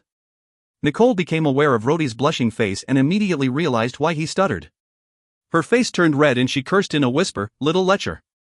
Thinking of funny ideas again. She immediately stood up and moved back 2 steps. Rody did say anything but thought to himself, what is this? Anyway, I have already seen everything I wanted to, that night. Naturally, he absolutely could not say that out loud. Nicole, with her pink cheeks, looked charming. She glanced around the room then looked at Rody and said, "Get ready. We are going out tonight." Going out? Rody was startled. Nicole took a deep breath and elaborated, "Tonight, we will attend a small banquet. It will be a study for you. Of course, you do not need to worry. No one will expose you in this banquet. None of the participants are people familiar with my brother. Most of them have not even met my brother. So, I decided to take you to this banquet to improve your knowledge of noble banquets and etiquette. When you masquerade as my brother in the future, you will inevitably need to be familiar with these things." Rody immediately tensed up. He felt like his head got larger. Attend a banquet with nobles? That was something unexpected. He thought that all he needed to do was to pretend to be Nicole's brother, practice hard his swordsmanship, get through the training and then pass the examinations. He had not expected so much trouble. Can I not go? Rod cautiously asked. Of course not. Nicole refused. She then called out to Angel and instructed her to help Rody get dressed. The clothes needed would naturally be those left behind by that playboy. Angel skillfully picked a few clothes from the wardrobe, meant for banquets. However, Rody pulled his face into a grimace the moment he saw those clothes. As a warrior, Rody felt that warriors' clothes were better. He was more accustomed to simple warriors' clothes. However, the playboy's preference in clothes was clearly different from Rody's. Angel very quickly found him a new set of noble's clothes. What kind of clothes are these? Rody sighed. The clothes were complicated. Its collar was wrinkly and had a floral shape. The outer garment was decorated with a few silver chains which would sway when one moved about. There was a simple shoulder strap on the shoulder area of the outer garment. As the playboy was not yet of age, the shoulder strap had no military insignia attached to it. Instead, the family crest was embroidered on it with golden threads. The sleeves were more ingenious with designs decorating the wrist area in a circle such that they looked like bracelets. The thin pants made Rody feel awkward as both sides of the pants had decorative folds. This is not a man's clothing. Rody whispered to himself when he saw his neatly dressed reflection in the mirror. Angel looked surprised and softly said, "Young Master Seth, But these are your favorite clothes, you even personally designed them. Nicole immediately looked at Rhodey and motioned for him not to say anything unnecessary. Rhodey was afraid and no longer dared to speak. Nicole smiled and looked at Rhodey with a satisfied face. In the past, when her brother wore these clothes, she had always found that he looked weak and delicate. However, the same set of clothes, for some reason, seemed to highlight Rhodey's strength. Maybe this was because Rhodey was truly a warrior. Nicole then dragged Rhodey, who looked like he was about to face execution, out of the mansion. She dragged him until they reached the main gates of the mansion. It was after Nicole gave Rhodey a stern look, warning him, that Rhodey immediately boarded the carriage. This carriage and the carriage she rode on the night Rhodey attacked were different. The body of this carriage was painted black, but it was still shiny in the night. The paint used must be unusual. The passenger compartment was spacious, enough even for a few people to lay down side by side. It also had soft velvet cushions that made you feel like you were sitting on clouds. 6 white horses were pulling the carriage. A halter was placed on each horse's head. The halters had patches that blindfold the horse's eyes as well. A white feather was also placed at each of their heads, giving them a dignified air and pompous appearance. The old horseman, Mark, was also neatly dressed. He sat in the driver's seat, holding a whip. On both sides of the carriage were another 4 horses, each led by a guard. Leading them was the bearded instructor Carter. Rhodey sighed. Now, this is the noble's pomp. Why did Miss Nicole only have 1 horseman with her while using that path that night? If it were not for that, we would not have accidentally attacked her. When the old horseman lightly whipped the horses, the 6 well-trained horses, in unison, started to run and pull the carriage. Ting, ting, ting. The bells on the carriage rang as the carriage started to shake. Rhodey knew he was on his way. The 4 guards quickly mounted on their horses. 2 went to the front to lead the way while the other 2 followed at the sides of the carriage. The guards had a majestic air as they rode on their horses with their torso held straight and alert eyes. Rhodey was tense the moment he was in the carriage. It was not just because he needed to attend the banquet for nobles but also because he was sitting extremely close to Nicole in the dark carriage. Nicole did not notice Rhodey's restlessness as she continued to explain to him the etiquette of nobles at the banquet. She was thankful the playboy was unconventional. Even if Rhodey made mistakes later, he would not draw any suspicion. Rhodey felt like the entire carriage was filled with Nicole's fragrance. That evening, Nicole had used a perfume that Rhodey was not familiar with. Rhodey gently sniffed the fragrance. Combined with Nicole's beauty and her delicate voice, Rhodey's thoughts strayed. Nicole did not notice anything. When she finished coaching Rhodey, she thought for a moment. Then her face turned serious as she cautioned, "You might meet someone during the banquet. You must remember, no matter what, do not provoke this person. If you find any errors, ads pop up, ads redirect, broken links, non-standard content, etc., please let us know. Report chapter so we can fix it as soon as possible." Chapter 30, Stuck in Gilded Party. Chapter 30, Stuck in Gilded Party. Translator, Endless Fantasy Translations Editor, Endless Fantasy Translations. The banquet was held in the countryside, in a villa of another great noble. It was a private and unofficial gathering for the nobles. Outside the villa, the road was full with all kinds of exquisite carriages. Some men and women dressed in luxurious clothes were milling around the carriages. The villa was not very big, but it had a moderately sized banquet hall. There were only slightly more than 30 people at the banquet. Nicole carefully held Rhodey's arm and slowly walked into the hall. Immediately, an attendant respectfully came up to them. With an elegant move of his hand, he helped Nicole take off her shawl. He then announced in a melodious tenor voice, "The Tulip family's Miss Nicole and young Master Seth has arrived." Rhodey immediately felt numerous eyes look towards him. That was the first time he had seen so many nobles together. Not just that, they were high-ranking nobles. It was also the first time he was stared at by so many nobles. Some of the stares came with respect. That definitely was due to the prestige of the Tulip family. There were those with envy.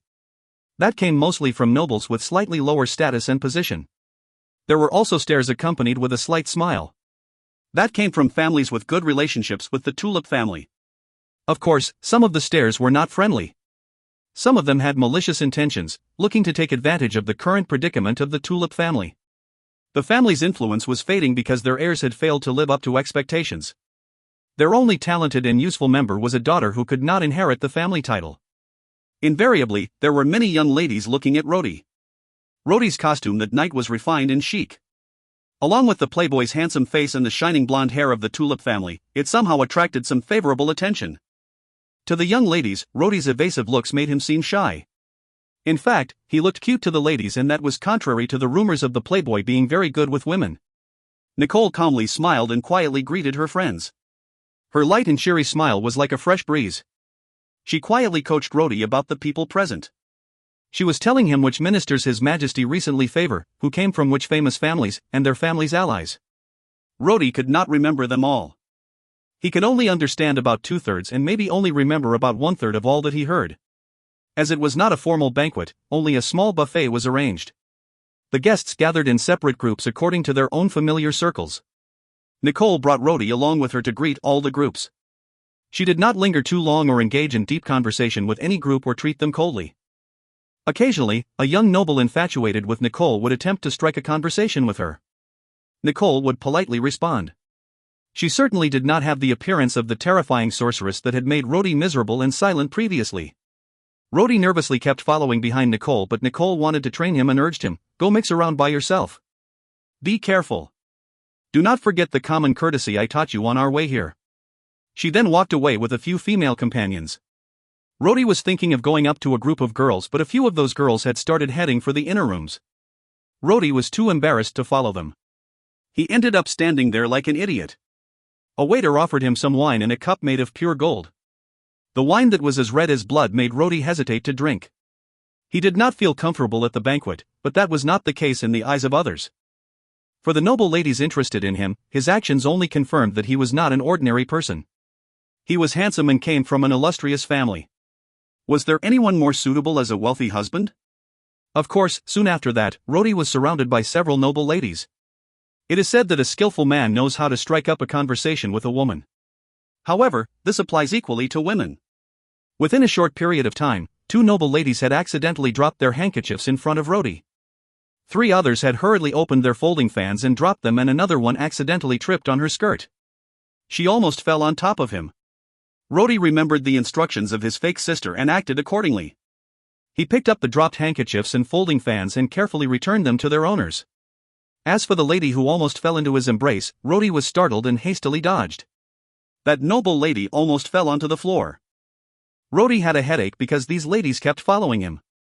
Even though he had picked up and returned their belongings, they still stood by his side and refused to leave. They insisted on engaging in idle talk with Rodi. Rodi was not good at conversations. Since young, he had not talked much to girls except Miss Nicole and the beautiful young maid at home. He felt uncomfortable having to deal with so many ladies so suddenly. The noble ladies were all trying very hard to get close to him. Rodi was alarmed. It was not because he was not romantic. Men don't need to be taught such things. It was that he never needed to deal with girls before, and also now there were just too many ladies. He was also nervous and afraid to make any mistake. He already felt like he was treading on thin ice, so how could he focus on conversing with women? Besides that, only 2 of the women were attractive. However, Rodi could see Nicole and Angel, 2 even more enchanting beauties, at home every day. It was quite natural that these noble ladies did not look interesting to him. Moreover, he was also a little attracted to Miss Nicole right now. Although Rodi was suffering unspeakably from being surrounded by girls, in the eyes of many, he was in an enviable situation. Most of them sighed at the extraordinary skills of the Tulip family's young master, while some of those from powerful families were jealous of him. "Seth, it seems like you and these ladies here are happily chatting," a treacherous voice said. It came from a slender youngster with a fair and clear complexion. With a warrior's instinctive vigilance, Rodi immediately felt the ill will coming from the other party. Rodi recognized him as the nephew of the military minister of the empire. This military minister was in charge of logistics and supplies, an extremely cushy job. However, their relationship with the empire's martial family had always been tense. Rodi remembered that because when Nicole coached him earlier, her tone became heavier when she was emphasizing her explanation about this family. That had left a deep impression of that family on him. Rodi sighed, nodded, and faintly said, "Your Excellency, I do not think I know you." The other party showed a hint of displeasure. He was the nephew of the military minister. Besides that, the minister had no son.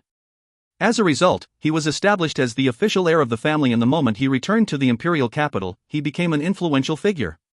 When Rodi said that he did not know him, it clearly meant that Rodi did not respect him. However, his expression immediately calmed down as he held his wine cup. He smiled and said, "I am Milo of the Lionheart family. I was sent to the north this year to help His Majesty manage the military affairs in the north and to further develop the imperial capital. Come to think of it, we have never officially met. His sentence was sarcastic and had a hidden meaning. It meant that he was appointed by His Majesty as a military minister while Rhodey was just a playboy. So, of course, they had not met. The ladies stood quietly at the side. They naturally knew Milo's identity. In fact, if Rhodey was not present, Milo would be their target as a wealthy husband. Among them were two clever ladies who also knew that these two families were not in harmony with each other. They also knew that Milo was trying to show off his superiority over him. Milo was now holding the military power of a minister. He was also held in high esteem by His Majesty. On the other hand, young Master Seth may be the young master of the Tulip family, but he was not yet an adult and could not even get the inheritance. As a result, they were worried for the delightful youngster. Rhodey felt awkward. He also knew that the other party came here looking for trouble. He did not understand the sarcasm in the other party's earlier remark. As he had only started impersonating the young master recently, he was far from perfect in his role. His poor impersonation had somehow caused some discord between that big shot and himself. The feeling was kind of weird. At that moment, a flirtatious voice sounded out. Lord Milo, young Master Seth. The two of you seem very close. What are you talking so happily about? The voice seemed to come from a distance and yet sounded like it was just close by. It was a gentle, indulgent voice like that of a lover's. If you find any errors, ads pop-up, ads redirect, broken links, non-standard content, etc., please let us know. Report chapter so we can fix it as soon as possible. Chapter 31, Peerlessly Charming. Chapter 31, Peerlessly Charming. Translator, Endless Fantasy Translations Editor, Endless Fantasy Translations. A graceful woman walked up to them. Her fully made-up face smiling, her youth showing in her eyes as she glanced around. Although she was not as beautiful as Nicole, the way she walked, moved, and talked carried a seductive air. She had long red hair which was tied into a knot. Her languid appearance also made others feel languorous. Even her dress was more refined compared to all the other women who were present. She wore an unusual sleeveless bright red dress. Her long and thin skirt trailed on the floor. Somehow, the skirt highlighted her long straight legs. The skirt was deliberately tightened at the waist to show off her slender waist. With every step she took, the eyeballs of the men present grew wider till they almost popped out. The most exaggerated part was the back of her dress, which was bare. It was just held together by a few thin strings from around the neck, revealing her fair-skinned back. That bold dress attracted the attention of countless men and earned the hatred and envy of other women. Without a doubt, she was an unrivaled beauty. The moment Milo saw this woman, he was stupefied and he murmured, "Miss Jojo, you." The cocky and arrogant fellow even lost his ability to speak. Rhodey stared, enraptured, but he suddenly remembered Miss Nicole's remarks. At the banquet, you may meet someone. Remember, you must never provoke that person. That person's name is Jojo. Although Rhodey and the other men were attracted to the extremely alluring woman like a magnet, Rhodey, who still had a trace of rationality left, remembered Miss Nicole's warning. His facial expression slowly returned to normal. Of course, he still could not help but stare. It would be a miracle if he could control his eyes when a seductive beauty was standing right in front of him. The charming woman, Jojo, did not seem to mind the stares. In fact, she had experienced the same kind of stares every day. At that moment, she smiled gently while staring at Milo's face. Lord Milo, what topic of interest are you talking about? May I listen in as well? Jojo seemed to have the innate talent of using her nasal voice. Her charming tone of speech appeared to even pierce through bones. With one gentle sentence, Milo was weakened to the bone. No, nothing, but Miss Jojo, if you want. I can slowly tell you about some of my interesting experiences in the north. At that moment, Milo was no longer looking for trouble with Rhodey. After all, pleasing Miss Jojo was much more important than bullying the famous playboy. After all, the playboy was just a useless person who relied on his family background. On the other hand, Milo had gained His Majesty's favor and had military power. In comparison, the playboy was not a threat. Rhodey stood aside and saw that Milo finally stopped paying him attention. He then felt greatly relieved. At that point, a few of the noble ladies who were outshined by Jojo's brilliant presence also grew pale and boring. They had no choice but to go elsewhere. Rhodey wanted to leave too, but the moment he took a step, Jojo saw him and suddenly spoke, "Young Master Seth, are you not interested in our topic of conversation?" For some reason, when Jojo glanced at Rhodey, his face turned red. Rhodey, alarmed, quickly lowered his eyes to avoid eye contact. However, the moment Jojo made that statement, Rhodey could no longer leave. He could only stand at the side awkwardly while listening to Milo's and Jojo's conversation. Milo was actually quite eloquent. Jojo giggled occasionally, listening to him talking about the strange sceneries and news of the north. To be able to win the interest of that beauty, Milo was definitely in extremely high spirits compared to Rhodey, who was standing quietly at the side. Jojo's cheerful expression slowly turned serious while her gaze towards Milo slowly became gentler. It was as if her big eyes were about to tear. Rhodey was starting to feel disgusted in his heart and thought to himself, "Don't tell me all women are fools? That Milo seems to be getting carried away. Which part of him is attractive?" Suddenly, Jojo stepped a wee bit nearer Milo. She looked at Milo's eyes and slowly asked, "Lord Milo, there is something that I need to request from you. Please do not refuse me." The moment Milo heard this, he straightened himself. "Miss Jojo, do not worry. Just say what you need. Although the world is large, there are not many things in this world that I cannot do," he proudly exclaimed. This was natural as his family was amazingly powerful. His own uncle was the military minister and one of His Majesty's most trusted subordinate. He also controlled an entire section of the military and was an extremely important person. It could be said that he was very influential indeed. His words were not exactly too far off the mark. On top of that, a little bragging in front of a beauty was a common problem for all men. Jojo's face immediately revealed an expression of gratitude and she bit her lip as if she was very embarrassed and softly said, "Originally, I was not going to attend this banquet. This is because some time ago, I did something wrong and made my sister very angry. She wanted me to stay home to reflect on my mistakes for a few days." Milo hurriedly continued after that, "So you want me to plead for you? Understood. Tomorrow I will pay a visit to Her Majesty the Empress." The moment he said that, Rhodey was shocked. Her Majesty the Empress? That seductive woman is actually Her Majesty the Empress' sister?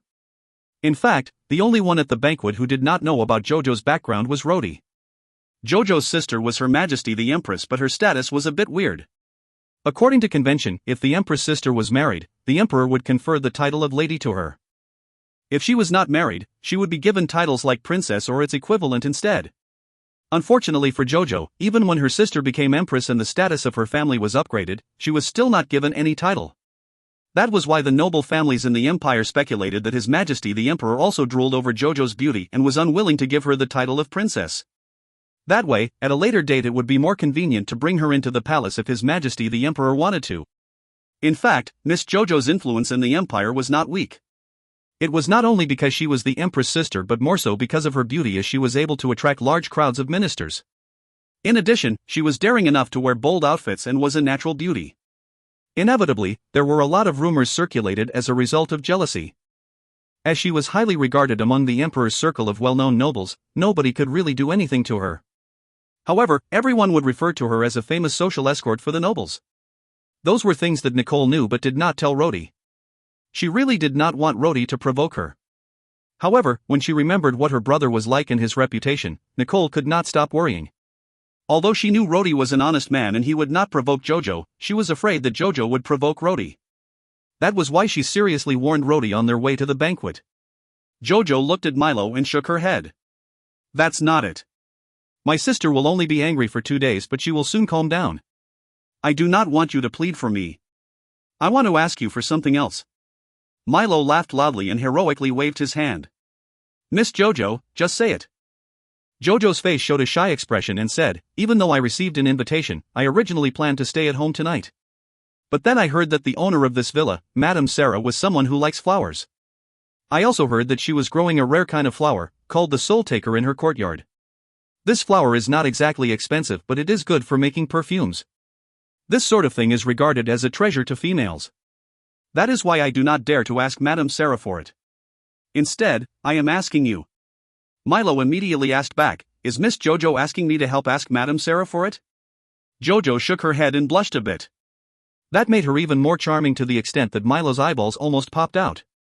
Jojo gently said, "I know Lord Milo is a senior warrior with extraordinary skill. At the moment, we are attending the banquet and there is no one in the garden, so—" "Ah," Milo's face brightened as he smiled. "Miss, are you asking me to become a thief and pick that flower for you?"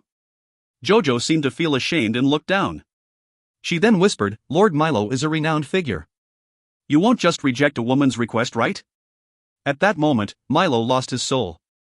Even if he were asked to move a mountain, he would do it without blinking, let alone steal a flower. Immediately, Milo adopted a confident look and said, "Don't worry, Mississippi. I will go now and I will not disappoint you." Milo felt very proud. For Miss Jojo to make a private request from him would mean that she was interested in him. Also, to steal a flower for a beauty was something playboys did. The thought of winning the beauty's affection made Milo so happy that he almost shouted it out. Jojo sighed. "Lord Milo, you must be careful. This flower has a purple body with red petals. Also, it only has 14 petals. You will definitely find the right one for me, yes." Milo listened to the instructions carefully. After that, with his face showing deep affection, he bowed in the standard etiquette of a knight and then turned away with big steps. Rhodey, who was at the side, was surprised. When he was studying about flowers during the past few days, he did not come across such a flower as mentioned by Jojo. He felt that something was strange. Perhaps there was someone who knew more about flowers than that playboy? After Milo had gone a substantial distance, Jojo immediately seemed like she was relieved. The beautiful girl then turned and looked at Rhodey. Her mouth showed a trace of cunning smile and said, "Well then, finally managed to trick that disgusting fellow into leaving. Seth, you are so heartless. Why did you not visit me for so many days?" If you find any errors, ads pop-up, ads redirect, broken links, non-standard content, etc., please let us know. Report chapter so we can fix it as soon as possible. Chapter 32, Jealous Nicole. Chapter 32, Jealous Nicole. Translator, Endless Fantasy Translations Editor, Endless Fantasy Translations. After what Jojo said, Rhodey almost called her out. Heartless? Although Rhodey did not understand matters between men and women, based on the words he had heard, this was probably a bad situation, a very bad situation. When Jojo noticed Rhodey's pale face and his silence, she began to look concerned. She also appeared anxious. In a low voice, she softly asked, "Seth, are you upset? Are you angry that I talked with Milo?" The woman seemed to plead. It seemed that this person valued young Master Seth highly. Rhodey also did not know whether to cry or to laugh. He hesitantly said, "That. Miss Jojo. I." Before Rhodey could finish his sentence, Jojo's powdery face immediately sank as she expressed her grievances. Her wonderful eyes seemed to be clouded with a layer of mist. She then bitterly asked, "Miss? Last time, when we watched the moon, you called me Honey Dot. Now that you have new girlfriends, I am called Miss. You?" Her words made Rhodey feel embarrassed. He was speechless and he felt a lump in his throat. Those words made Rhodey's face turn red. He had no words to say. Even half of what she said already made him swallow. In his mind, Rhodey cursed his bad luck. Even an idiot would realize the trouble he was in. This Miss Jojo was definitely that playboy's lover. I am doomed. I am only an imposter. I can deceive others, but how can I deceive his old lover just based on my appearance? Didn't Miss Nicole say that there would not be anyone familiar with Seth in this party? How could such a thing happen? Rhodey got restless, fidgeted and almost stamped his foot. The pretty girl in front of him was becoming more and more resentful. She looked like she was about to cry. Although the surrounding nobles did not point or blame him, they had a knowing look in their eyes. Some of them were beginning to have strange thoughts. Young Master Seth was renowned as a lady killer. It seems that his relationship with Miss Jojo was really unusual. Just when Rhodey could no longer find a way to deal with the situation, his savior arrived. Nicole had earlier left him together with some of her close friends so that Rhodey could learn how to mingle in the nobles' circle in the banquet. She thought that there was nobody who was familiar with her brother here and nobody would know that he was an imposter. Naturally, she did not know that her playboy little brother was already in a relationship with one of the most famous beauties in the imperial capital. Even then, she was still slightly worried. That was why she came out from behind to check up on Rhodey. However, the scene she saw made her angry. Her brother was standing there blushing and looking helpless. The panicky scene displeased Nicole. She had already explained to Rhodey what to do and did not expect that boy to be so useless. However, when she saw the woman beside him, her eyes immediately flared up. Nicole even saw Jojo's bitter resentment. Her eyes were full of tears as she looked at the imposter with affection. His face, full of goodwill, was clear even to the blind. Nicole immediately felt an ache in her heart. That idiot, didn't I tell him not to provoke the seductress? You really can't tell a person by his looks. He looks honest, but he is actually more flirtatious than my brother. First, he indecently assaulted her. Then, he was captivated by the maid, Angel. Now, he was trying to court the seductress. Subconsciously, Nicole had included herself in that relationship. Nicole strode over, took a deep breath and then called out, "Little brother." Hearing Nicole's voice, Rhodey quickly turned around to see a displeased Nicole in front of him. He did not bother about Nicole's unhappy expression. In fact, he was very happy at that moment. To see Nicole's face right then was like seeing a goddess. A savior.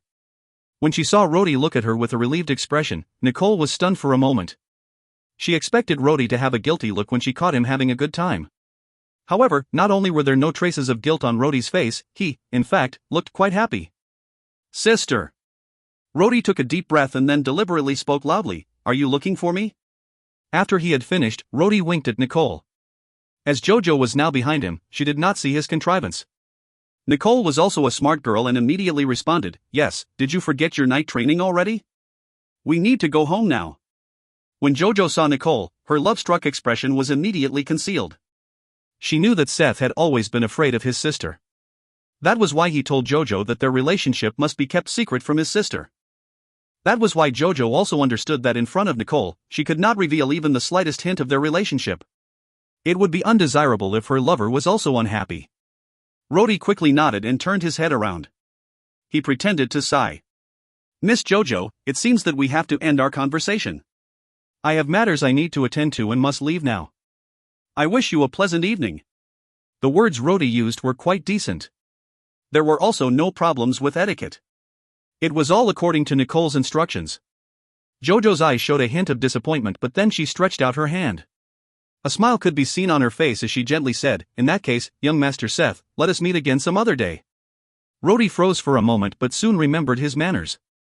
Like a gentleman, he took Jojo's hand and got ready to kiss the back of her hand. He did not expect that the moment his lips kissed her hand, Miss Jojo would quickly turn over her hand. Her soft hand gently moved up from Rhodey's lips and pinched his nose. Nicole, who was behind her, did not see this. Jojo's hand then returned to her side while Rhodey blushed. Nicole did not say anything and immediately headed for the door. All this while, she had not greeted Jojo at all. Rhodey was ready to follow Nicole when Jojo came over and whispered into his ear, "My dear, no one will be at home tomorrow. Remember, if you find any errors, ads pop-up, ads redirect, broken links, non-standard content, etc., please let us know. Report chapter so we can fix it as soon as possible." Chapter 33, Tear-Stained Face of a Beauty. Chapter 33, Tear-Stained Face of a Beauty. Translator, Endless Fantasy Translations Editor, Endless Fantasy Translations. Why were you with that seductress? The moment they were in the carriage, Nicole immediately scolded Rhodey. Rhodey gave a wry smile. "I did not go and provoke her. She was the one that came looking for me." Nicole showed an expression of disbelief and sneered, "She looked for you? Jojo is famous in the imperial capital for her beauty. A lot of people were given looks of disdain by her. Even His Majesty the Emperor could not win her favor, and you are saying she took the initiative to look for you?" Rhodey became agitated and said, "She did not look for me. She was looking for your little brother."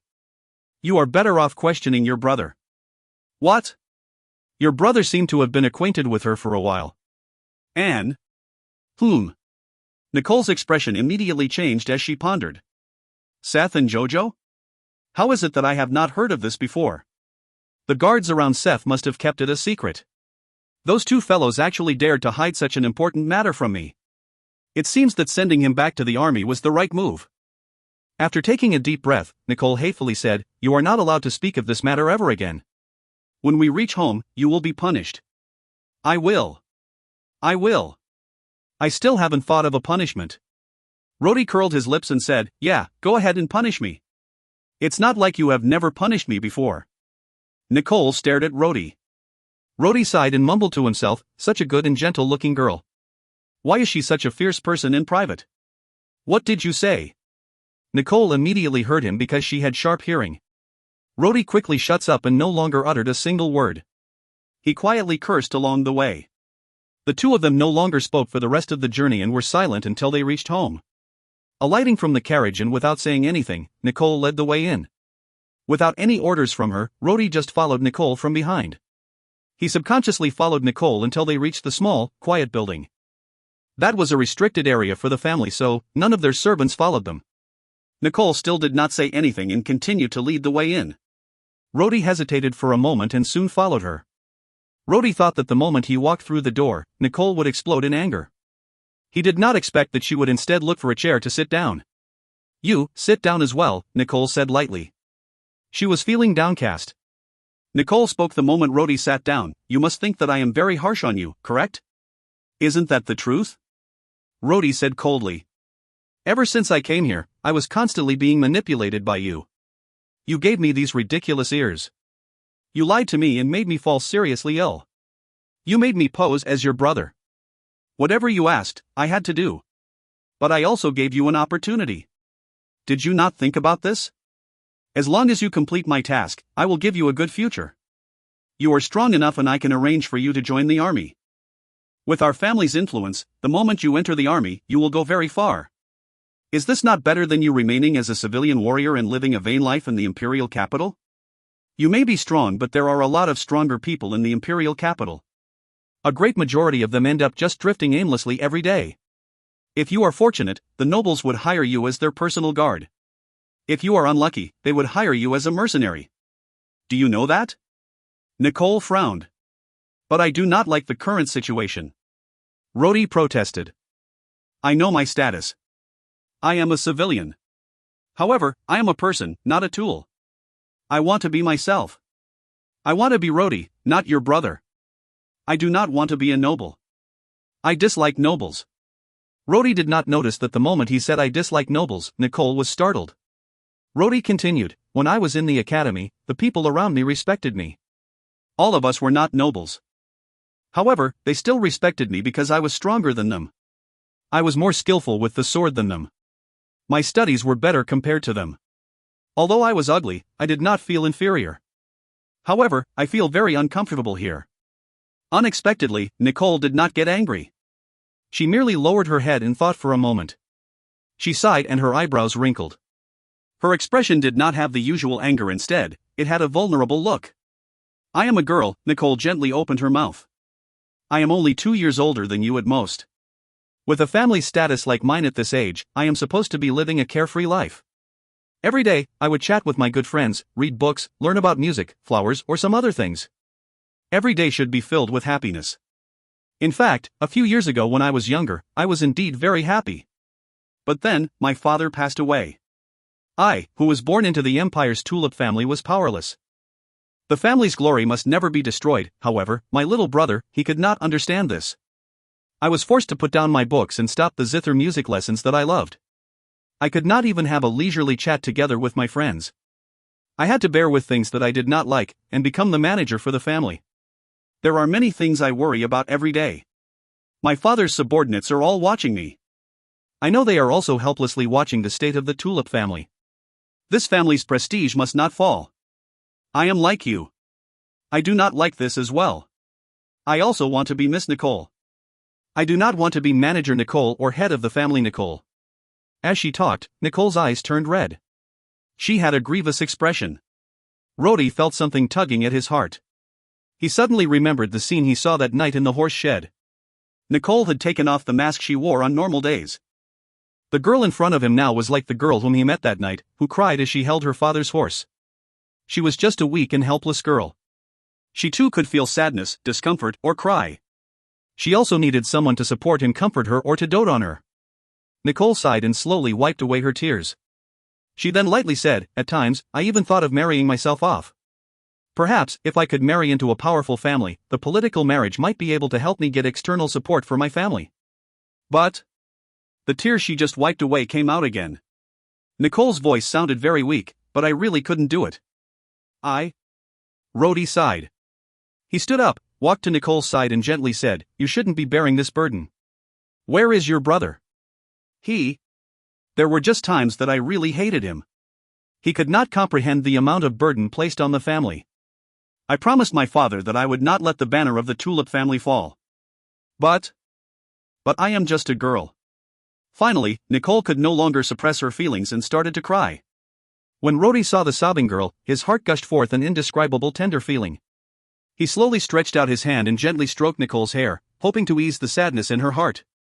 Nicole gently leaned against Rhodey's chest and cried even louder. In this quiet environment, it seemed that the young girl finally found someone to rely on. All the grievances which she had buried within her for a long time finally broke loose. Rhodey had a strange feeling with the warm, gentle, and fragrant girl in his embrace. At first, he was just softly caressing Nicole's hair. However, he could no longer help but let his hand slip down her back. He gently knelt down and both of his hands held Nicole's shoulders. He only realized that Nicole was wearing a strapless evening dress when he felt her warm and soft skin. Nicole, being depressed, did not care about Rhodey's inappropriate actions. She merely felt safe in the arms of this person. He looked at the pretty face in front of him, stained with tears. It was like raindrops on a pear blossom. It was especially charming and moving. Looking at her gentle lips up close, Rhodey could no longer control his feelings and slowly moved closer. If you find any errors, ads pop-up, ads redirect, broken links, non-standard content, etc., please let us know. Report chapter so we can fix it as soon as possible. Chapter 34, Sinful Love. Chapter 34, Sinful Love. Translator, Endless Fantasy Translations Editor, Endless Fantasy Translations. Their lips connected. Nicole's body froze for a moment. However, it gradually relaxed. Her eyes were tightly closed. Her body could not help but tremble lightly. Rhodey also felt nervous. The restlessness in his heart made him exert more strength as he held Nicole tightly in his arms. His lips could feel the softness of her lips. He could also hear Nicole's breathing becoming heavier and he felt Nicole's heart beating faster. Suddenly, Nicole pushed Rhodey away. She looked at Rhodey with a confused expression. Her eyes looked puzzled yet guilty. Immediately, Nicole turned away and gently pushed Rhodey further away from her side. Her face was still red and her eyes still teary. However, her expression was not entirely shy. Rather, it seemed to be some other kind of feeling. You are my little brother, Nicole said but did not elaborate more. Rhodey could not help but grasp Nicole's shoulders again. His voice this time was not loud but his tone was firm. I am not. I am Rhodey. Nicole relaxed a little but when she looked at Rhodey's face, her eyes revealed a complicated expression. But your face, you. The man in front of her, that face, along with that inexplicable faint smiling expression, as well as his eyes and golden hair all belonged to her brother, Seth. Ugh. Nicole groaned painfully and quickly covered her own eyes with her head looking down. Nicole was now confused. His face is Seth's, and I actually kissed him. Actually, could it be that For a moment, Nicole was filled with a variety of complex emotions. There was shame, guilt, anger, and confusion. She was unable to gather her thoughts. No. Definitely not. Nicole muttered. Her voice was almost too low to be heard but the tone was full of guilt. Rhodey could not laugh or cry. He held up Nicole's face and forced her to look directly at him. He then slowly said, I am not Seth. I am Rhodey. The tenderness in Nicole's eyes flashed by and then, she suddenly stood up. She looked down, not daring to look at Rhodey's face and spoke with a tone full of confusion. I really cannot do it. I cannot be like this with you. You? Oh my God. No way. No way can I kiss someone that looks like Seth. These feelings of guilt. If someone sees me. Nicole whispered, I am sorry. I am sorry? Wasn't I the one who took the initiative to kiss her? If anyone was to apologize, shouldn't that person be me? Rhodey had a strange feeling but when he saw Nicole leaving, Rhodey hurriedly blurted out, Nicole. I really like you. The boy's first confession was very rigid. There was no cover nor were there sweet words. It was just a simple confession. Nicole suddenly paused. Rhodey's face was pale but his tone of voice was truthful. That night, when I saw you looking weak in the horse shed, I already fell in love with you. I speak the truth. Don't say any more. I beg you not to say any more, Nicole said as she turned around. Her tone was weak as she slowly moved backward, looking at Rhodey with tenderness and confusion. She was undecided. Finally, she retreated towards the door, opened it and left. Rhodey slumped down onto the chair as if he was drained of energy. He looked at his shoes in a daze and was unable to say anything. Could it be she doesn't like me? Possibly. What is her status? What is my status? However, based on her expression, this does not seem to be the case. Is it because of my current situation? Or is it because of this face? Rhodey exerted all his strength trying to rub off his face in frustration. Any man in his youth, no matter how unconventional or audacious he was, would need to gather his courage before he could confess to his first love. He was, after all, facing his first favorite of the opposite sex and expressing his true affections for her. That night, Rody spoke what was his heart because he was agitated. However, the situation had unexpectedly turned. Originally, it seemed like happiness was just a step away. No, rather it was already in his embrace. Nonetheless, for an inexplicable reason, Nicole suddenly retreated with fear. Rody did not know that the moment Nicole went out the door, she did not immediately leave. Instead, she leaned against the wall, feeling weak all over. Why is this so? The first man I have a good impression of has to be him? What is the reason? Is it because he was the first person who was frivolous towards me? Is it because he took my first kiss? Or is it because during the sparring match, that stubborn boy stood in the middle of the field and loudly said, "I did not lose"? In an oath-like tone? But, why must it be him? He is now my very own brother, ah! His face is the same as Seth's. Kissing him is like kissing my own brother. Nicole's heart was full of guilt. Dragging her heavy legs, Nicole slowly left. Rody was still filled with frustration when there was a knock on the door. Without waiting for Rody to react, the door opened. It would seem that the other party only knocked on the door out of courtesy. Rody looked up to see the old groom, Mark, standing at the doorway.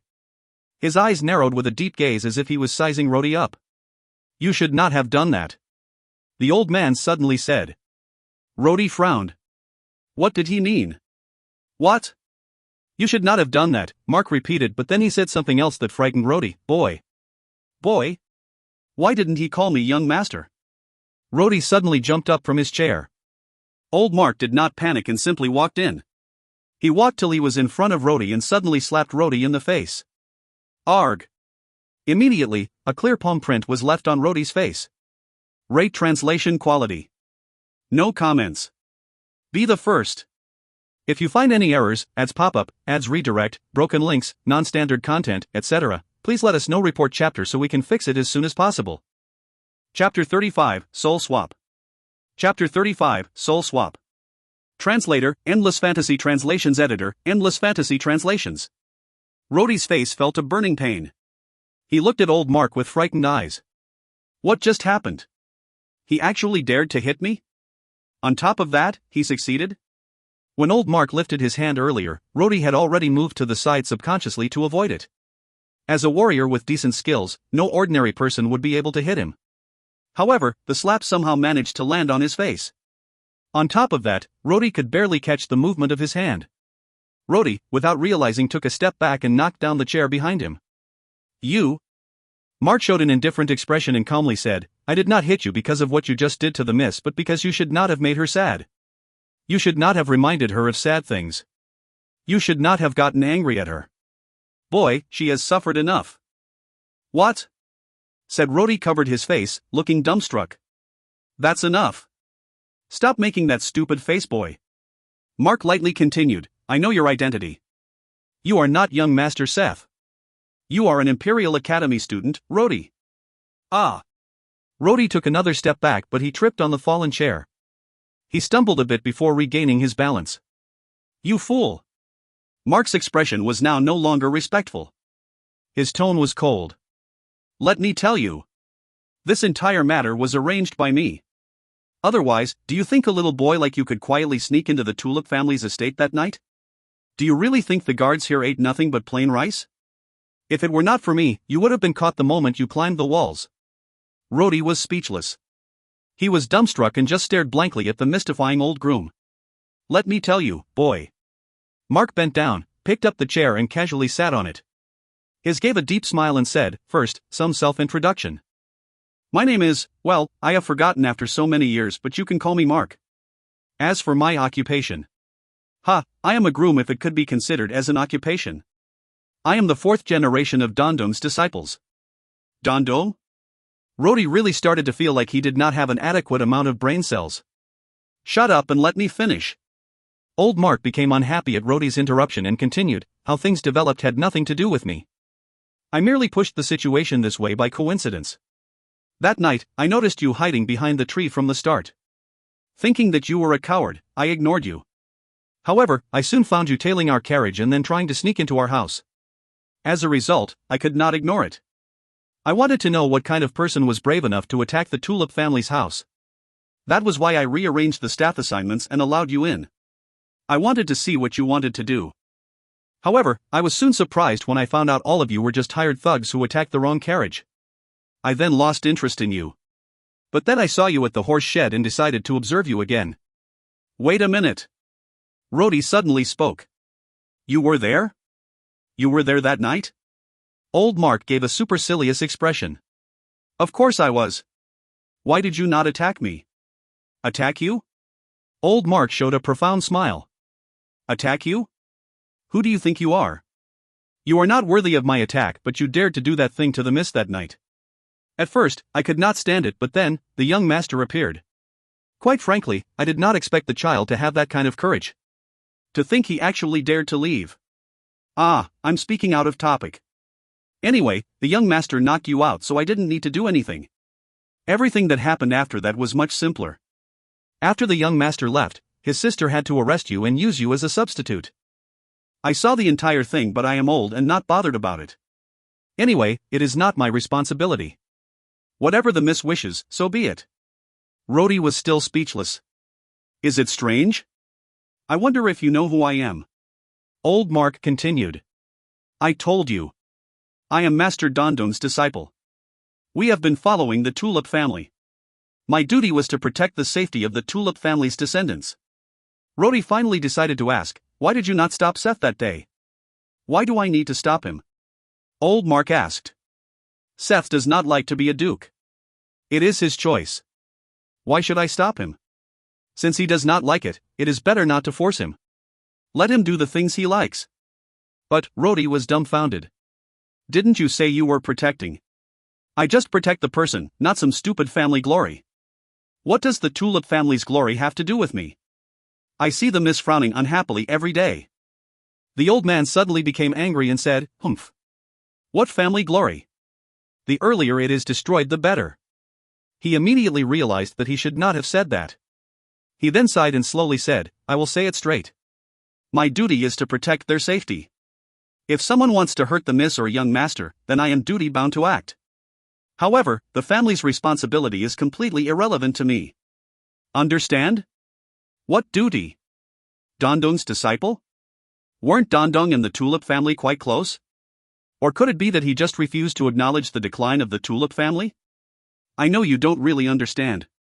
I don't really understand it either, but my duty is just that." Mark narrowed his eyes and said, "I have said so much already, but basically, I don't care if you are an imposter. You do your thing and I will do my duty. However, I will not allow you to hurt the Mississippi. Do you understand? Sai, if it weren't for you angering the miss, I would be too lazy to be bothered by you." Having said that, Mark stood up and was ready to leave, but then Rhodey suddenly moved. He mustered the courage to shout loudly, "Wait!" There were too many things he did not know. This person could be the only one who could help him answer all those puzzling questions he had. That was why he gathered his courage to ask. "Mark, I really cannot understand. You said that you are Dondong's disciple, but Dondong has been dead for over 200 years, you." Oh, Mark did not seem to mind answering. Did you think that Dondong's disciples would die so easily? Let me tell you. As long as I am willing, I can live for 1,000 years without any problems. I have been with the Tulip family for generations. Have you ever heard of any of the Tulip family's descendants being killed in action? Such as the Empire's Marshal, the invincible commander. An idiot like you would not have thought about it. Among the most famous officers in the world, how many of them survived the battlefield? Why is it that not a single successor of the Tulip family died on the battlefield? A horrifying yet puzzling thought crossed Rhodey's mind. You? How did you do that? Ha ha. My first body has been dead for over 200 years. I simply find someone of good health, kill him, and take his body.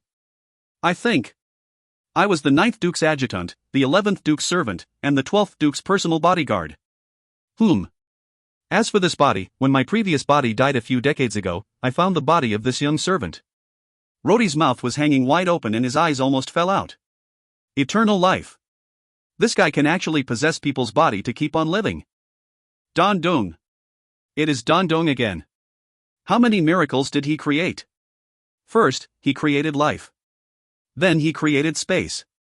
Now, one of his disciples could preserve his soul for eternal life. This is another one of God's ability. If you find any errors, ads pop-up, ads redirect, broken links, non-standard content, etc., please let us know. Report chapter so we can fix it as soon as possible. Chapter 36, Criticism. Chapter 36, Criticism. Translator, Endless Fantasy Translations Editor, Endless Fantasy Translations. That night, old Mark left Rhodey in a daze. Before leaving, he said, "I do not care about what you do. You can do it according to the Miss wishes. As for your relationship with the Miss, I also do not care. It is not part of my duty. However, there are two things you need to know. First, you cannot hurt the Miss. Second, you cannot tell anyone about me. If you violate either one of these conditions, I will personally kill you. I know you are a warrior, but it would be easy for me to kill you." Rhodey spent his following days feeling disturbed. In fact, since that day, old Mark continued to play his role as an honest servant and gave him a respectful look whenever they met. On the other hand, Nicole no longer met Rhodey as often as usual. When she did meet Rhodey, her eyes were evasive and she avoided contact with him. Rhodey started to become anxious like any love-struck youngster would. Nicole hired many teachers who were responsible for teaching Rhodey all kinds of academic knowledge. However, her act of avoiding contact with Rhodey made it impossible for the two of them to get along. The only good thing was that Nicole no longer got angry with Rhodey. Even if Rhodey did something that made Nicole dissatisfied, she would only silently look at Rhodey with a perplexed expression before sighing. Rhodey also became more hardworking. This was because he felt distressed whenever Nicole did not punish him and instead, merely showed a sad and disappointed face. He even vowed to not let Nicole feel disappointed anymore. Although the surrounding people felt strange that Nicole suddenly hired a lot of teachers, they also guessed that it was because the prodigal son was back.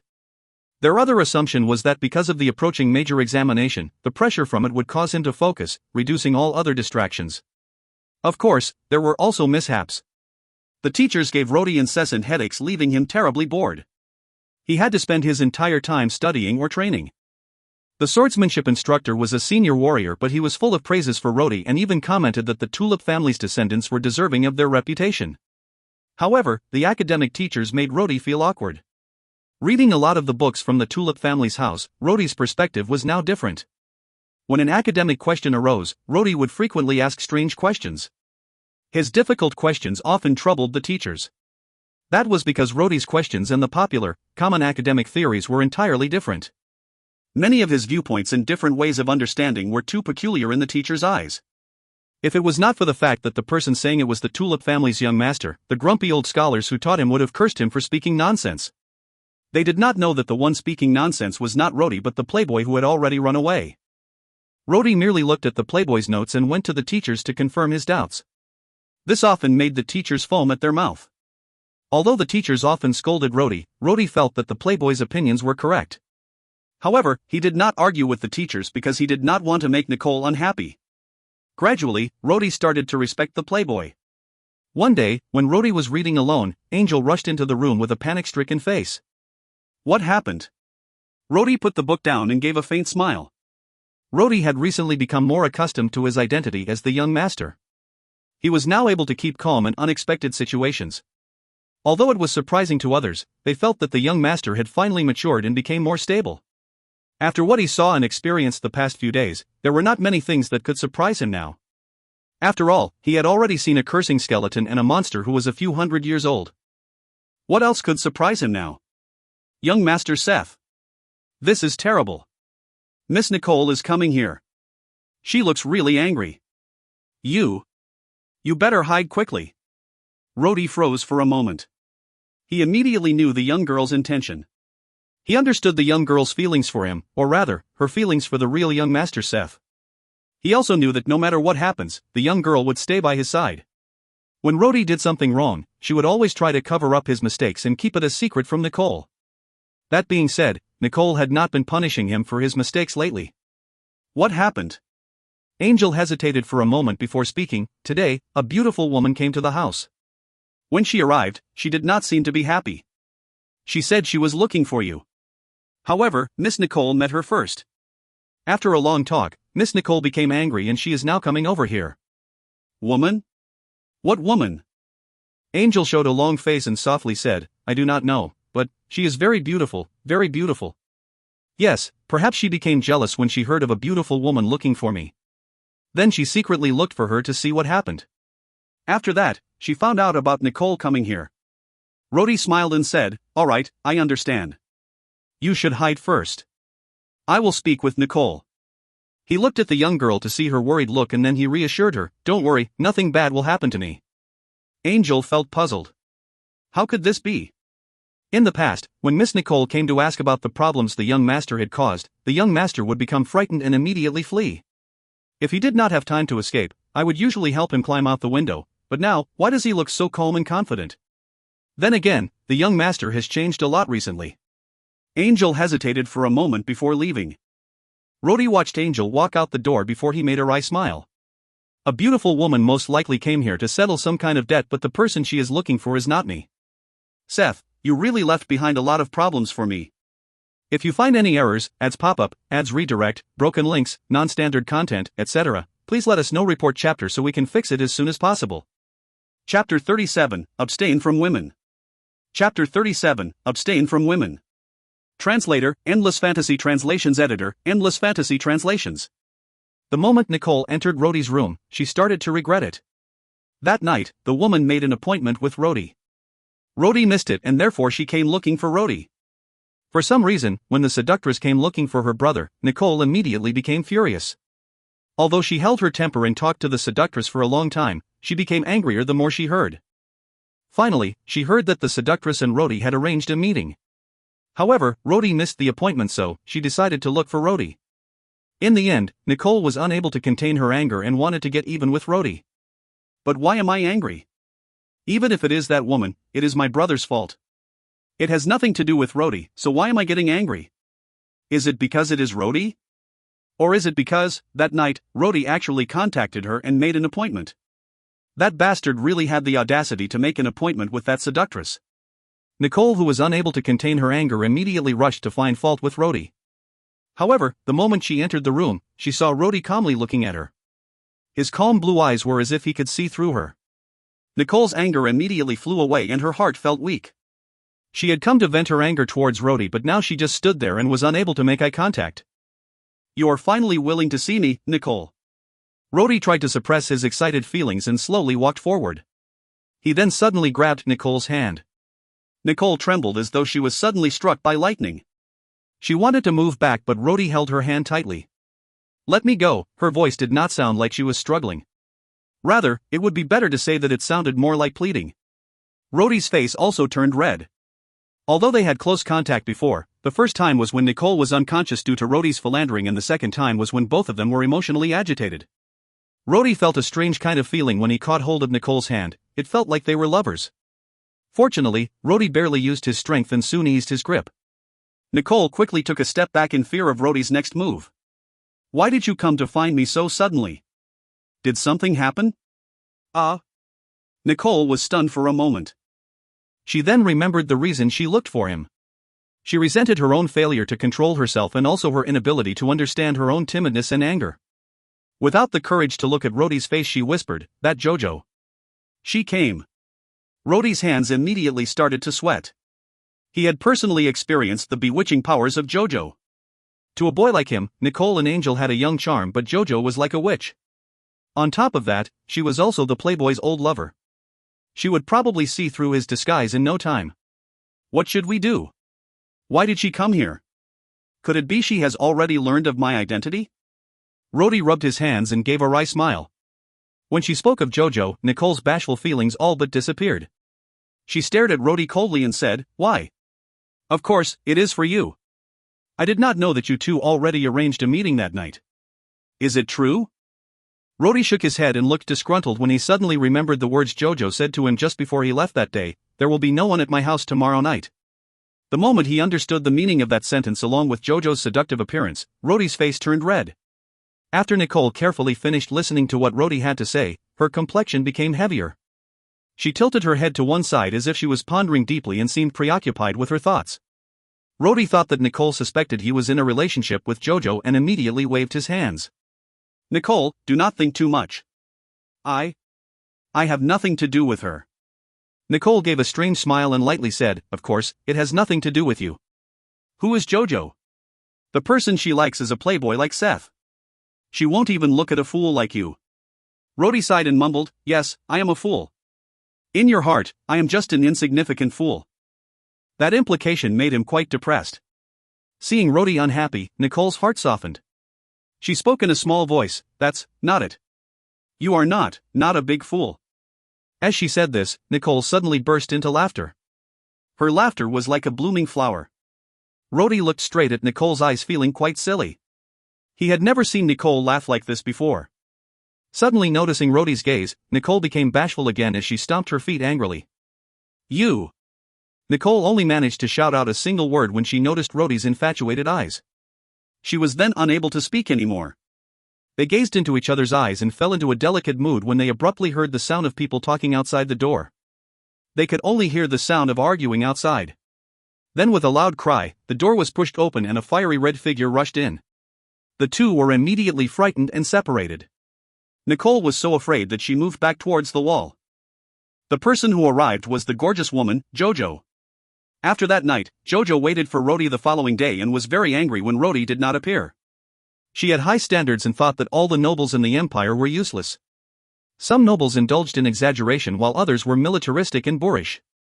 The rest were worthless people infatuated with her beauty. But then, she got acquainted with Seth. Seth admired her so much. Jojo, herself, was amazed at Seth's endless amount of knowledge. Seth was a master of love and knew how to capture a girl's heart. Together with his good looks, he managed to win Jojo's heart. To be able to make even Jojo grieve was a testimony of Seth's skills as a playboy. He fooled around with so many women and would become indifferent after some time. Although Jojo was angry, Seth did not show his face. She also felt troubled. She did not expect to meet her lover at the banquet only for him to run away after only saying a few words. Seth was also missing on the night of the meeting. Jojo was an arrogant and proud person. After feeling dejected for so many days, she finally decided to go to their house. After meeting and talking with Nicole for a while, Nicole suddenly became angry and left to find Seth. Jojo continued to sit down for a while, but she was also impatient and soon rushed in as well. The Tulip family may have servants and guards, but they also knew of Jojo's status. Even those who did not would not dare to block her when they saw her noble clothing. The ones who did block her did not put in much effort. Just like that, Jojo made her way to Rody's bedroom. Rody saw Jojo standing in front of him and felt nervous. He could see Jojo wearing red fur clothing. The elegant garment highlighted her arrogant figure. Unfortunately, her charming face was not as charming as usual. It looked as if she did not eat well the past few days. She was sad and stared at Rody with resentful eyes. Seth! Why did you ignore me for so many days? Jojo stood in front of Rody for a while before she slowly spoke. Her voice was filled with sorrow. Her soft voice sounded delicate and charming. Rody started to sweat on his forehead. He did not know how to answer and looked at Nicole. Nicole had a strange expression and avoided eye contact with Rody. Rody sighed and could only answer, "I." When Jojo noticed Rody's cold attitude, her heart became more distressed. She gritted her teeth and said, "I have already told your sister about our relationship. How do you intend to reply me?" Rody's heart felt more tensed. He once again glanced at Nicole to find her looking impassive and avoiding eye contact. I am busy these days." Rody hesitated for a while. He had forced himself to utter that sentence. "What are you busy with?" Jojo spoke resentfully. In the imperial capital, there were countless nobles infatuated by her beauty, yet she refused to look at any of them. Still, the fellow in front of her was so indifferent towards her. Rody felt like it was becoming harder to speak. "You know. In a few days, I will need to take His Majesty's examination to inherit the family's title. So for the past few days, I have been learning from a few teachers." Jojo's expression grew gentler. Although she could not see Seth, she paid attention to every action. She had heard about the Tulip family hiring many instructors and teachers to teach the young master. Rody's story sounded reasonable. "Then, why did you not visit me that night?" When Jojo said this, she could not help but glance at Nicole with a red face. Rody braced himself and said, He glanced at Nicole again, but it seemed that Nicole was determined to not give him any suggestions. "What?" Jojo's mouth fell, her eyes were filled with tears. "I was practicing martial arts." Rody impulsively blurted out. The moment he said this, he found an excuse and lied smoothly, "My instructor told me that my foundation was terrible. Before the examination, I need to work hard and, if possible, not become intimate with women." The moment he said this, Jojo blushed. Nicole suddenly coughed. She also did not expect Rhodey to suddenly give such an impressive excuse. If you find any errors, ads pop up, ads redirect, broken links, non-standard content, etc., please let us know. Report chapter so we can fix it as soon as possible. Chapter 38, Female Might. Chapter 38, Female Might. Translator, Endless Fantasy Translations Editor, Endless Fantasy Translations. JoJo may have loved Seth, but she also hated him. Nevertheless, JoJo was not a recklessly possessive person. Although she did not believe Rhodey's words, it would not be appropriate for her to continue to speak. After all, even if she loved Seth, she knew that her beloved would need to be responsible for the family, and she also wanted her beloved to have a good future. Being mindful, JoJo let out a light humph. Although she was still angry, her expression became much gentler. She did not care that Nicole was still around and boldly pulled Rhodey's hand. You see, your hand is already so big. Was swordplay really so difficult? I still want to listen to you play the zither. Rhodey thought to himself. Play the zither? I can't even sing and I am completely tone deaf. If I tried to play the zither, I would definitely get caught.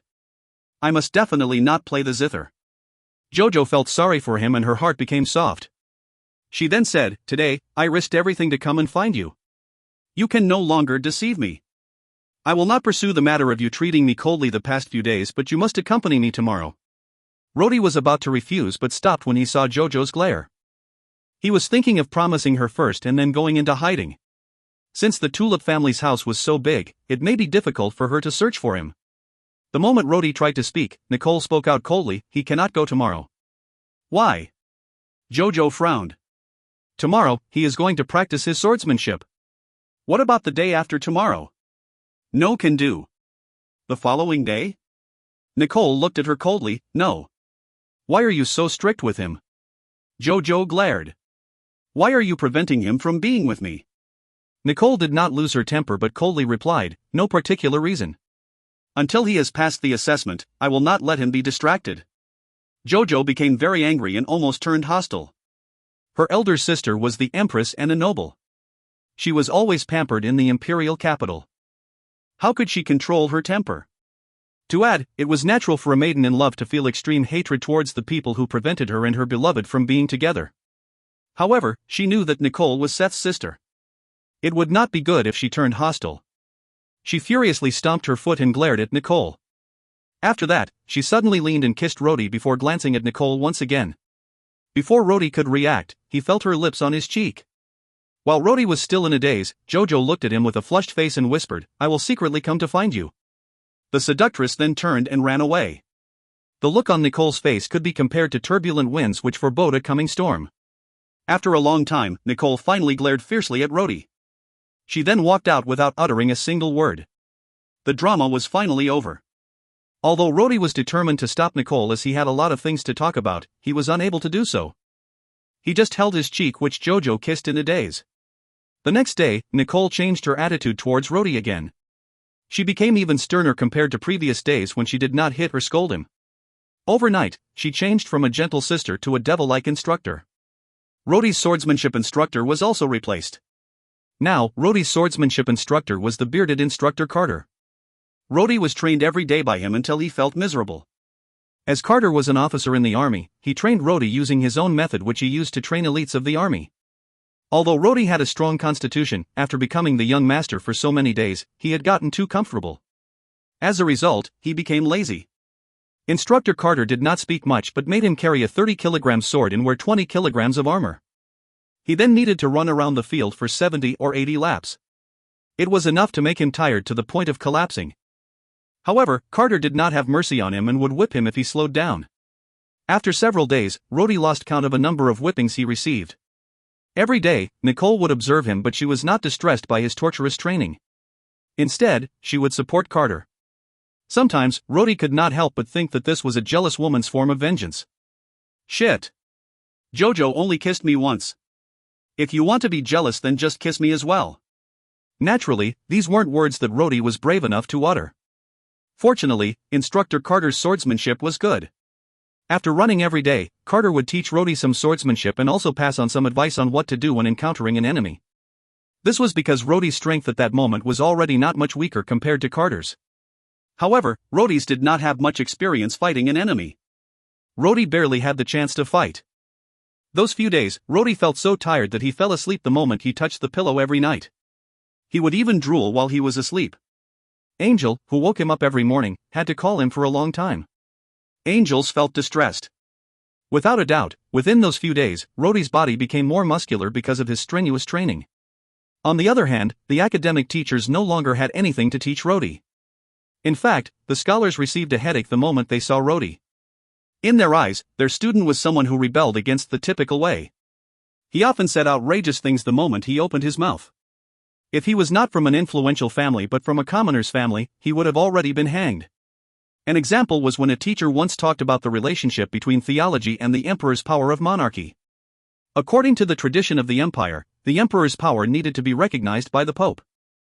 Otherwise, the emperor's position would not be justified. In other words, the pope's status and dignity were higher than that of the emperor's. In the entire continent, they all believed in the Almighty God. The ones that did not believe in God were all considered pagans. The more serious cases would result in hanging. The teacher then spoke about the church's armed forces, the Flame Knights. The pope also had his own territory. Although these armed forces normally belonged to the empire, these soldiers could not be mobilized by anyone other than the church. This included the emperor himself. The church got a share of the taxes collected by the empire. The church even collected atonement tax directly from each subject. The empire could not intervene in this matter. For most scholars, these were very normal and natural things. However, Rody could not help but express his views. Rody believed that this was weakening the monarchy's power by weakening the governing rights and authority of the empire. For a long time, the hearts of the empire's subjects subconsciously yielded to this concept that the church's authority was stronger than the governing power of the empire. The church had their own taxes and armed forces. This already represented a kind of power division within the empire. The strength of an empire depended on a strong central power base. It would be extremely dangerous if it was not clear as to who had the highest authority. If the church and the emperor clashed, would the subjects support the church or the emperor? The moment these words came out, the scholars immediately turned pale. They covered their mouths and stared at Rody with a terrified expression. Since then, Rody stopped asking the teachers questions. The teachers just taught from the books and did not dare to say anything else. Other than learning swordsmanship and whatever the scholars taught him, Rody also hid in his room to read. However, the more he read, the more questions arose. The ideas appearing in his mind also became more frightening. He occasionally thought of asking the skeleton, Andy, and the old groom, Mark. He believed that since they were the creation and disciple of the great sage Dondon, they would have a lot of wisdom and would be able to answer his questions. However, the skeleton, Andy, never got in touch with him. Although Rody had the mask, he did not know how to use the mask to open the space to find the skeleton. Besides, every time he went into the small building, Andy continued to stay a lifeless and voiceless skeleton. As for old Mark, he no longer met with Rody alone while he acted like a servant outside. Many days later, the colossal Rant's injuries recovered and he was officially sent to Rody's side to act as a personal bodyguard. Rant was also given another important task by Nicole. The task was to teach Rody how to ride a horse. If you find any errors, ads pop up, ads redirect, broken links, non-standard content, etc., please let us know. Report chapter so we can fix it as soon as possible. Chapter 39, Youth's Aspiration. Chapter 39, Youth's Aspiration. Translator, Endless Fantasy Translations Editor, Endless Fantasy Translations. Rody, in high spirits, rode on the pure white horse. After a few laps, he pulled the reins to stop in front of Rant. He stood up and jumped down from the horse. His movements were nimble and steady and he looked proud of himself. How was it, Rant? Was my riding good? Rody was very excited. The common people in the empire did not have much chance to ride a horse. The yearly expenses to feed a horse was about that of the yearly food and clothing expenses of an adult. The yearly expenditure of a good horse would be enough to support an entire common family for a year. Rody also had some horse riding training in the Imperial Academy. A man at heart, he naturally liked the feeling of riding a horse. Unfortunately, the number of horse riding classes in the academy were unable to satisfy him. Now that he had a chance to ride a horse again, he obviously felt happy. After some lessons from the instructors of the Imperial Academy, he could ride properly. Together with his natural skills and some trials, he was now quite proficient. Rant calmly looked at the triumphant young master and flatly said, "It's passable." Although Rant did not say much, his expression showed disapproval. Rody saw this and asked, "Only passable?" "Rant, I have practiced for a long time." Rant then raised his head and said in a muffled voice, "Young master, I have something to say." "What is it?" Rant's expression was respectful even when his voice was stern. "You are the heir to the Tulip family. In the future, you may be selected as a marshal. You will become a duke and lead the army to fight all across the country. I will tell you the truth. The way you are riding right now is enough for strolling in the imperial capital. However, if you were marching to fight in a war, you would not last 3 days. Oh? Rodi's face did not show any signs of unhappiness. On the contrary, it was full of excitement. Rant nodded and got onto his black horse and completed the first lap normally. However, he suddenly accelerated during the second lap. He leaned forward while holding a spear and he readied his posture for an assault. This posture is the standard charging posture of the Empire's cavalry, Rant said the moment he finished his lap and stopped in front of Rodi. "Young master, do not look down on horsemanship. There are times that the correct posture would save your life. For example, the charging posture would not only maintain the momentum of the charge but would also help to avoid enemy arrows. These are the experience of centuries of the Empire's cavalry. On top of that, fighting on a horse and fighting on foot is completely different. I know your swordsmanship is formidable, but would you be able to stay as quick and nimble on a horse? If you want to avoid attacks on a horse, you would need to rely on your horse and you would need to know how to control your horse to ensure your combat effectiveness. Moreover, fighting on a horse would require waste power. No amount of trickery can compensate for that." After listening to that, Rodi's expression became serious and he was lost in thought. As the young master, even though a fake one, he had the privilege to learn such excellent horsemanship. It was something he could only dream of. Moreover, Nicole had promised to send him to the army in the future. The horse riding skill would be indispensable for an officer. Soon afterward, Rodi immediately put away his pride and learned how to ride a horse according to Rant's instructions. Each day, Rodi would fall down many times from his horse. Although he was strong, his body was unable to withstand it. He did not know how many injuries he had from falling down. Fortunately, Rodi was stubborn. The more he fell, the fewer complaints he made. He merely gritted his teeth before mounting the horse and trying again. After a few days, his foundation improved and Rodi gradually became more familiar with manipulating the horse. Rant was amazed at Rodi's quick progress. He started teaching Rodi about common cavalry strategies used by the Empire's cavalry. In less than half a month, Rant had nothing left to teach Rodi. He could only accompany Rodi and let him practice. Although Rodi received a lot of bruises, he was still excited about practicing. One night, Rodi returned to his room covered in sweat. He called out to Angel and received her gentle service and a change of clothes. He then took off the padding for his ears. The ear pads were very uncomfortable, especially when he was covered in dust and sweat every day. Just as soon as Rodi changed his clothes, Nicole quietly entered the room and waved. It was a signal for Angel to leave. Nicole said quietly, "Sit down first. I have something to say." Rodi sighed. These days, he felt like he and Nicole were drifting apart. Sometimes, he thought that Nicole was still angry. It was most likely a punishment for all his wrongdoings. At this moment, his heart was filled with both hate and love for Nicole. After so many days, his feelings were mostly that of anger. He was a young man who was full of vitality.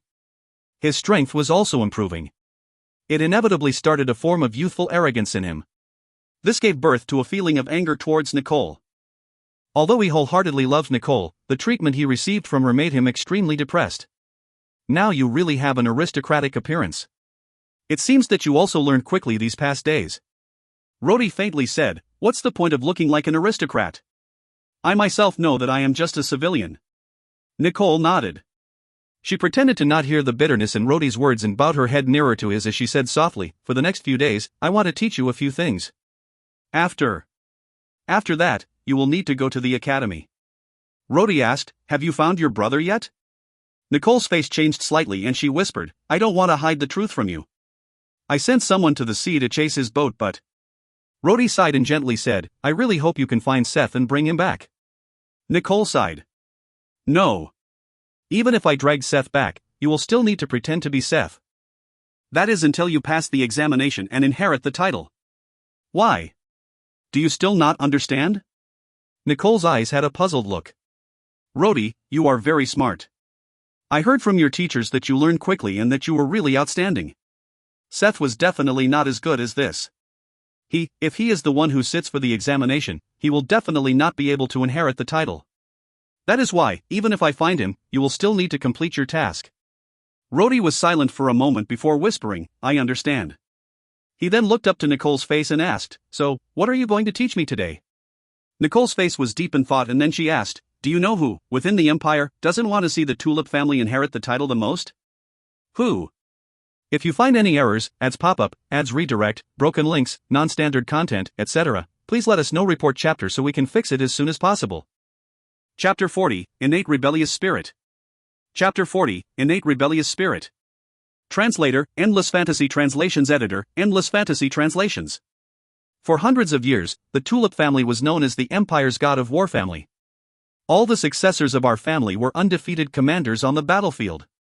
Until today, it can be said that the Tulip family's flame and the Tulip family's banner are the army's god.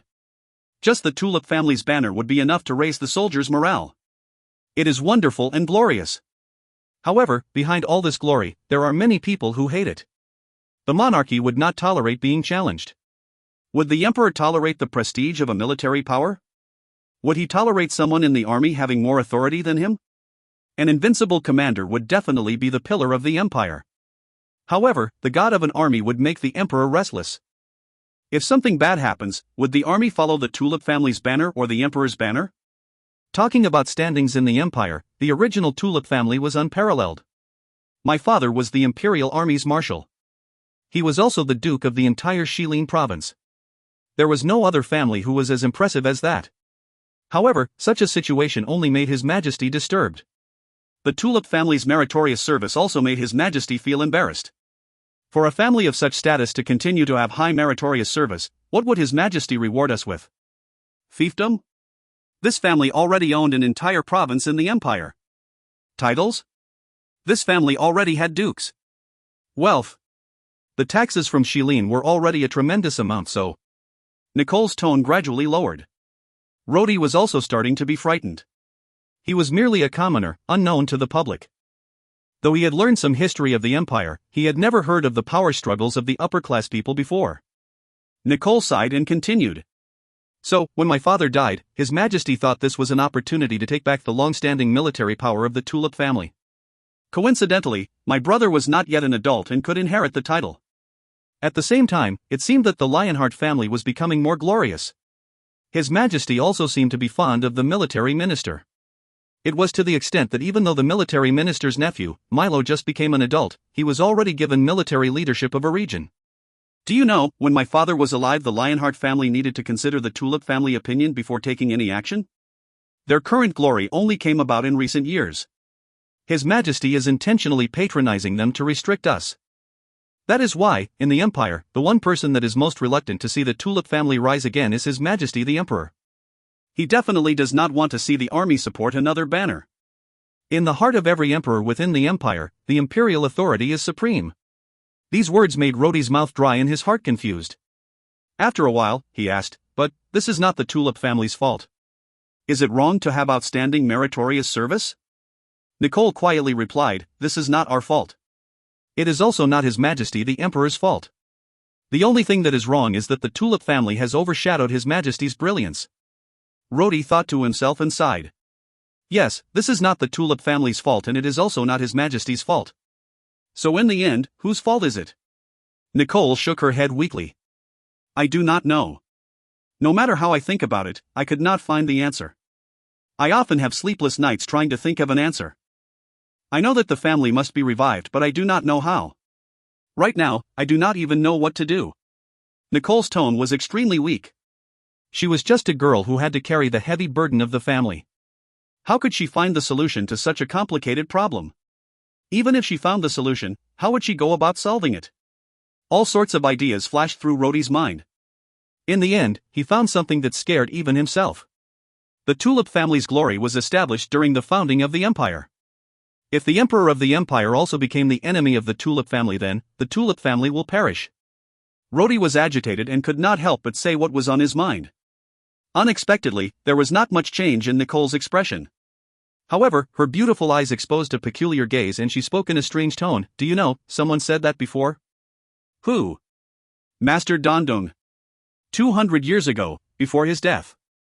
What? Rhodey suddenly jumped, feeling alarmed. Honestly, Rhodey now feared old Dondong.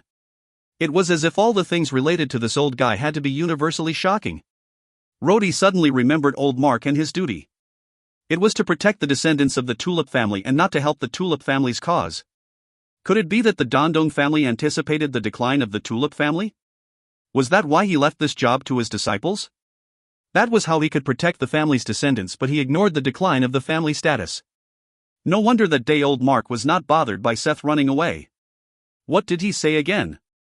I protect the descendants. Not some stupid family glory. What does the Tulip family's glory have to do with me? I see the miss frowning unhappily every day. Humph. What about the family glory? The earlier it is destroyed, the better. The earlier it is destroyed, the better? Rhodey suddenly had a strange thought. Perhaps old Mark was also tired of being a bodyguard for centuries? When the family is destroyed, he will just need to ensure the descendants' safety and then he will be free. Seeing Rhodey's face change slightly, Nicole frowned. What are you thinking of? Rhodey's mind was constantly churning and he suddenly blurted out, have you not thought about it? I saw this phrase these few days. The losers are always in the wrong. Don't tell me your family has never thought of. Shut up. Nicole looked frightened and quickly shouted. Then she lowered her voice, fool. Don't say such nonsense. Why can't I speak freely?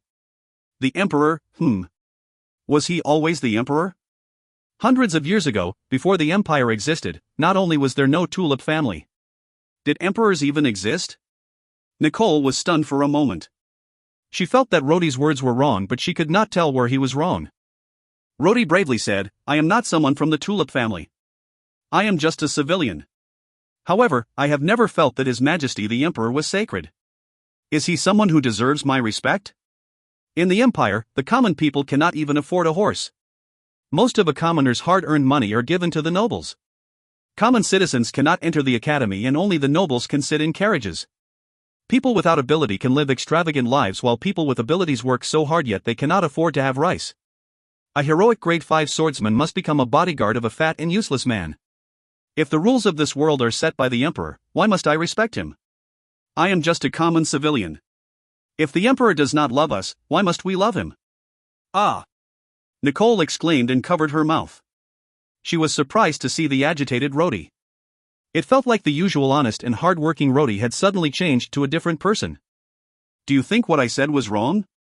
Rhodey's agitation stopped and he knitted his eyebrows. After a while, he sighed. Do you know, these were not ideas I thought of, these ideas were from your brother's notes. I have been here for so many days. Every day I read and think. Now I feel that most of your brother's way of thinking was right. You? How can you say that? You, Nicole pointed at Rhodey with her fingers trembling. She did not know how to continue. This time, Rhodey did not panic. He looked calm. Then, he bent down, saluted and lightly said, Nicole, I am a nobody. A mere civilian. I can only voice out such matters. Humph, what else can a nobody do? His tone was self-deprecating and self-mocking. Nicole felt that she saw a side of Rhodey she never knew about. If you find any errors, ads pop up, ads redirect, broken links, non-standard content, etc., please let us know. Report chapter so we can fix it as soon as possible. Chapter 41, The Fake Playboy. Chapter 41, The Fake Playboy. Translator, Endless Fantasy Translations Editor, Endless Fantasy Translations. Nicole was really frightened of Rhodey's shocking opinions. She severely warned him not to say such things in front of others. Rhodey did not defend himself and merely promised her that. Nicole was still concerned and continued to say more, but Rhodey patiently explained himself. Nicole, I already said I am an insignificant person. These ideas, even if I think about it, I would not tell anyone other than you. Isn't the bitterness I experienced the past few days not enough? I voiced some of my opinions aloud and the teachers already treated me as a deviant. Think carefully, have you not been punishing me a lot lately? I have already learned not to speak so much. Nicole was immediately speechless and her face turned red. The past few days, although she did punish Rhodey, most of it was not because of Rhodey's opinions but because of her jealousy. Especially when Jojo kissed Rhodey, Nicole could not sleep out of anger. With a red face, Nicole changed the topic and talked about Seth's usual habits. This is because Rhodey would need to pretend to be Seth when he returns to the academy. Nicole introduced the people acquainted with Seth during his time in the academy to Rhodey. She also explained their family backgrounds and Seth's relationship with them. Nicole expended all her efforts on her little brother. Seth's bodyguard was originally arranged by Nicole. However, the bodyguard was later bought over by Seth. Even then, Nicole's understanding of Seth's habit should be mostly correct. The more Rhodey listened, the heavier his head felt. He not only needed to remember a lot of people that he did not recognize, he also needed to recognize their appearance, their speech styles, and their preferences. This was more tiresome than the monstrous training by Instructor Carter.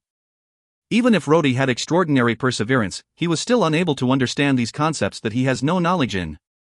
To Rhodey, a stranger is just a name, and to expect him to remember various information of strangers and then needed to pretend like he knew them for a long time, gave him a headache. On top of that, it was more than one person. Nicole gave Rhodey a register containing all sorts of information. For 3 full days, she stopped all of Rhodey's other classes. Rhodey only needed to concentrate on remembering the information on the register in his room. Instructor Carter had no objection to this. In his opinion, the young master's progress can only be described as abnormal. Carter could not understand why the young master, who was initially so weak that any of his disciples could easily defeat, suddenly became so strong that even his strongest disciple was severely injured instead. Instructor Carter's report to Nicole was, if the young master were to take the assessment right now, he could easily pass the 3rd grade warrior assessment. 4th grade warrior assessment would not be too much of a problem. If he could do it like the time he fought Rant and used that sword, it is possible for him to pass the 5th grade warrior assessment too. The other scholars and teachers felt happy. Although the young master was smart, he has too many preposterous ideas. If they had to deal with him every day, they would go crazy and start frothing at the mouth. Might as well stay at home peacefully. Just like that, 3 quiet and boring days passed by quickly. Rhodey's head was now filled with all kinds of information on various people. Early in the morning, Nicole asked Angel to help him dress up, and Rhodey was soon wearing the standard noble's uniform of the Imperial Academy. The only surprise to Rhodey was that there was a star embroidered onto Seth's original uniform. It represents the identity of a warrior. Of course, Rhodey would not believe that the real young master possesses the strength of a 1st grade warrior. He believes that the Tulip family's influence must have been used to pass the 1st grade examination. Feeling nervous, Rhodey followed Nicole onto the carriage. The magnificent luxury carriage was surrounded by guards riding on horses. Old Mark was also leisurely holding his whip. Rhodey felt like he was going towards the execution grounds. In the carriage, Rhodey wanted to ask Nicole a question, something that he has been wanting to do for several days now. His question was about his recommended actions if he were to encounter another one of Seth's lovers. This is because the information Nicole gave him had nothing with female acquaintances. At this moment, Rhodey has already learned a lot about Seth. He wouldn't be so naive as to believe that Jojo was Seth's only lover. He wanted to know what to do if he were to encounter this problem. However, Rhodey did not know how to ask this question. Ever since Jojo inconvenienced him, Rhodey was apprehensive at how Nicole got angry over this issue. He does not want to ask this question and accidentally provoke Nicole's wrath. The consequences would be terrible. Rhodey listened to the gentle ringing of the carriage bells and took a deep breath. He then opened the windows of the carriage to look out. The wide limestone road led directly to the Imperial Academy and was filled with pedestrians. Rhodey looked at the buildings of the Imperial Academy that were becoming clearer. The Imperial Academy's most famous building, the White Tower, also seemed to be getting closer. The sweat at Rhodey's hands also started to gather. I wonder how is Star right now? Nicole said that she has already released him. Would he be worried about me? There is also Instructor Shale. I suddenly disappeared and did not appear for the 1st grade warrior's examination. He must be very disappointed in me. In fact, I am his favorite student. And, Rhodey has never been so nervous, nor has he felt so glorified before. The current principal of the Imperial Academy, Sir Sol, together with most of the important and powerful elders in the academy, personally came out to greet him. The old guy was a very important person that a commoner like him, in normal days, would never be able to meet. Right now this person was standing at the gates, smiling. His smile lines were all bunched together, forming wrinkles. He extended his hands, that looked like the chicken claws, to help Miss Nicole get down the carriage. Rhodey did not truly understand Sir Sol's flattery for Nicole and did not gain any attention or any concern for his sickness. He just stood beside Nicole, showing a reluctant appearance. In regards to this attitude, nobody suspected a thing. This is because everyone in the academy was aware that the Tulip family's young master is a playboy.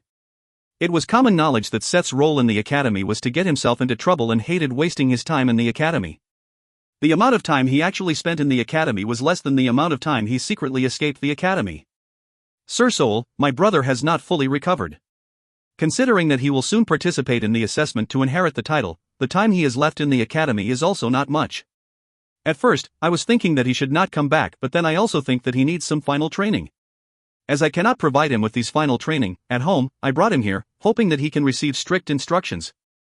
After that, Rody no longer listened to the conversation with Sir Soul. He started to break out in cold sweat.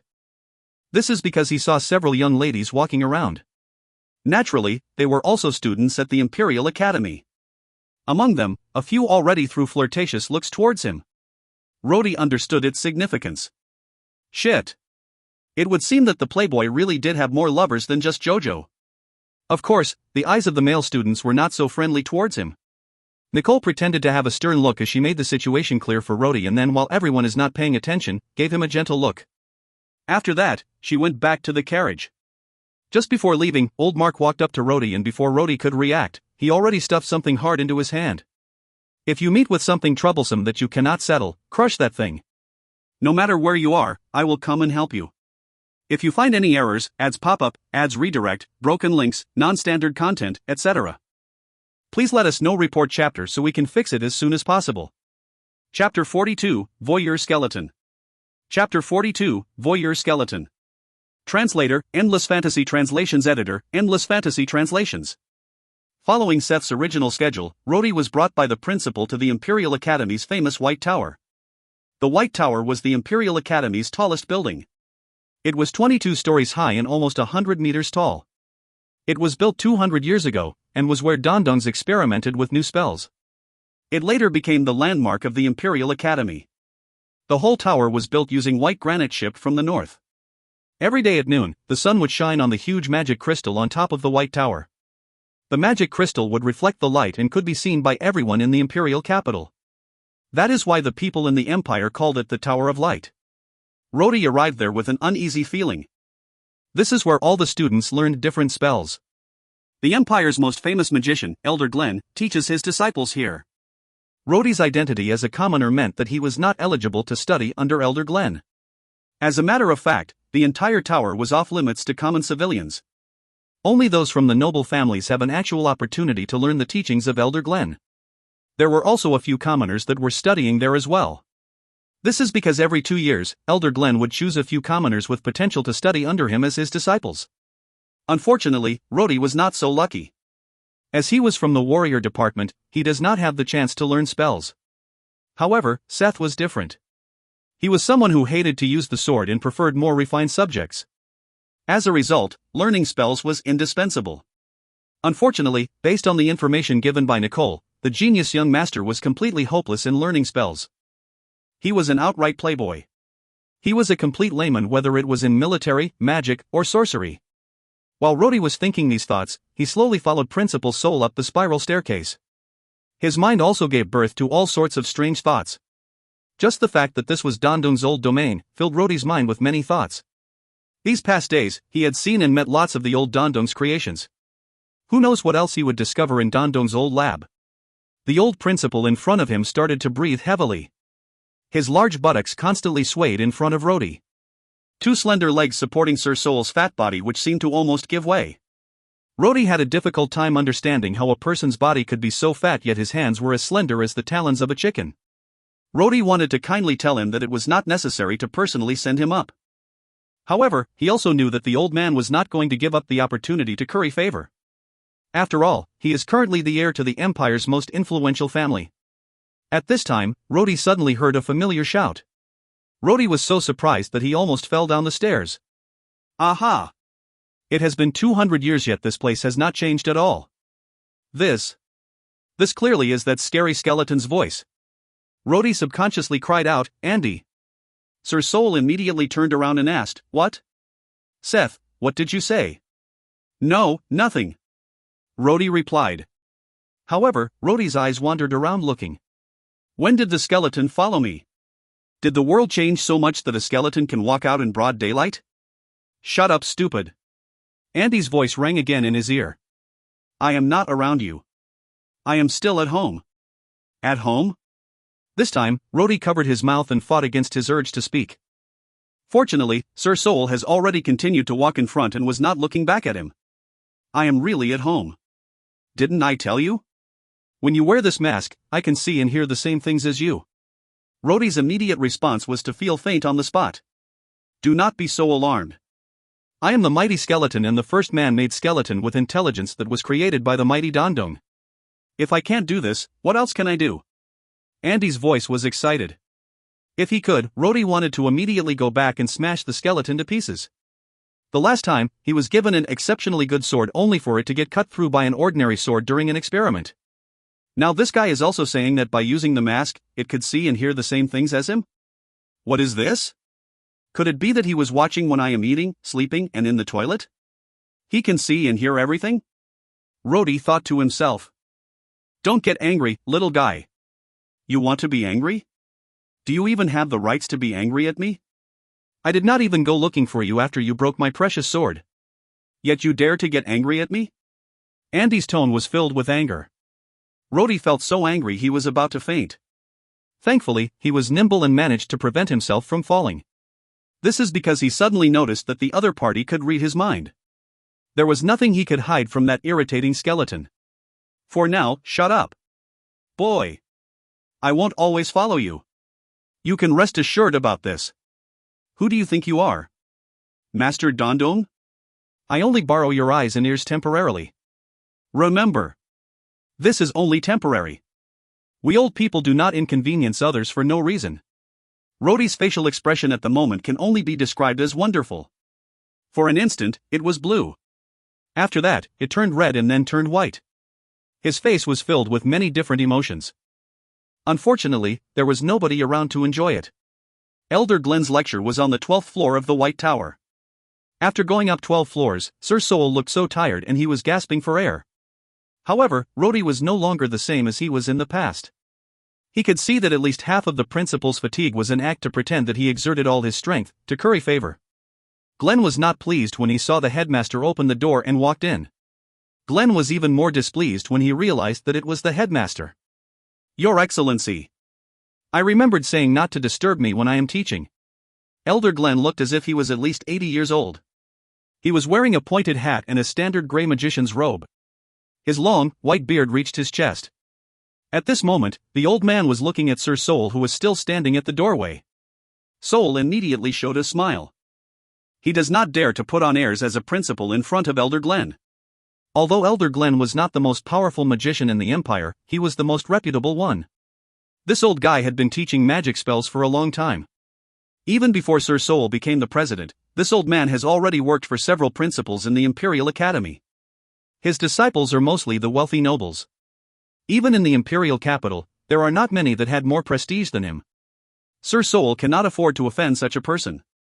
Otherwise, it will not just be a matter of Elder Glen becoming angry, but all of his students will also come out and look for trouble. At that time, Sir Soul would receive more than he bargained for. Elder Glen, I brought you a student. Soul did not say anything, but Glen could guess that the students the principal personally sent would certainly have an impressive background. After so many years, Glen understood this natural truth. Come in. Glen softly said. He then looked at Rhodey, who came in after the principal. The students around Elder Glen also looked at Rhodey's body. Rhodey pretended to look calm and walked in steadily. He was now at Glen's laboratory. In the middle of the room was a table with different instruments on it. Some of the instruments were the same as the one Rhodey saw in the small house at home. The students were sitting in a semicircle around the table. Glen squinted his eyes and looked at Rhodey for a moment and then whispered, "You are from the Tulip family?" "Yes." Rhodey answered quickly while bowing. "And your blonde hair and blue eyes match your family lineage." Glen continued to look closely at Rhodey and measure him up. He was so close that Rhodey felt uncomfortable. "Humph." Andy's voice suddenly sounded in his mind. "This guy is using a probing spell to look at you." "Ha, what good is that probing spell? Watch my skill." Before Rhodey could react to Andy's words, there was a large bang sound in his head. He immediately looked around and saw a horrible scene that he would never forget. If you find any errors, ads pop-up, ads redirect, broken links, non-standard content, etc., please let us know. Report chapter so we can fix it as soon as possible. Chapter 43, A Terrifying Matter. Chapter 43, A Terrifying Matter.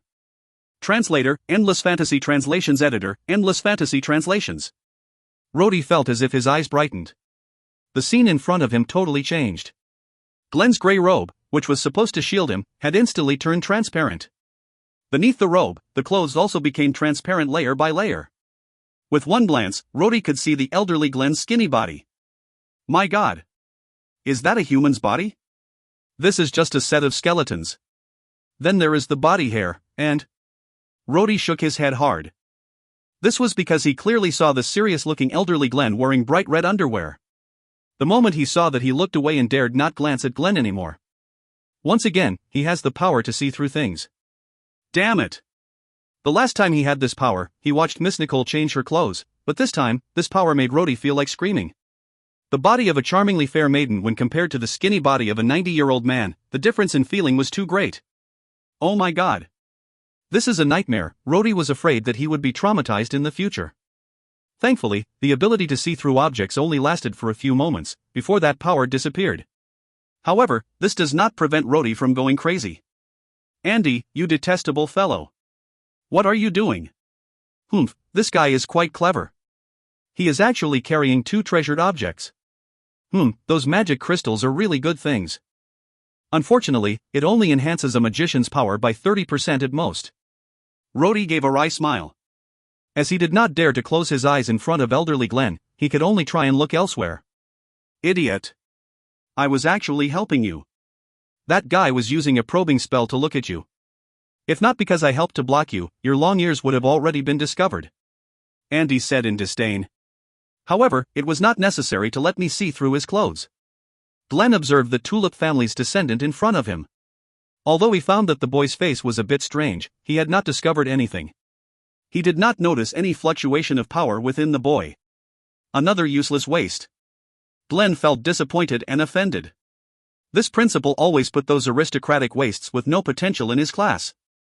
It was simply a waste of his time. You. Go and sit at the back. Glenn's tone was cold. He then glanced at the principal standing at the door. Its meaning was, you better leave. Rhodey did not dare to look at Glenn. He could only lower his head and walk towards the group of students. While keeping his head down, he simply found a place to sit. As he was sitting down, he heard a dissatisfied person utter a soft humph. Glenn no longer paid attention to the student who interrupted his lesson. He continued his lesson and answered the questions of those students sitting in front of him. Rhodey tried to diligently listen to the lecture, but his foundation was too weak. He was someone who just entered in the middle of the lesson, so he could barely understand half of the contents. Rhodey looked left and right hoping to find something to help him. Suddenly, a slender hand came out from the side and placed a thick notebook in front of him. Rhodey looked towards the slender hand and found a friendly black-haired girl smiling at him. She was a commoner, based on the uniform she was wearing. Thank you. Rhodey whispered. However, he heard a cold snort from behind. Rhodey did not know for how long he had sat, but he could feel his buttocks turn numb. He immediately started to daydream, as he was never really interested in learning magic. On top of that, he knew that whether he participated or not, his upcoming assessment would not be affected. Nicole's reason for him to go to the academy was mainly to give him a conducive environment so that he could further adapt to his identity. He looked to the side and saw a few students in Noble's uniform having the same impatient expression. It would seem that they were all categorized together with him as ignorant and incompetent. As for the ones who were listening attentively and deep in thought, they were commoner students. Really sad. Rhodey sighed. How come the nobles can get this valuable learning opportunity even though they are all talentless idiots, while the commoners have to wait for 2 years and then break their heads fighting for limited seats? Thinking like this, Rhodey sighed again. Tulip family's heir. Glenn suddenly shouted. What? Was there something wrong with what I am saying? Why are you sighing? Sensing a dozen pair of eyes staring at him, Rhodey's face turned red. Glenn's facial expression was gloomy. He did not care what the Tulip family was like. In his presence, everyone must listen to him. You did not listen to me at all. Am I right? Glenn insisted. Yes. Rhodey braced himself and replied. Then leave. Glenn answered seriously. Since you are not going to listen to the lecture even if you stay in here, you might as well leave. Get out from here. Glenn spoke coldly without giving any rooms for negotiations. Rhodey was sorrowful. He obligingly stood up and slowly left. How unlucky. Chased out by Master Glenn on his first day in class. Rhodey had no choice but to, step by step, descend the spiral staircase. Boy, turn left. Andy's voice sounded in his head. What? I am telling you to turn left. Andy ordered again. Rhodey was feeling angry and then said loudly, "Why should I listen to you?" As he said that, he started to walk down the stairs faster. Unconcerned, Andy leisurely replied, "In that case, what if I told you I will help you remove your long ears?" What? Rhodey stopped moving. Are you telling the truth? Nonsense. Go back to that place and turn left. This sentence was very effective. Rhodey obediently backtracked to the earlier location and turned left. In front of him was a wall. Isn't this just a wall? Rhodey asked. Andy also felt something was strange. He was agitated and started to speak incoherently. Why is it a wall? Was it sealed up? It is supposed to be a door. Boy, you have a sword, use it and cut through the wall. You must be kidding, right? Cut through? Do you think this was your own backyard? Do you know how big a havoc cutting down a wall will cause? Why don't you try it yourself? The sword in my hands is just an ordinary sword. How can this thin long sword cut granite? Who do you think I am? The sacred swordsman? If you find any errors, ads pop-up, ads redirect, broken links, non-standard content, etc., please let us know. Report chapter so we can fix it as soon as possible. Chapter 44, A Gang of Scoundrels. Chapter 44, A Gang of Scoundrels. Translator, Endless Fantasy Translations Editor, Endless Fantasy Translations. You fool! Your sword is not an ordinary sword. Master's lightsaber can even cut through a hill, much less cut through a wall. Saber? That absurd lightsaber? Rhodey became furious the moment that saber was mentioned. Aha! Did you get angry again? You fool! You broke such a precious saber and I haven't even punished you. You still dare to be discontented? Rhodey angrily replied. That scrap? Don't talk about cutting through that wall, it can't even cut firewood. Ha! That is because you are stupid. It is Master's lightsaber. How can it be used in a normal way? The moment he heard this, Rhodey realized his mistake. That's right. It is something Dondon left behind. How could it be useless? At this moment, Rhodey suppressed his doubts and whispered. But I did not bring it here today. I left it at home. Andy was silent for a moment before it spoke in a reserved and depressed voice. Forget it. Forget it. Forget about it today. But, I want you to do me a favor. What? Tonight, Andy softly said, tonight, come here quietly with the lightsaber. I will teach you how to cut through the wall. Inside, there are things I want to see. What is in there? Rhodey felt curious after hearing Andy's words. Nothing in particular. Those days, that was one of Master's study rooms. I think there are definitely some things that belong to Master in there. However, for some reason, it was sealed up. The study room? Rhodey's lips curled into a frown. He was no longer extremely curious about books. If they were books, the Tulip family's books were more than enough. The Playboy's book collection was also alarming. He would not even be able to read all of them within 3 to 5 years. As soon as he heard that the room was filled with books, Rhodey lost interest. Rhodey slowly walked down the White Tower. He only realized that it was almost noon when he came out. Around this time, Miss Nicole's carriage should have arrived near the entrance of the academy. I wonder if she knows that I've been chased out on my first day in class? What would she think if she knew? With this irritable idea, Rhodey casually walked on. However, he habitually walked towards a small lane. That lane led to the old dormitory for common civilians, where he used to stay. After many days of not seeing it, the 200-year-old building looked even more worn out than before. The building was covered in weeds and the doors were covered in rust. Rhodey stood downstairs and looked at the window of his previous room. He saw a gray curtain at the window and it was clear that it was not one of his belongings. It would seem that the academy has expelled him after he went missing for some time.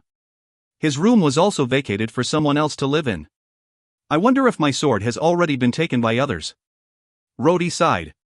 He couldn't help but ask, even though he does not really care about that sword anymore. This is because when he was training under Instructor Carter, they would break a sword, almost once every 2 days. Rhodey looked at his old home feeling melancholic. He did not know whether he should feel happy or sad. His identity is gone. For the time being, this person named Rhodey does not exist. Now he needs to pretend and be a playboy. However, is doing this meaningful? Rhodey stood downstairs for a long while having these complicated feelings. Suddenly, a hand lightly tapped Rodi's shoulder.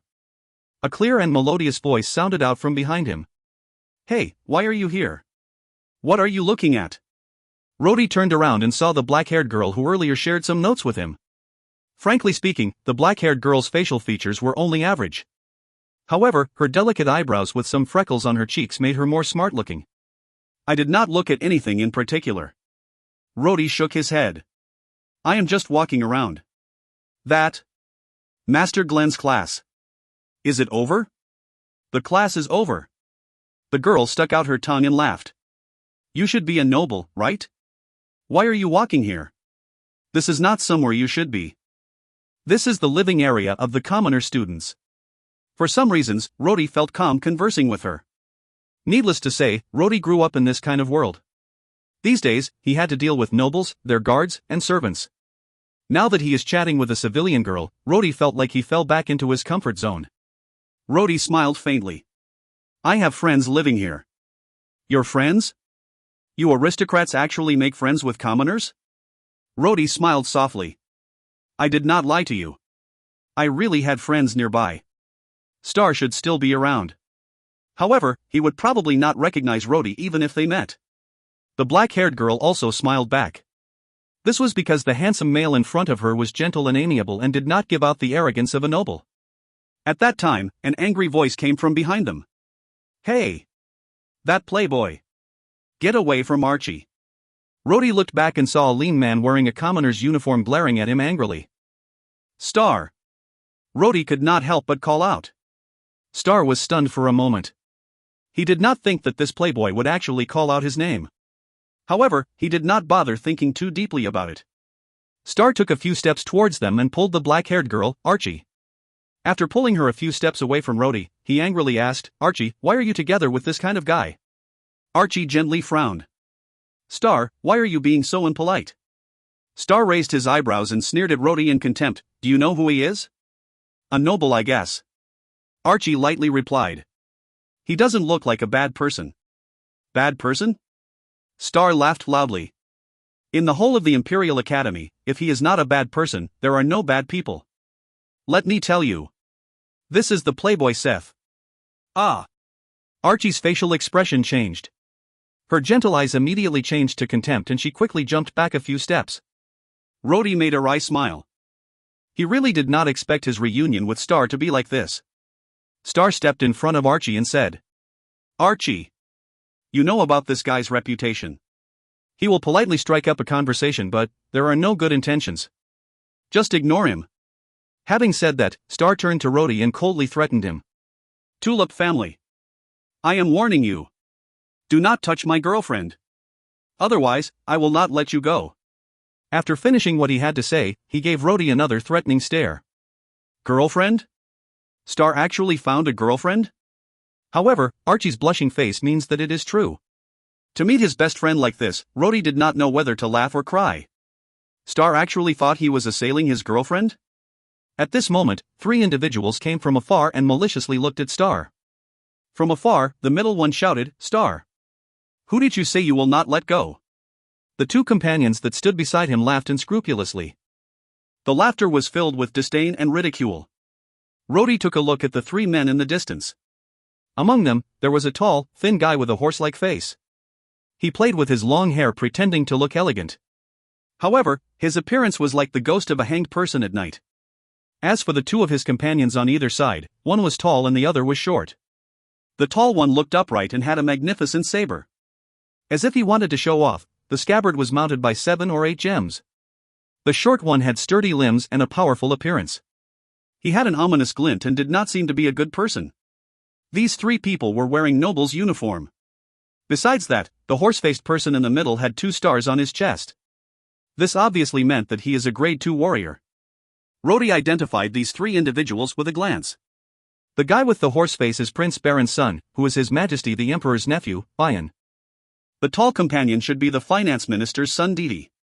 As for the short companion, he should be the Empire's garrison general's son. His name. Rodi thought for a moment before remembering that this vulgar-looking person had a nice name. His name is Dardaniel. These 3 people obviously came here to find fault with Star. That made Rhodey feel even more awkward because these three, according to the information, were well acquainted with Seth. This is especially true for Didi and Dardaniel, who were part of Seth's gang of scoundrels. 3 invitation codes for lucky fans. HPDEC2. HVPI1W. F0F6EB. If you find any errors, ads pop-up, ads redirect, broken links, non-standard content, etc., please let us know. Report chapter so we can fix it as soon as possible. Chapter 45, Romantic Arena. Chapter 45, Romantic Arena. Translator, Endless Fantasy Translations Editor, Endless Fantasy Translations. The moment Bayan saw Seth, he showed a strange expression and laughed. Seth, I did not think you would be back so soon. These few days, we felt less fun without you. Didi and Dardaniel also looked at Rhodey and their expressions were unnatural. Seth and Bayan both had a high noble status and had always been the leaders among the noble children. Although Seth was a playboy, he was ambitious and arrogant and never had a good opinion of Bayan.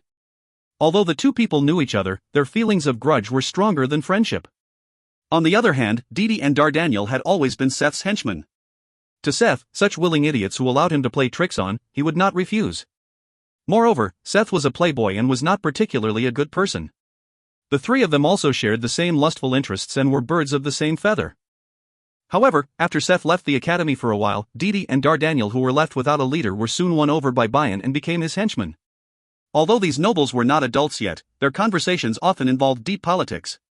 Friendly relationships between young people meant future alliances. That was why Bayan, who was ambitious, was paying attention to identify and become close with young nobles that may enter the core of nobility. This is all to enhance his future strength. Naturally, this was not something Rhodey could expect. All he knew was that Didi and Dardaniel were showing some unnatural expressions. However, he does not know anything more detailed than that. Bayan seemed more interested in Rhodey and therefore no longer bothered with Star. He merely spared Star a glance and said, "Star, originally, with your status, you are not qualified to speak to me. I believe you know the reason why I came to find you today. You better not act rashly and be well behaved during Master Glen's disciple selection next month. You can forget about the quota." Rhodey immediately understood these words. Come to think of it, next month is when the old guy Glen picked his disciples. Every 2 years, elderly Glen would choose his disciples among a group of students and personally teach them magic. Under normal circumstances, commoners are forbidden from entering the White Tower. That would mean that their only chance to enter the White Tower was to be selected as Master Glen's disciple once every 2 years. However, nobles with a strong background can directly enter Glen's class. For example, today Rhodey, who just arrived, obtained a special arrangement by the principal of the academy to learn from Master Glen.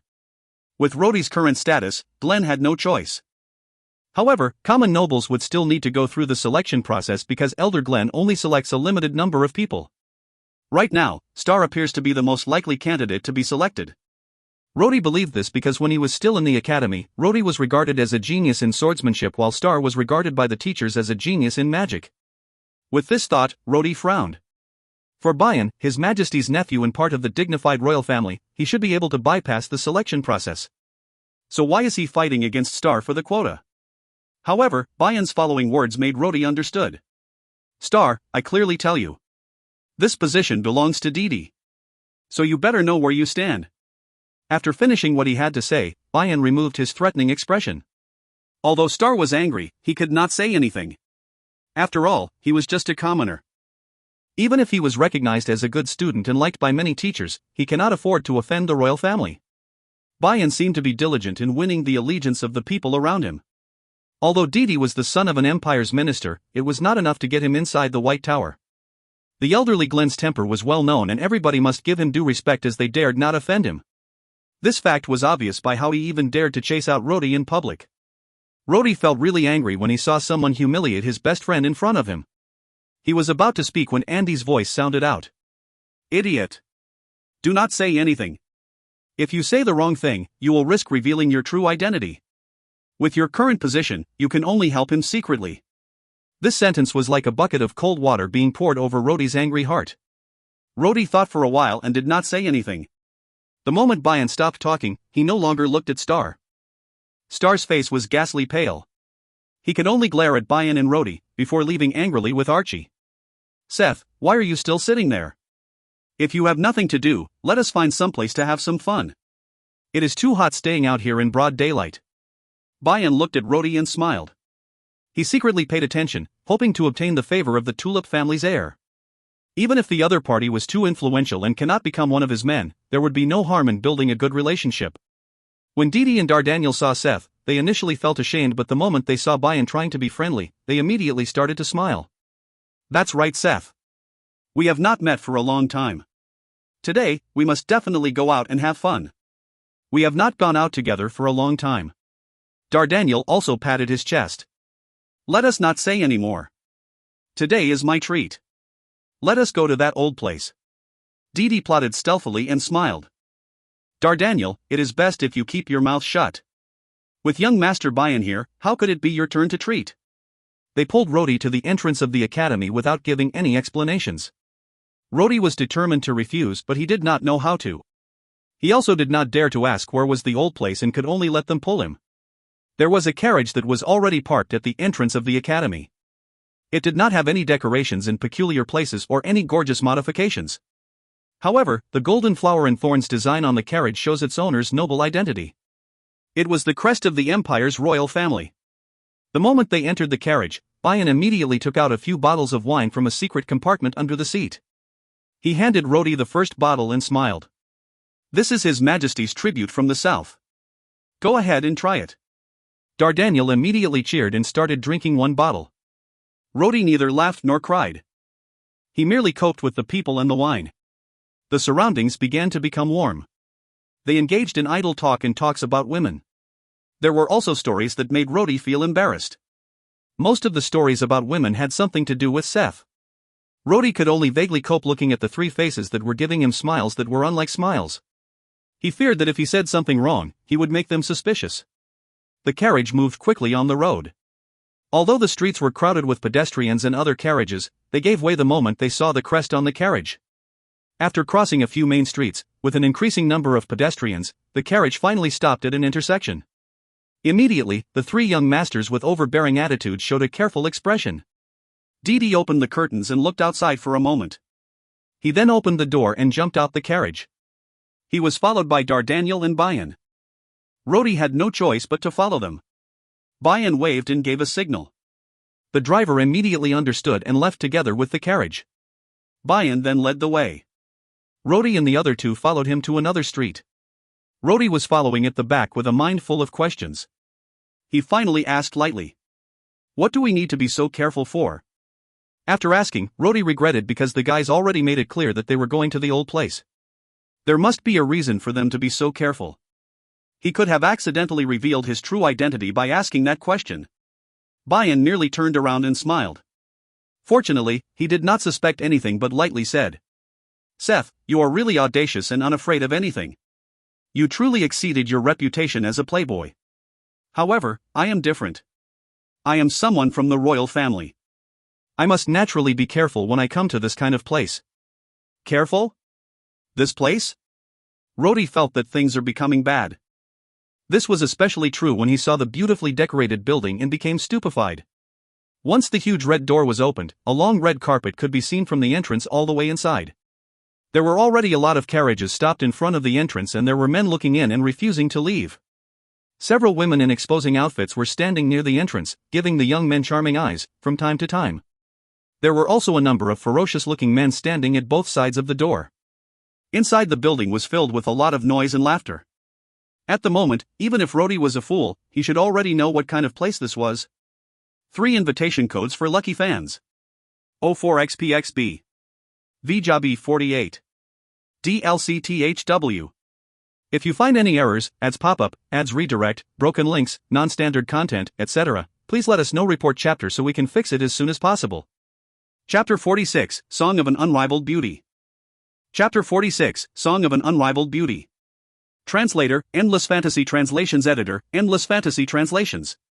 When Rodi and the other 3 entered the doorway, they were immediately surrounded by a few women. The women leaned towards them with their savory bodies. Rodi's face immediately turned red, but he did not know how to get away from the women at both his sides. Go! Get out and greet the other guests.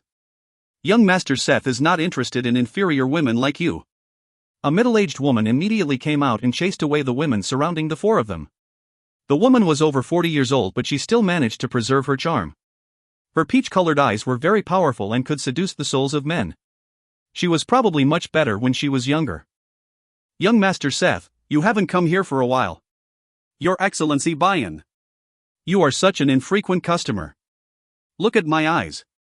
Why are you hiding at the back? Are you shy?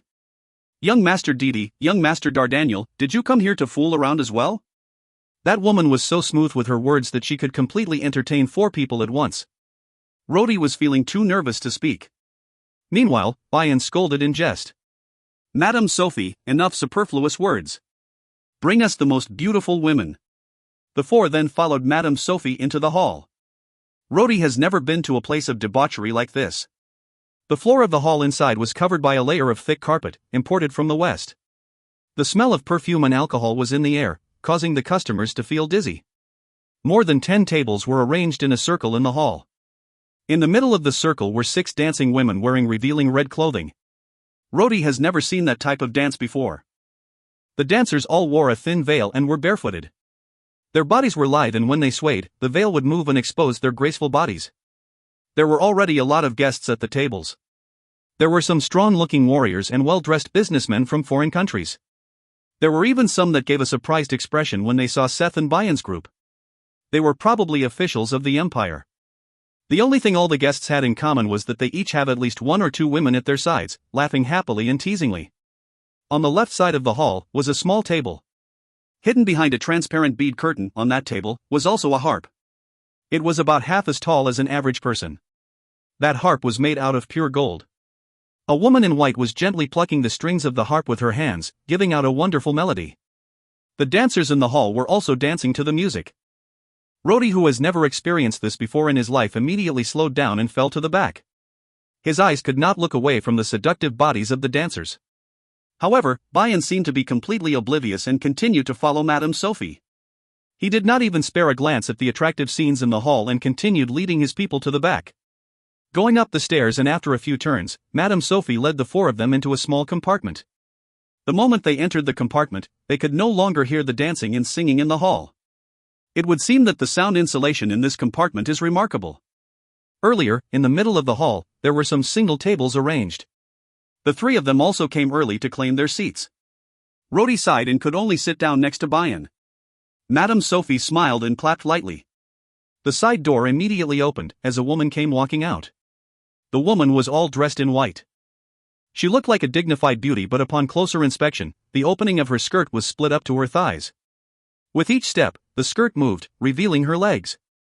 Contrary to expectations, she had the expression of someone who was calm, pure, and dignified. The great contrast in appearance made the guys itched.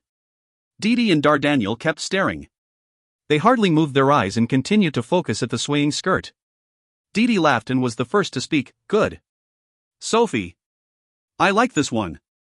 Ask her to come over here. Dardaniel also seemed like he wanted to say something, but the moment Didi spoke up, he decided to stay silent. However, his face exposed an unnatural expression. Bayan looked at him and smiled. Dardaniel, do not be disheartened. I am sure Madame Sophie will pick another good one for you. Right? Sophie did not say anything. She merely smiled as she waited for the white-clothed woman to sit down beside Didi. She nodded to her and then raised her hands to lightly clap again. Sure enough, another woman came out from the side door. This woman dressed completely different from the first one. She was tall and well-developed. Her upper body was only wearing a thin sleeveless garment. The garment was wrapped around the body yet did not seem to be able to conceal the flaming chest. Her short skirt also revealed her slender, long legs. Every step had the intention of seducing others. However, the most extraordinary thing was her captivating expression. Her eyes were like hooks that hooked away Dardaniel's soul. Dardaniel's displeasure had long since disappeared. The moment that woman appeared in front of him, he quickly reached out for her. Sophie gave a faint smile before glancing at Bayan and said, Your Excellency Bayan. Roland is currently changing and will take a while more. She then glanced at Rhodey and gave a strange smile. Young Master Seth, how would you like it arranged? Rhodey felt embarrassed and did not know what to say. However, with a laugh, Bayan rushed to speak. Nonsense. Naturally, according to regulations. Quickly go down. Sophie smiled faintly and gave another glance to Rhodey before she finally went down. After a while, they heard gentle footsteps from the side.